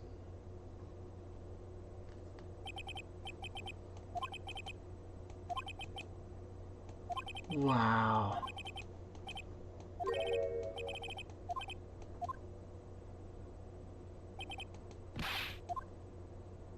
she okay?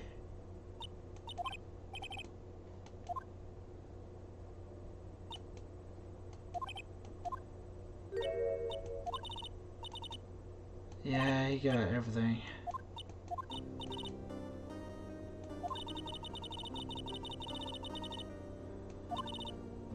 It's okay.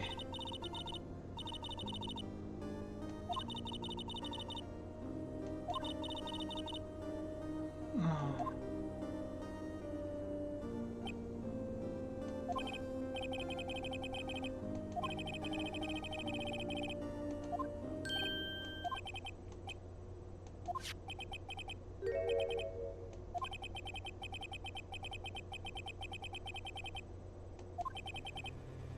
Oh, here we go. And you can track, like I said before, you can track the guns. Okay. Ballistic markings, yes, yes, yes.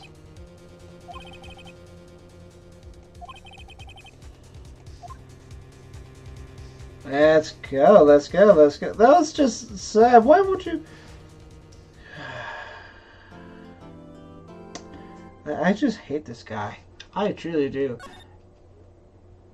Does everything in his power to win and have revenge on Edward just because his dad dismerged his fucking...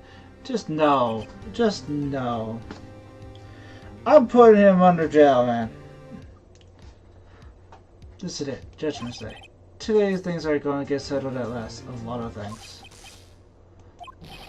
What's the big deal?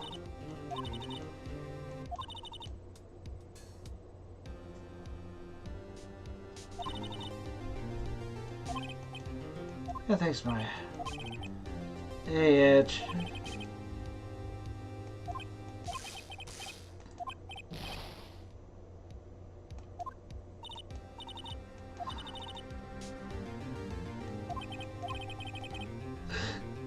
Wait, hold on. Is Maya supercharged? Is her touches can shock people?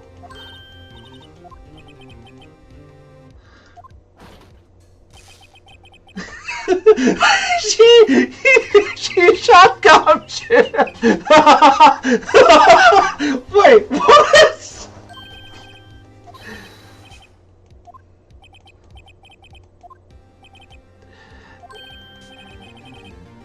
Oh, you got him?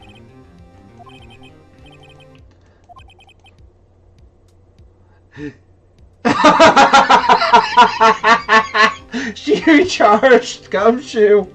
I love this guy.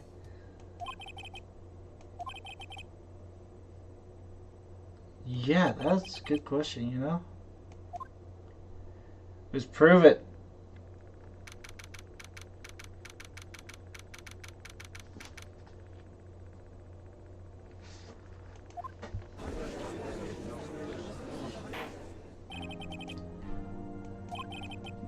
Let's go.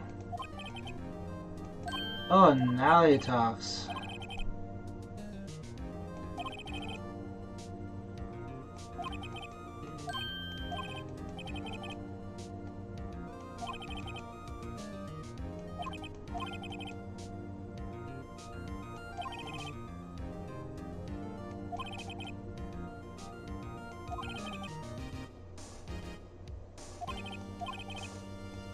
He thinks he has a win on us, huh?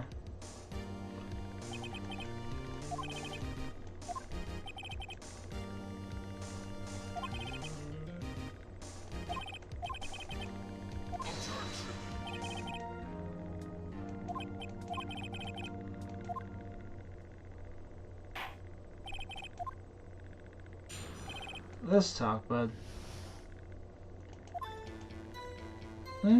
I'm sure. Sorry about leaving you so like I did. Wasn't running away or nothing. Went to buy some for Polly, see? But you guys got nothing to do with this incident anyhow. I mean, I need one of those motive things, right? And I don't got one. So much that's more use of stand as is. Oh shoot.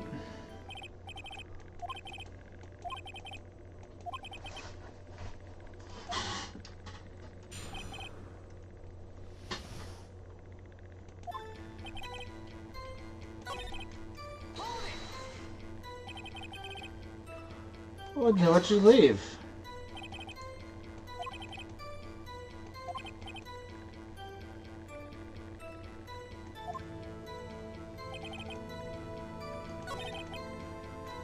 You got a lot with this. You lost much of your memory, is that correct? Yep, seems like it. Then how could you know that you didn't have anything to do with this incident? Or maybe you're lying about not having your memory, hmm? You know exactly who you are. The witness testified quite clearly he has no memory of who he is. If Clemens lying, then show the court proof. How am I supposed to prove what's going on in that old cogger's head? That's impossible. I'm glad you come to your senses, Mr. Wright. Very well, witness, please continue. No, you're not getting off.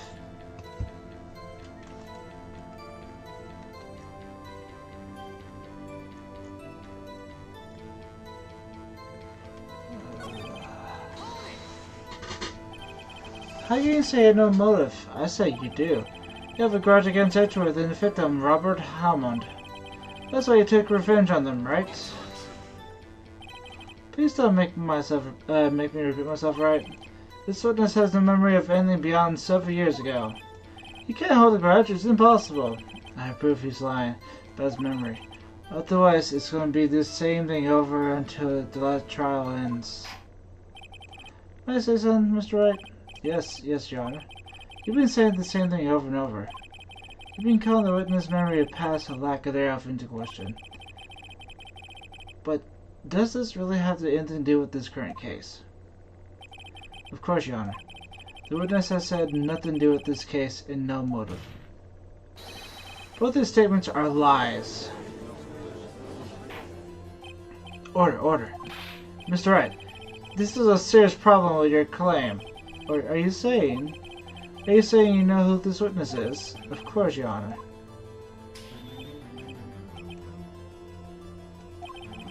I didn't know myself, so who is he? Don't play Tom, Karma. That's right, please tell us the witness's name. Yanni Yogi. His name is Yanni Yogi, the former cart ballot. Yogi? That name seems familiar. Yanni Yogi, from the DL6 incident. Figured the judge wouldn't heard of it. It was such a famous case. But what does this mean? Your Honor, if this man is Mr. Yogi, then he has a clear motive. What are you laughing about? Jumping to conclusions again, Mr. Wright. This man has witnessed Yanni Yogi. Fascinating. However, how do you propose to prove this to the court? This is a court of law, as you may recall. You need proof. And allow me to repeat once more that the witness has lost his memory. This is it. I have to do this now. If I can't prove Yogi is right here, right now, then I got nowhere else to go. Nick, how are you gonna prove it? How can you prove that it's Yanni Yogi? It's okay. It's quite simple, actually. Your Honor, please take this man's fingerprints. Then we compared them to the fingerprints on Yanni Yogi 15 years ago. I see. That makes sense. Huh? I'm so very sorry, Mr. Wright. But why? The witness has no fingerprints. What? How's that possible? But you see, before I worked as a caretaker, I worked at a chemical plant. Burned my fingers looking over the stuff, yep. Yeah.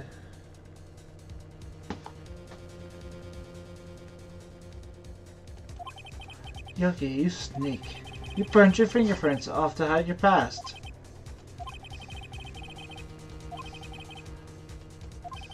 No. Well, what will you do, Mr. Wright? It seems the case has been decided now. He's really pushing it. No, I know what happened. I know everything. I just can't prove it. But no, I can't let it in like this. I can't lose. There has to be another way. There's no one who can testify to this witnesses. No one. What are we going to do? I'd even consider that he might even erase his fingerprints. What do I do? Well, Mr. Wright, perhaps you'd like to cross-examine his pair for the common relief? Yeah, fair funny. You're a sore winner for a comment. Wait a second. Cross-examine his parrot. What was it, Nick? No, you're not going to... Your Honor? The defendant would like to take Mr. Fallon's comment up on his proposal. I will bring the bird in! I'd like to cross-examine the witness's pet parrot. Let's go! Order. Well, what do you think, Mr. Von Karma? Do you need to even ask? This is a farce. I object. Wait a second. You were on the one who said I cross-examine the parrot, Von Karma. I have the right to do as you suggested. Well, if you're so desperate, then please be my guest. Of course, you should go through with this, and nothing comes out of it, then I hope you're ready for the consequences. It's kind of crazy, yeah, not gonna lie. Let's do it. Let the parrot take the stand. I cross-examine her, Your Honor. It's the most ridiculous thing I've ever heard. Von Karma right to every personal testimony, every piece of evidence. Except the parrot. She's my last chance. At least, I think so. Bella, bring in the parrot. So, bird. Bird. That's quite a bird. Please tell us your name. Name? The witness is ignoring me. It must hurt to be ignored by a bird. Farewell, witness. Who's your owner? Please to testify for us. Who's your owner? Hello.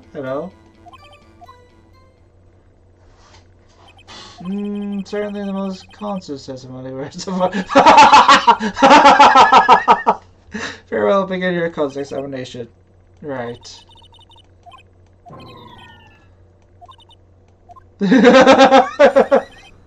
Okay.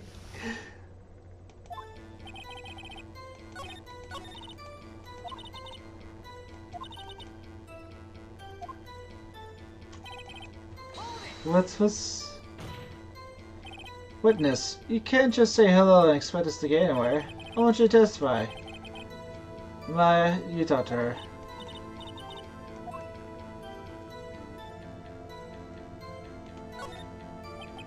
This was 2 days ago. Polly, have you forgotten something? Yeah, this is the right path, I believe.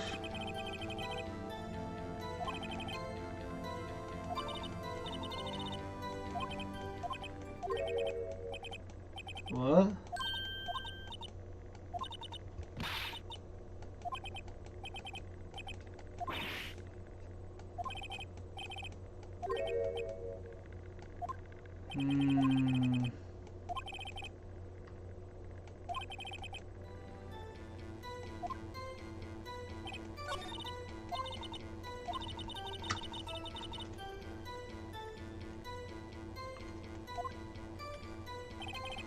You've even trained a parrot?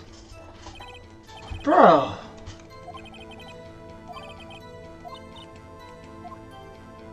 What's your name?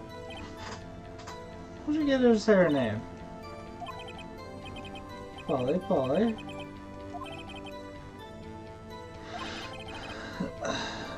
Of course.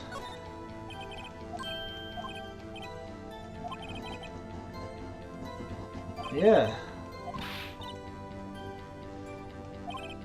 Listen, we're not here to answer questions of who's the caretaker.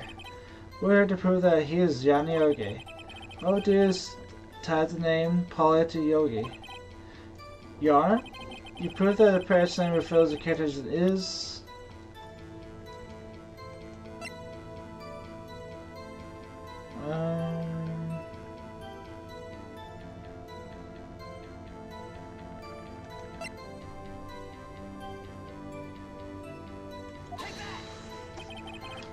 The DLC case file?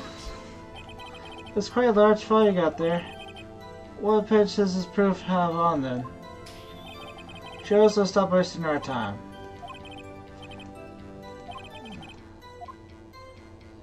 Suspect data. The page has all the information about Yanioki. Right after he was arrested, his fiancée committed unaliving, see? Indeed, it does say that, yes. What was his fiancée's name? Polly Jenkins. Polly! Exactly, Your Honor. He wanted to remember his name of fiancé who had come unalive. That's why he named his parrot after her. I see. I guess that's possible. A mere coincidence, that's all. My granddaughter had a dog she calls Phoenix. Miss Wright, that's making you my granddaughter's fiancé? She's only 7 years old. That's a dog. What? The law is a little weak for evidence at a murder trial. But like some other corroborating evidence. Where am I going to find that? Nick, we're getting close. One more. If we could just get one more piece of evidence. Right. But what?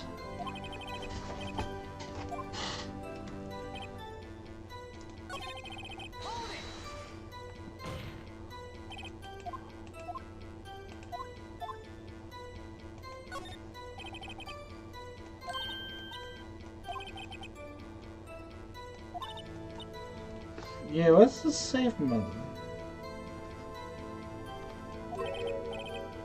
1228. I'm a reckless parrot. Well, Miss Wright, are you claiming that number has something to do with the caretaker? Yeah, it does. That's why I have to say it.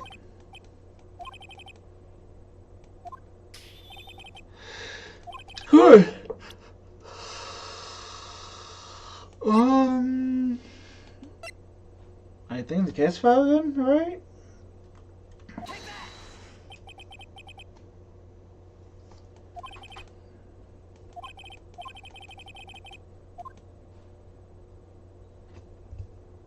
It could be the case summary. I think it's going to be the case summary because, yeah, I remember. It's the case summary page. Especially the date. When the DLC 6 incident. Yeah. 1228. Exactly. The number on that saved is 1228.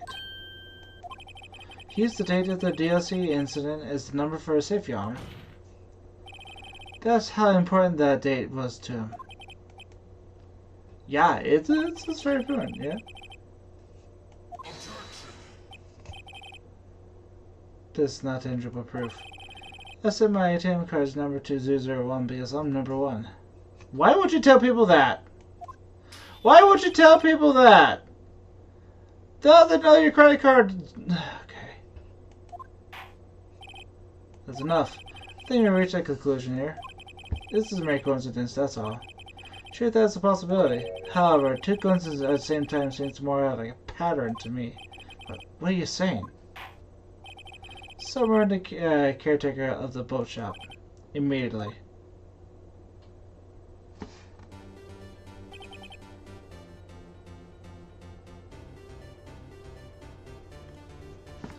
Witness, tell us your name.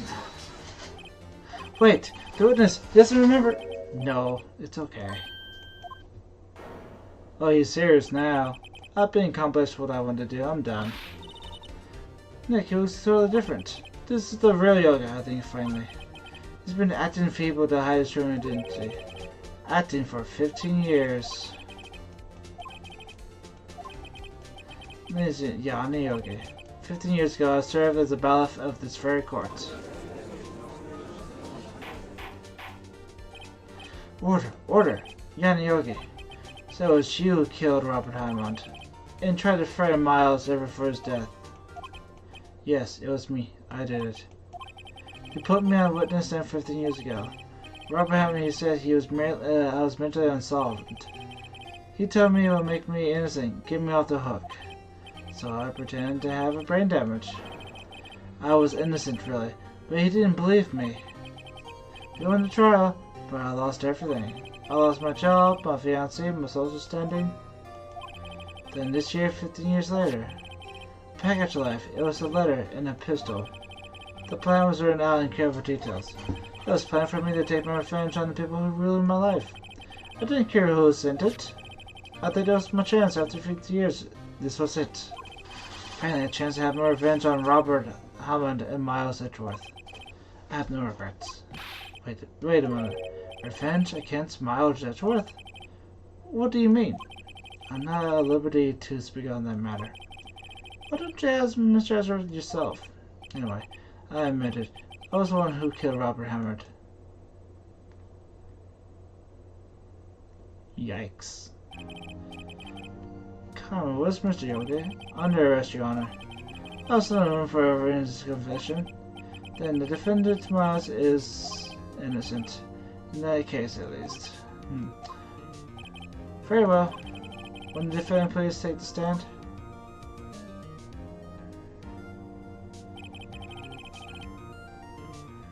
There are a few mysteries left unsolved. Still, you're clear of suspicions of the particular case. So I'd like to pass judgment on the murder of the Mr. Robert Hammond. Any objections? I don't believe it. Why isn't Fawn Carm saying anything? Very well. The current defendant is Mr. Edgeworth not guilty. This is his first loss. So why is he not putting up a stink? It's been 4 hours? Oh, yikes. This cameras are adjourned.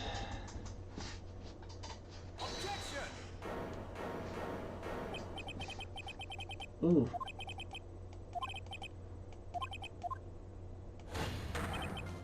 Edgeworth?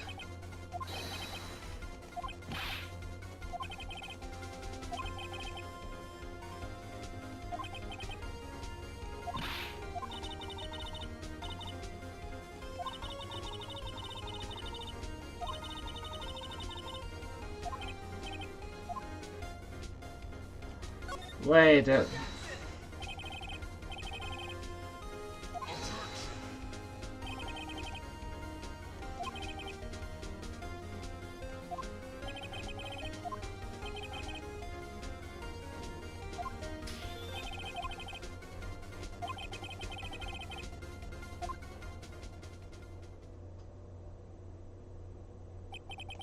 for 15 years, I have a recurring dream.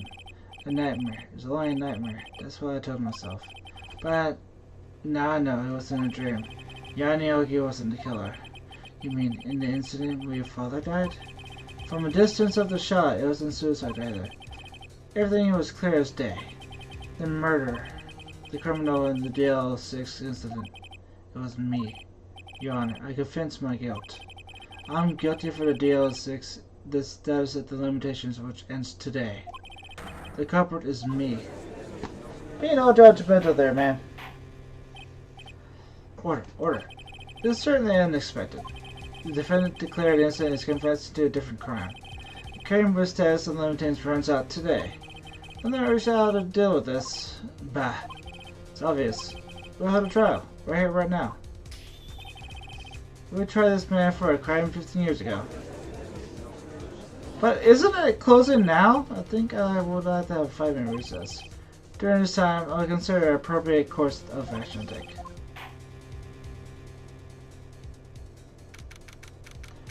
Alright, we're at the last stretch, I believe. Why, Edgeworth? You did!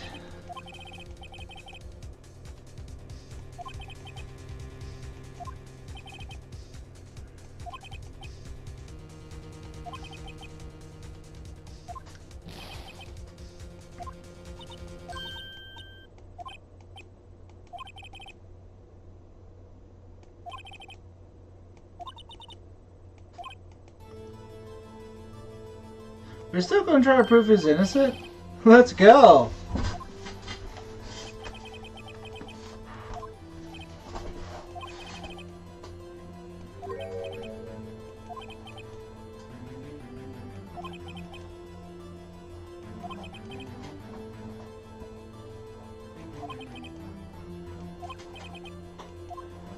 Let's go, Edgeworth.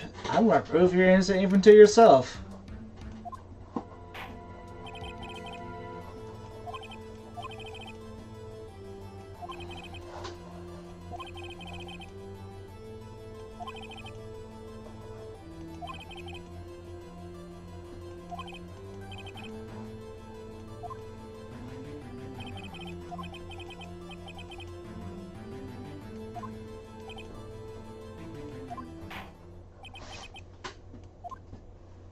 Come on, Miles.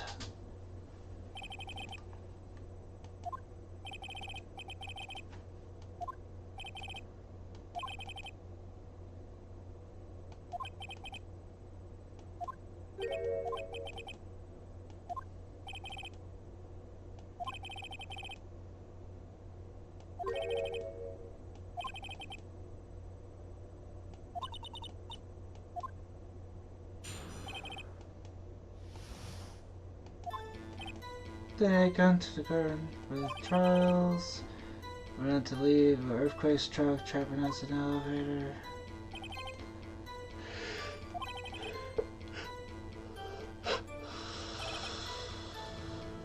Pick it up, they're at Miss Yogi want them to stop fighting. The moment later, the gunshot, then screams. So it's terrible scream.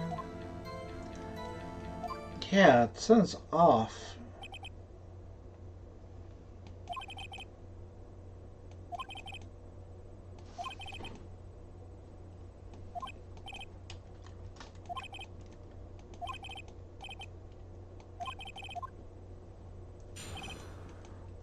Alright.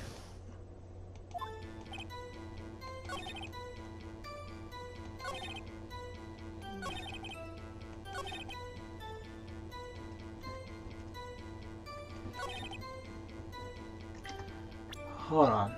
No, that's not right. Are you sure I only heard one gunshot? Yes, I'm sure of that. I heard the shot, then scream, and everything faded. I was unconscious until the rescuers came. I see. No, Your Honor, unfortunately you don't. Look at this fight one more time. This plainly contradicts the witness testimony. You do enjoy dragging out that fight, do you? You do not accept this evidence unless you can tell us what page it's on. What page the contradicts on? Victim data. Look at the victim data on this file.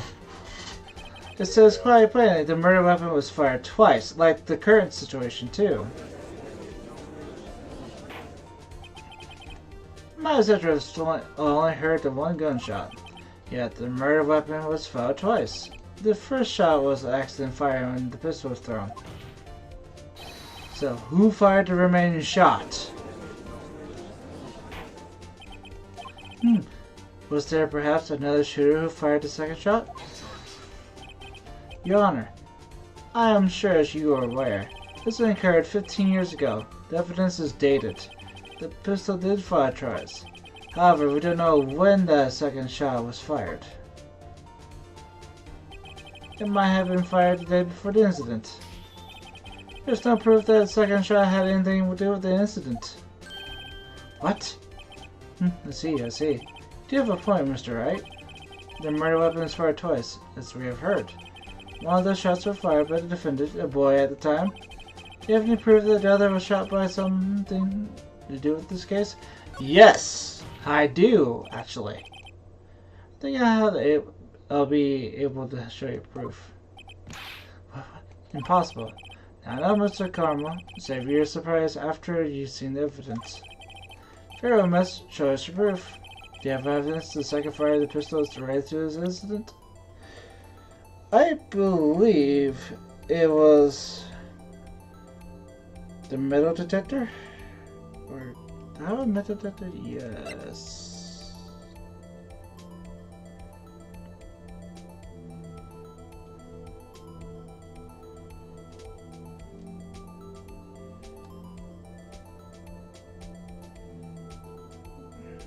No, that won't do it.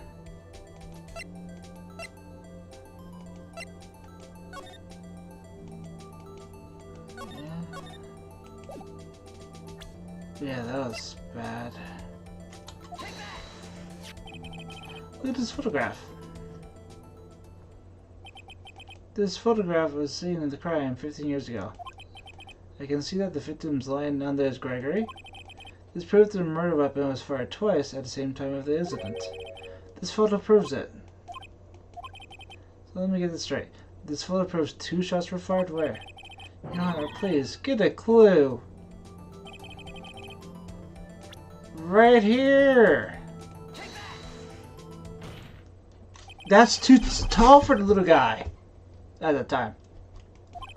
I see a bullet hole in the door. Your Honor! Greg Edwards was killed by a shot from the pistol, yet there's also a bullet hole from the elevator door, which we know that the murder weapon was fired twice. Thus, someone other than Edgeworth fired the second shot.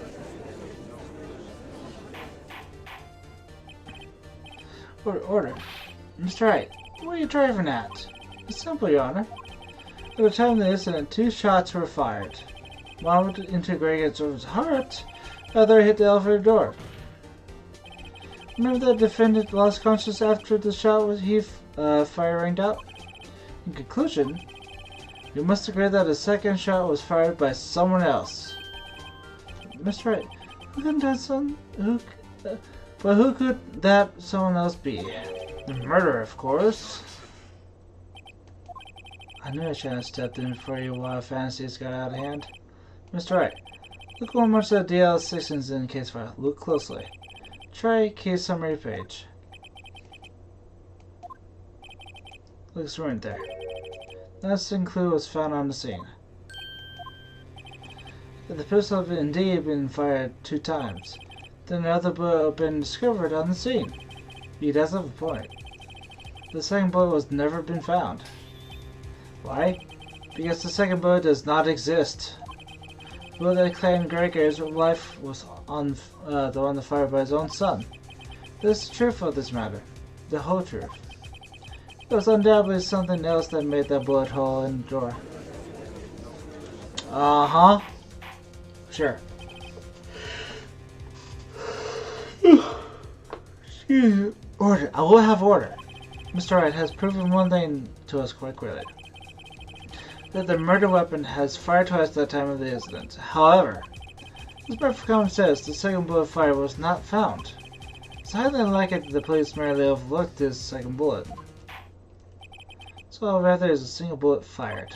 I'm afraid that this could discount the defense claims. I praise the judge for his wisdom in this matter. That's a good question. How did this happen? No? I'm sorry, it looks like I was wrong.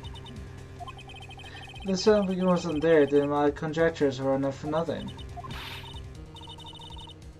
Yeah, we're gonna do this. Come on, Phoenix!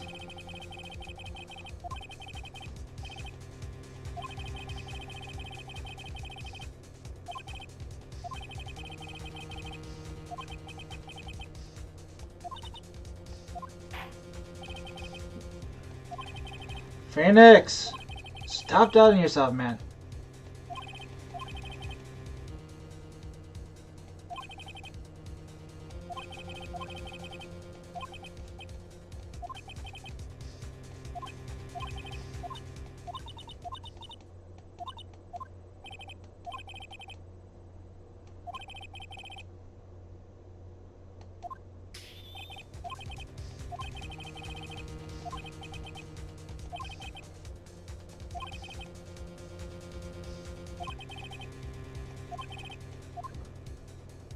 I do.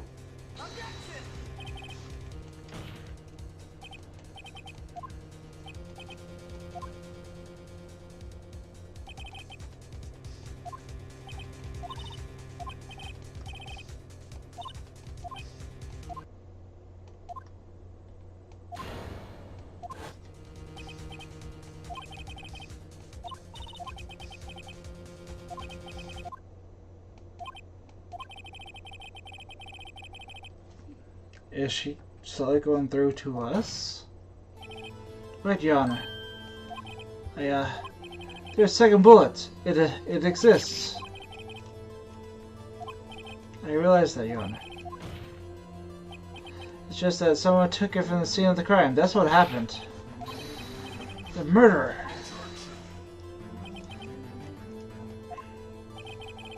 I'm still thinking about that one. Huh?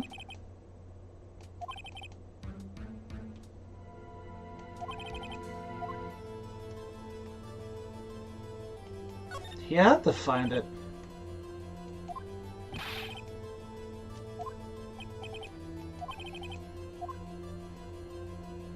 The bullet will be proof, you know?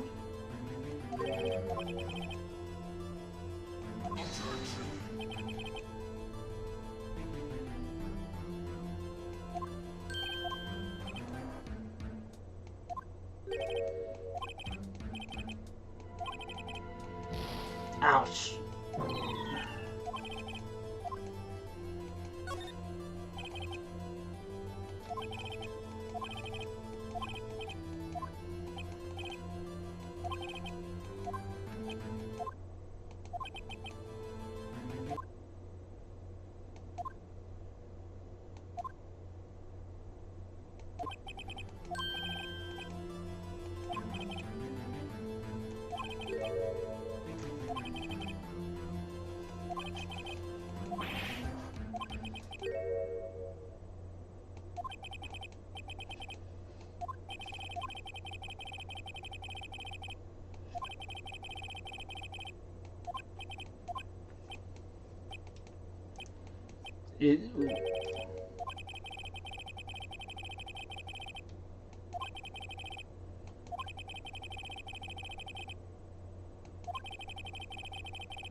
What's going on?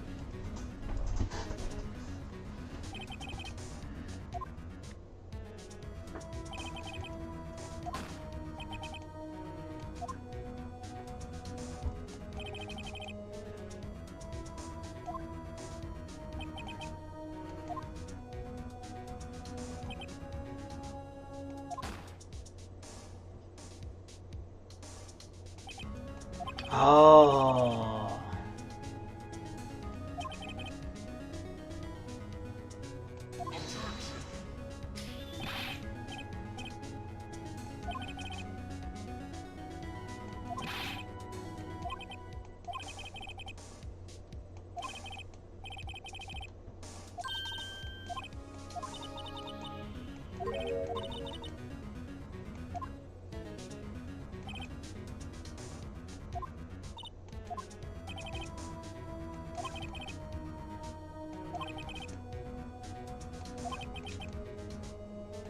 First and... Ooh, okay.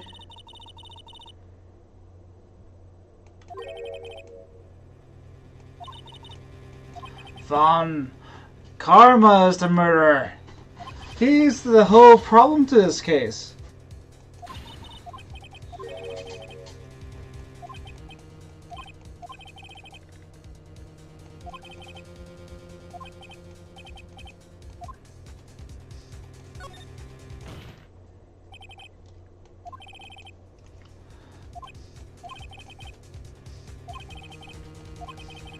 How would they know? Come on, say it.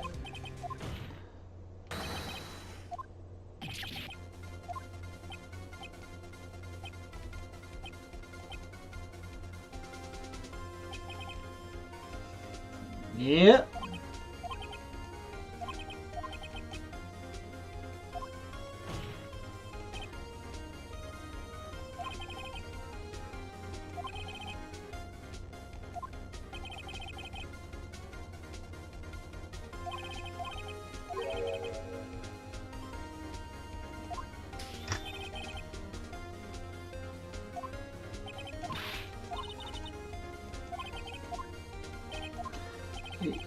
He was still have it in him, wasn't he?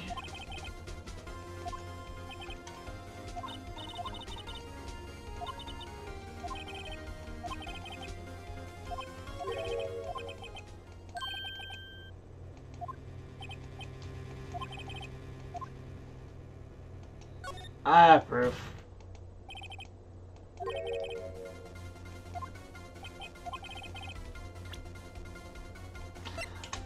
It's metal, right?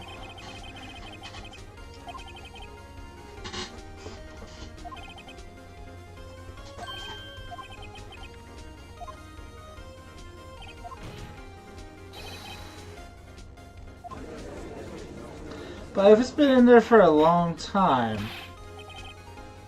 yeah.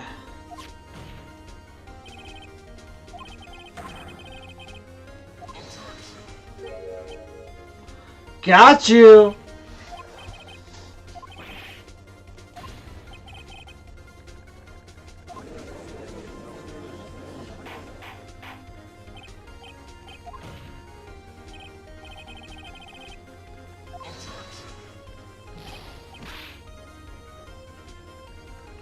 Oh, he's backed up in the corner.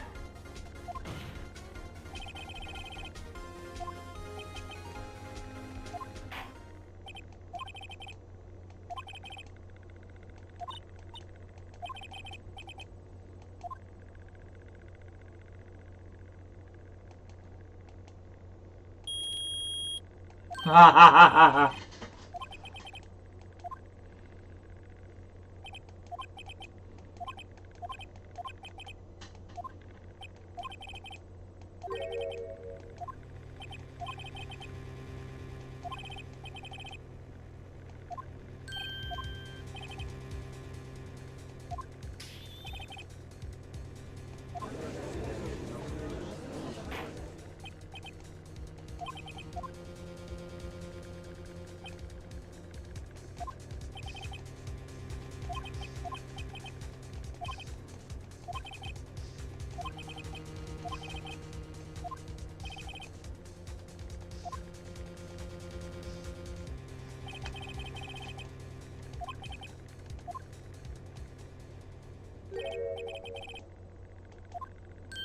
We got you.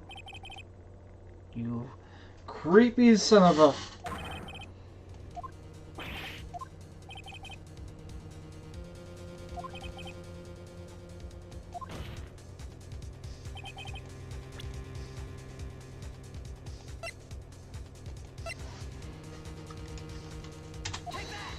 The same bullets.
He's throwing a fit. Wow. Because he lost.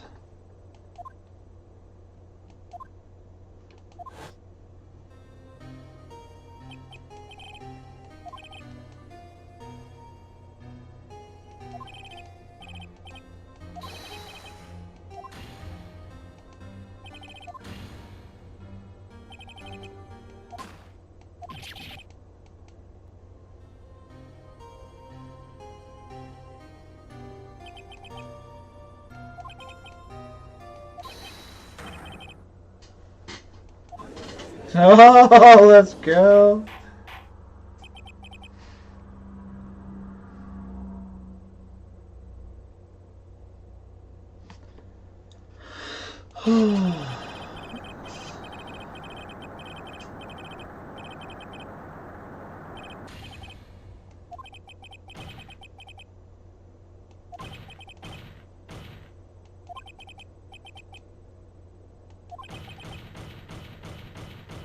You're going to jail for life, bud.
A boy citizen?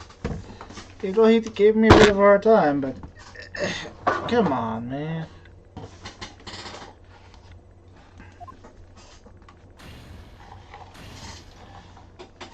Thanks, Phoenix.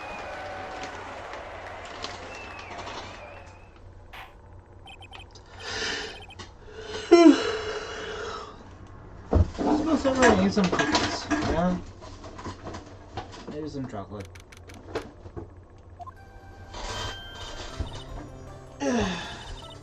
Stretch.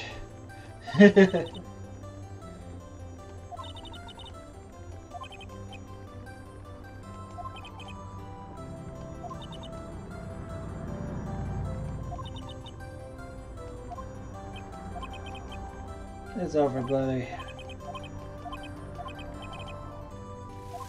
Say thank you.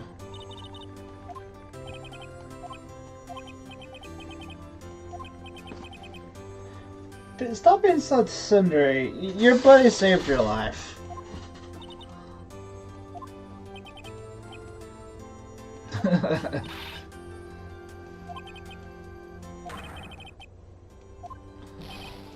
Oh, here's Gumshoe.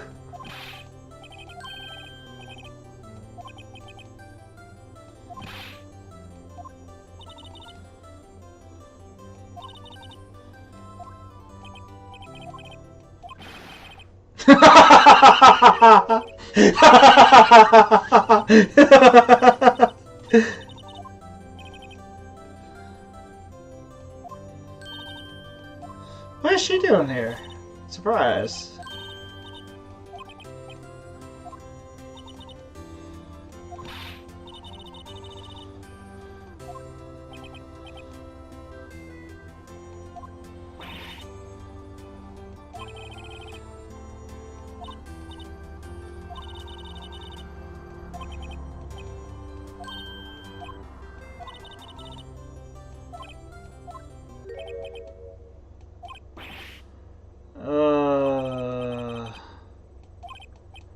Another one.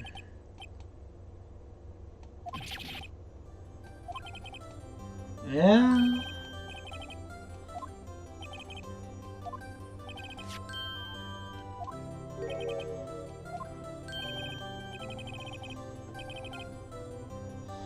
Harry Butts. Oh, he got the. It's Larry. It's his name's Larry.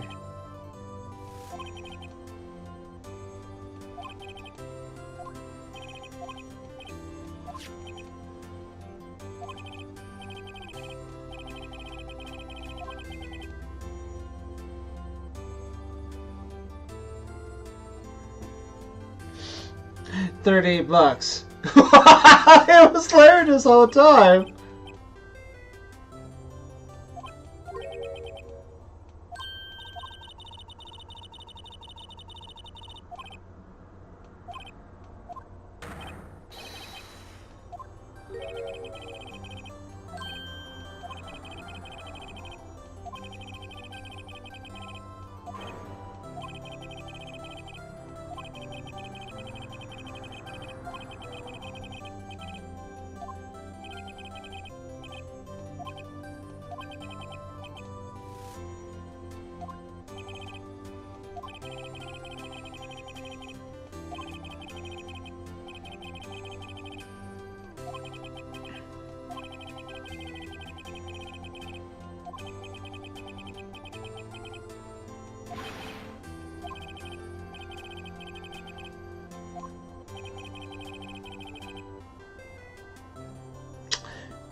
When did you get sent to him here all of a sudden?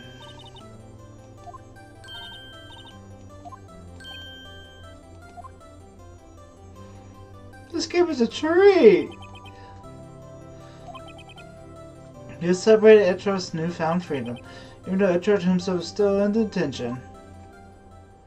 Oh, yikes.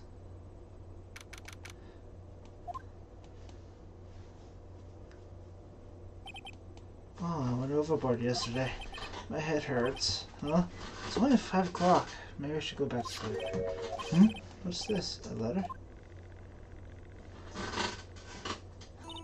Good morning. Oh. You were really impressive yesterday. Seeing you made me think about what I'm doing here. I'm a spirit medium, in training of course. I wanted to help Mr. Edgeworth too. I wanted to help you. But I couldn't. I was useless. So just to go back to my training. I'll pick up a full-fledged spirit medium for starters. I couldn't say it to your face, so I left his letter. Goodbye, Nick. Oh, she left us behind?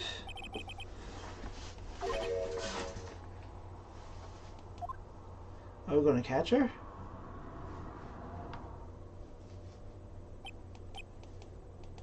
I guess I'm too late. Hey! Nick? Maya!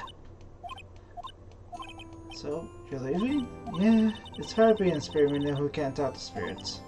And I think you do fine without me, Nick. Be good, okay? I'll give her a hug. But wait. What? I never could save Etro without your help. On the last day of the trial, I heard her. I heard Maya's voice. You heard my sister? Yes. Only her voice, but still. It was at the very end when I thought we lost everything. Well, that was my sister for you. Detective Gumshoe helped. And Mr. Grossbird and even Larry. I'm the only one who couldn't help. I was useless, Nick. But you were the only one who's tough and calm, Maya. Huh? I didn't do anything. All I did was wander around in a daze. So I really have evidence that you helped. Evidence? Huh?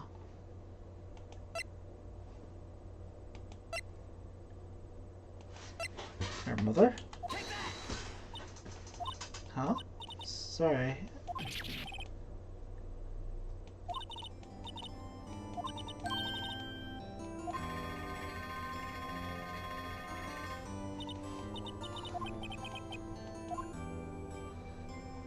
I didn't understand.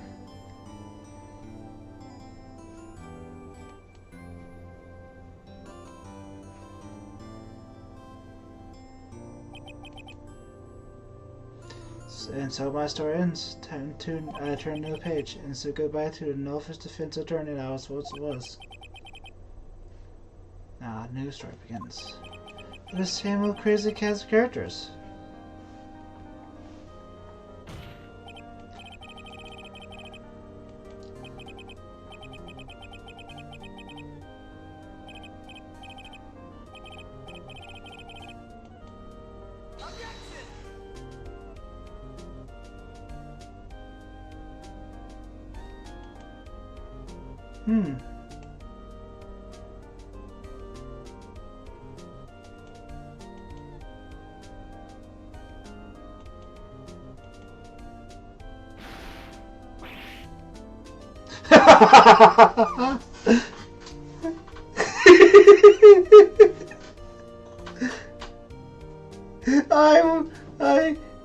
I would be embarrassed too.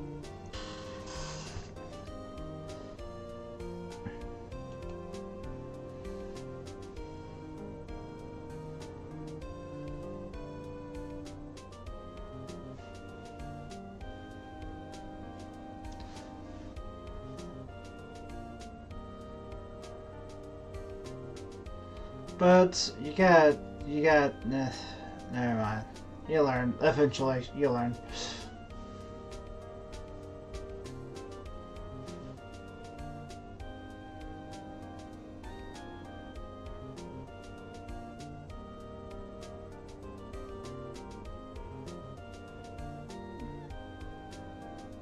I forgot about you.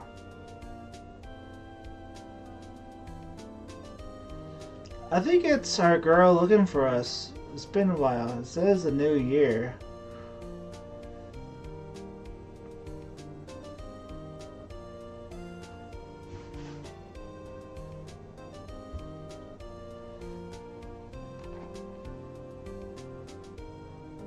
You took over management? Good job. That's a promotion.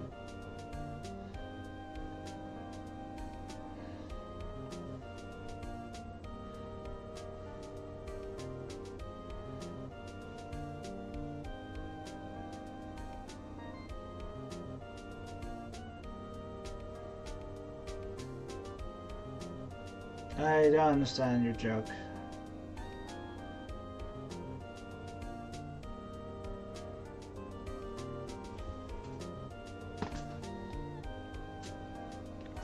Those.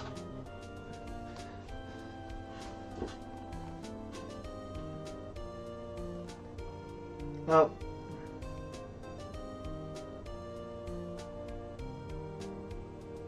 She talks so much. It's probably Maya looking for Phoenix. Hey, it's Will.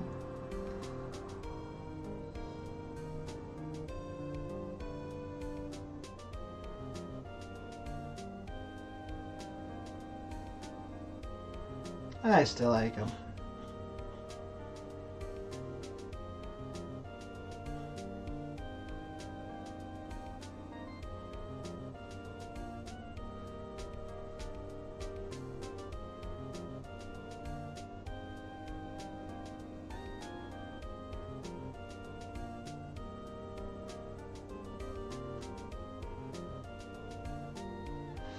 If we're not Maya or Phoenix, who are we?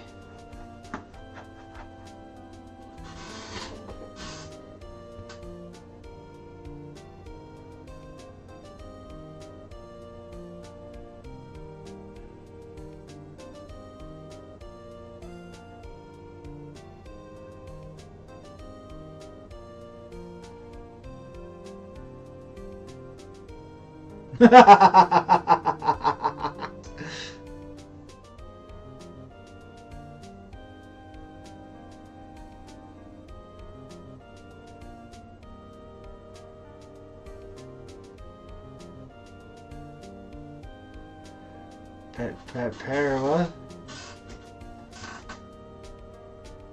There's a ghost. Oh, that's Mia. Oh, I guess she's still sticking around.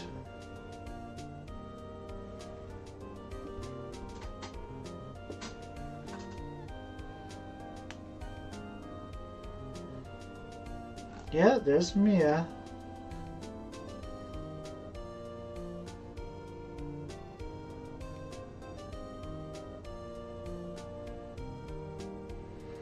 But who's going around as...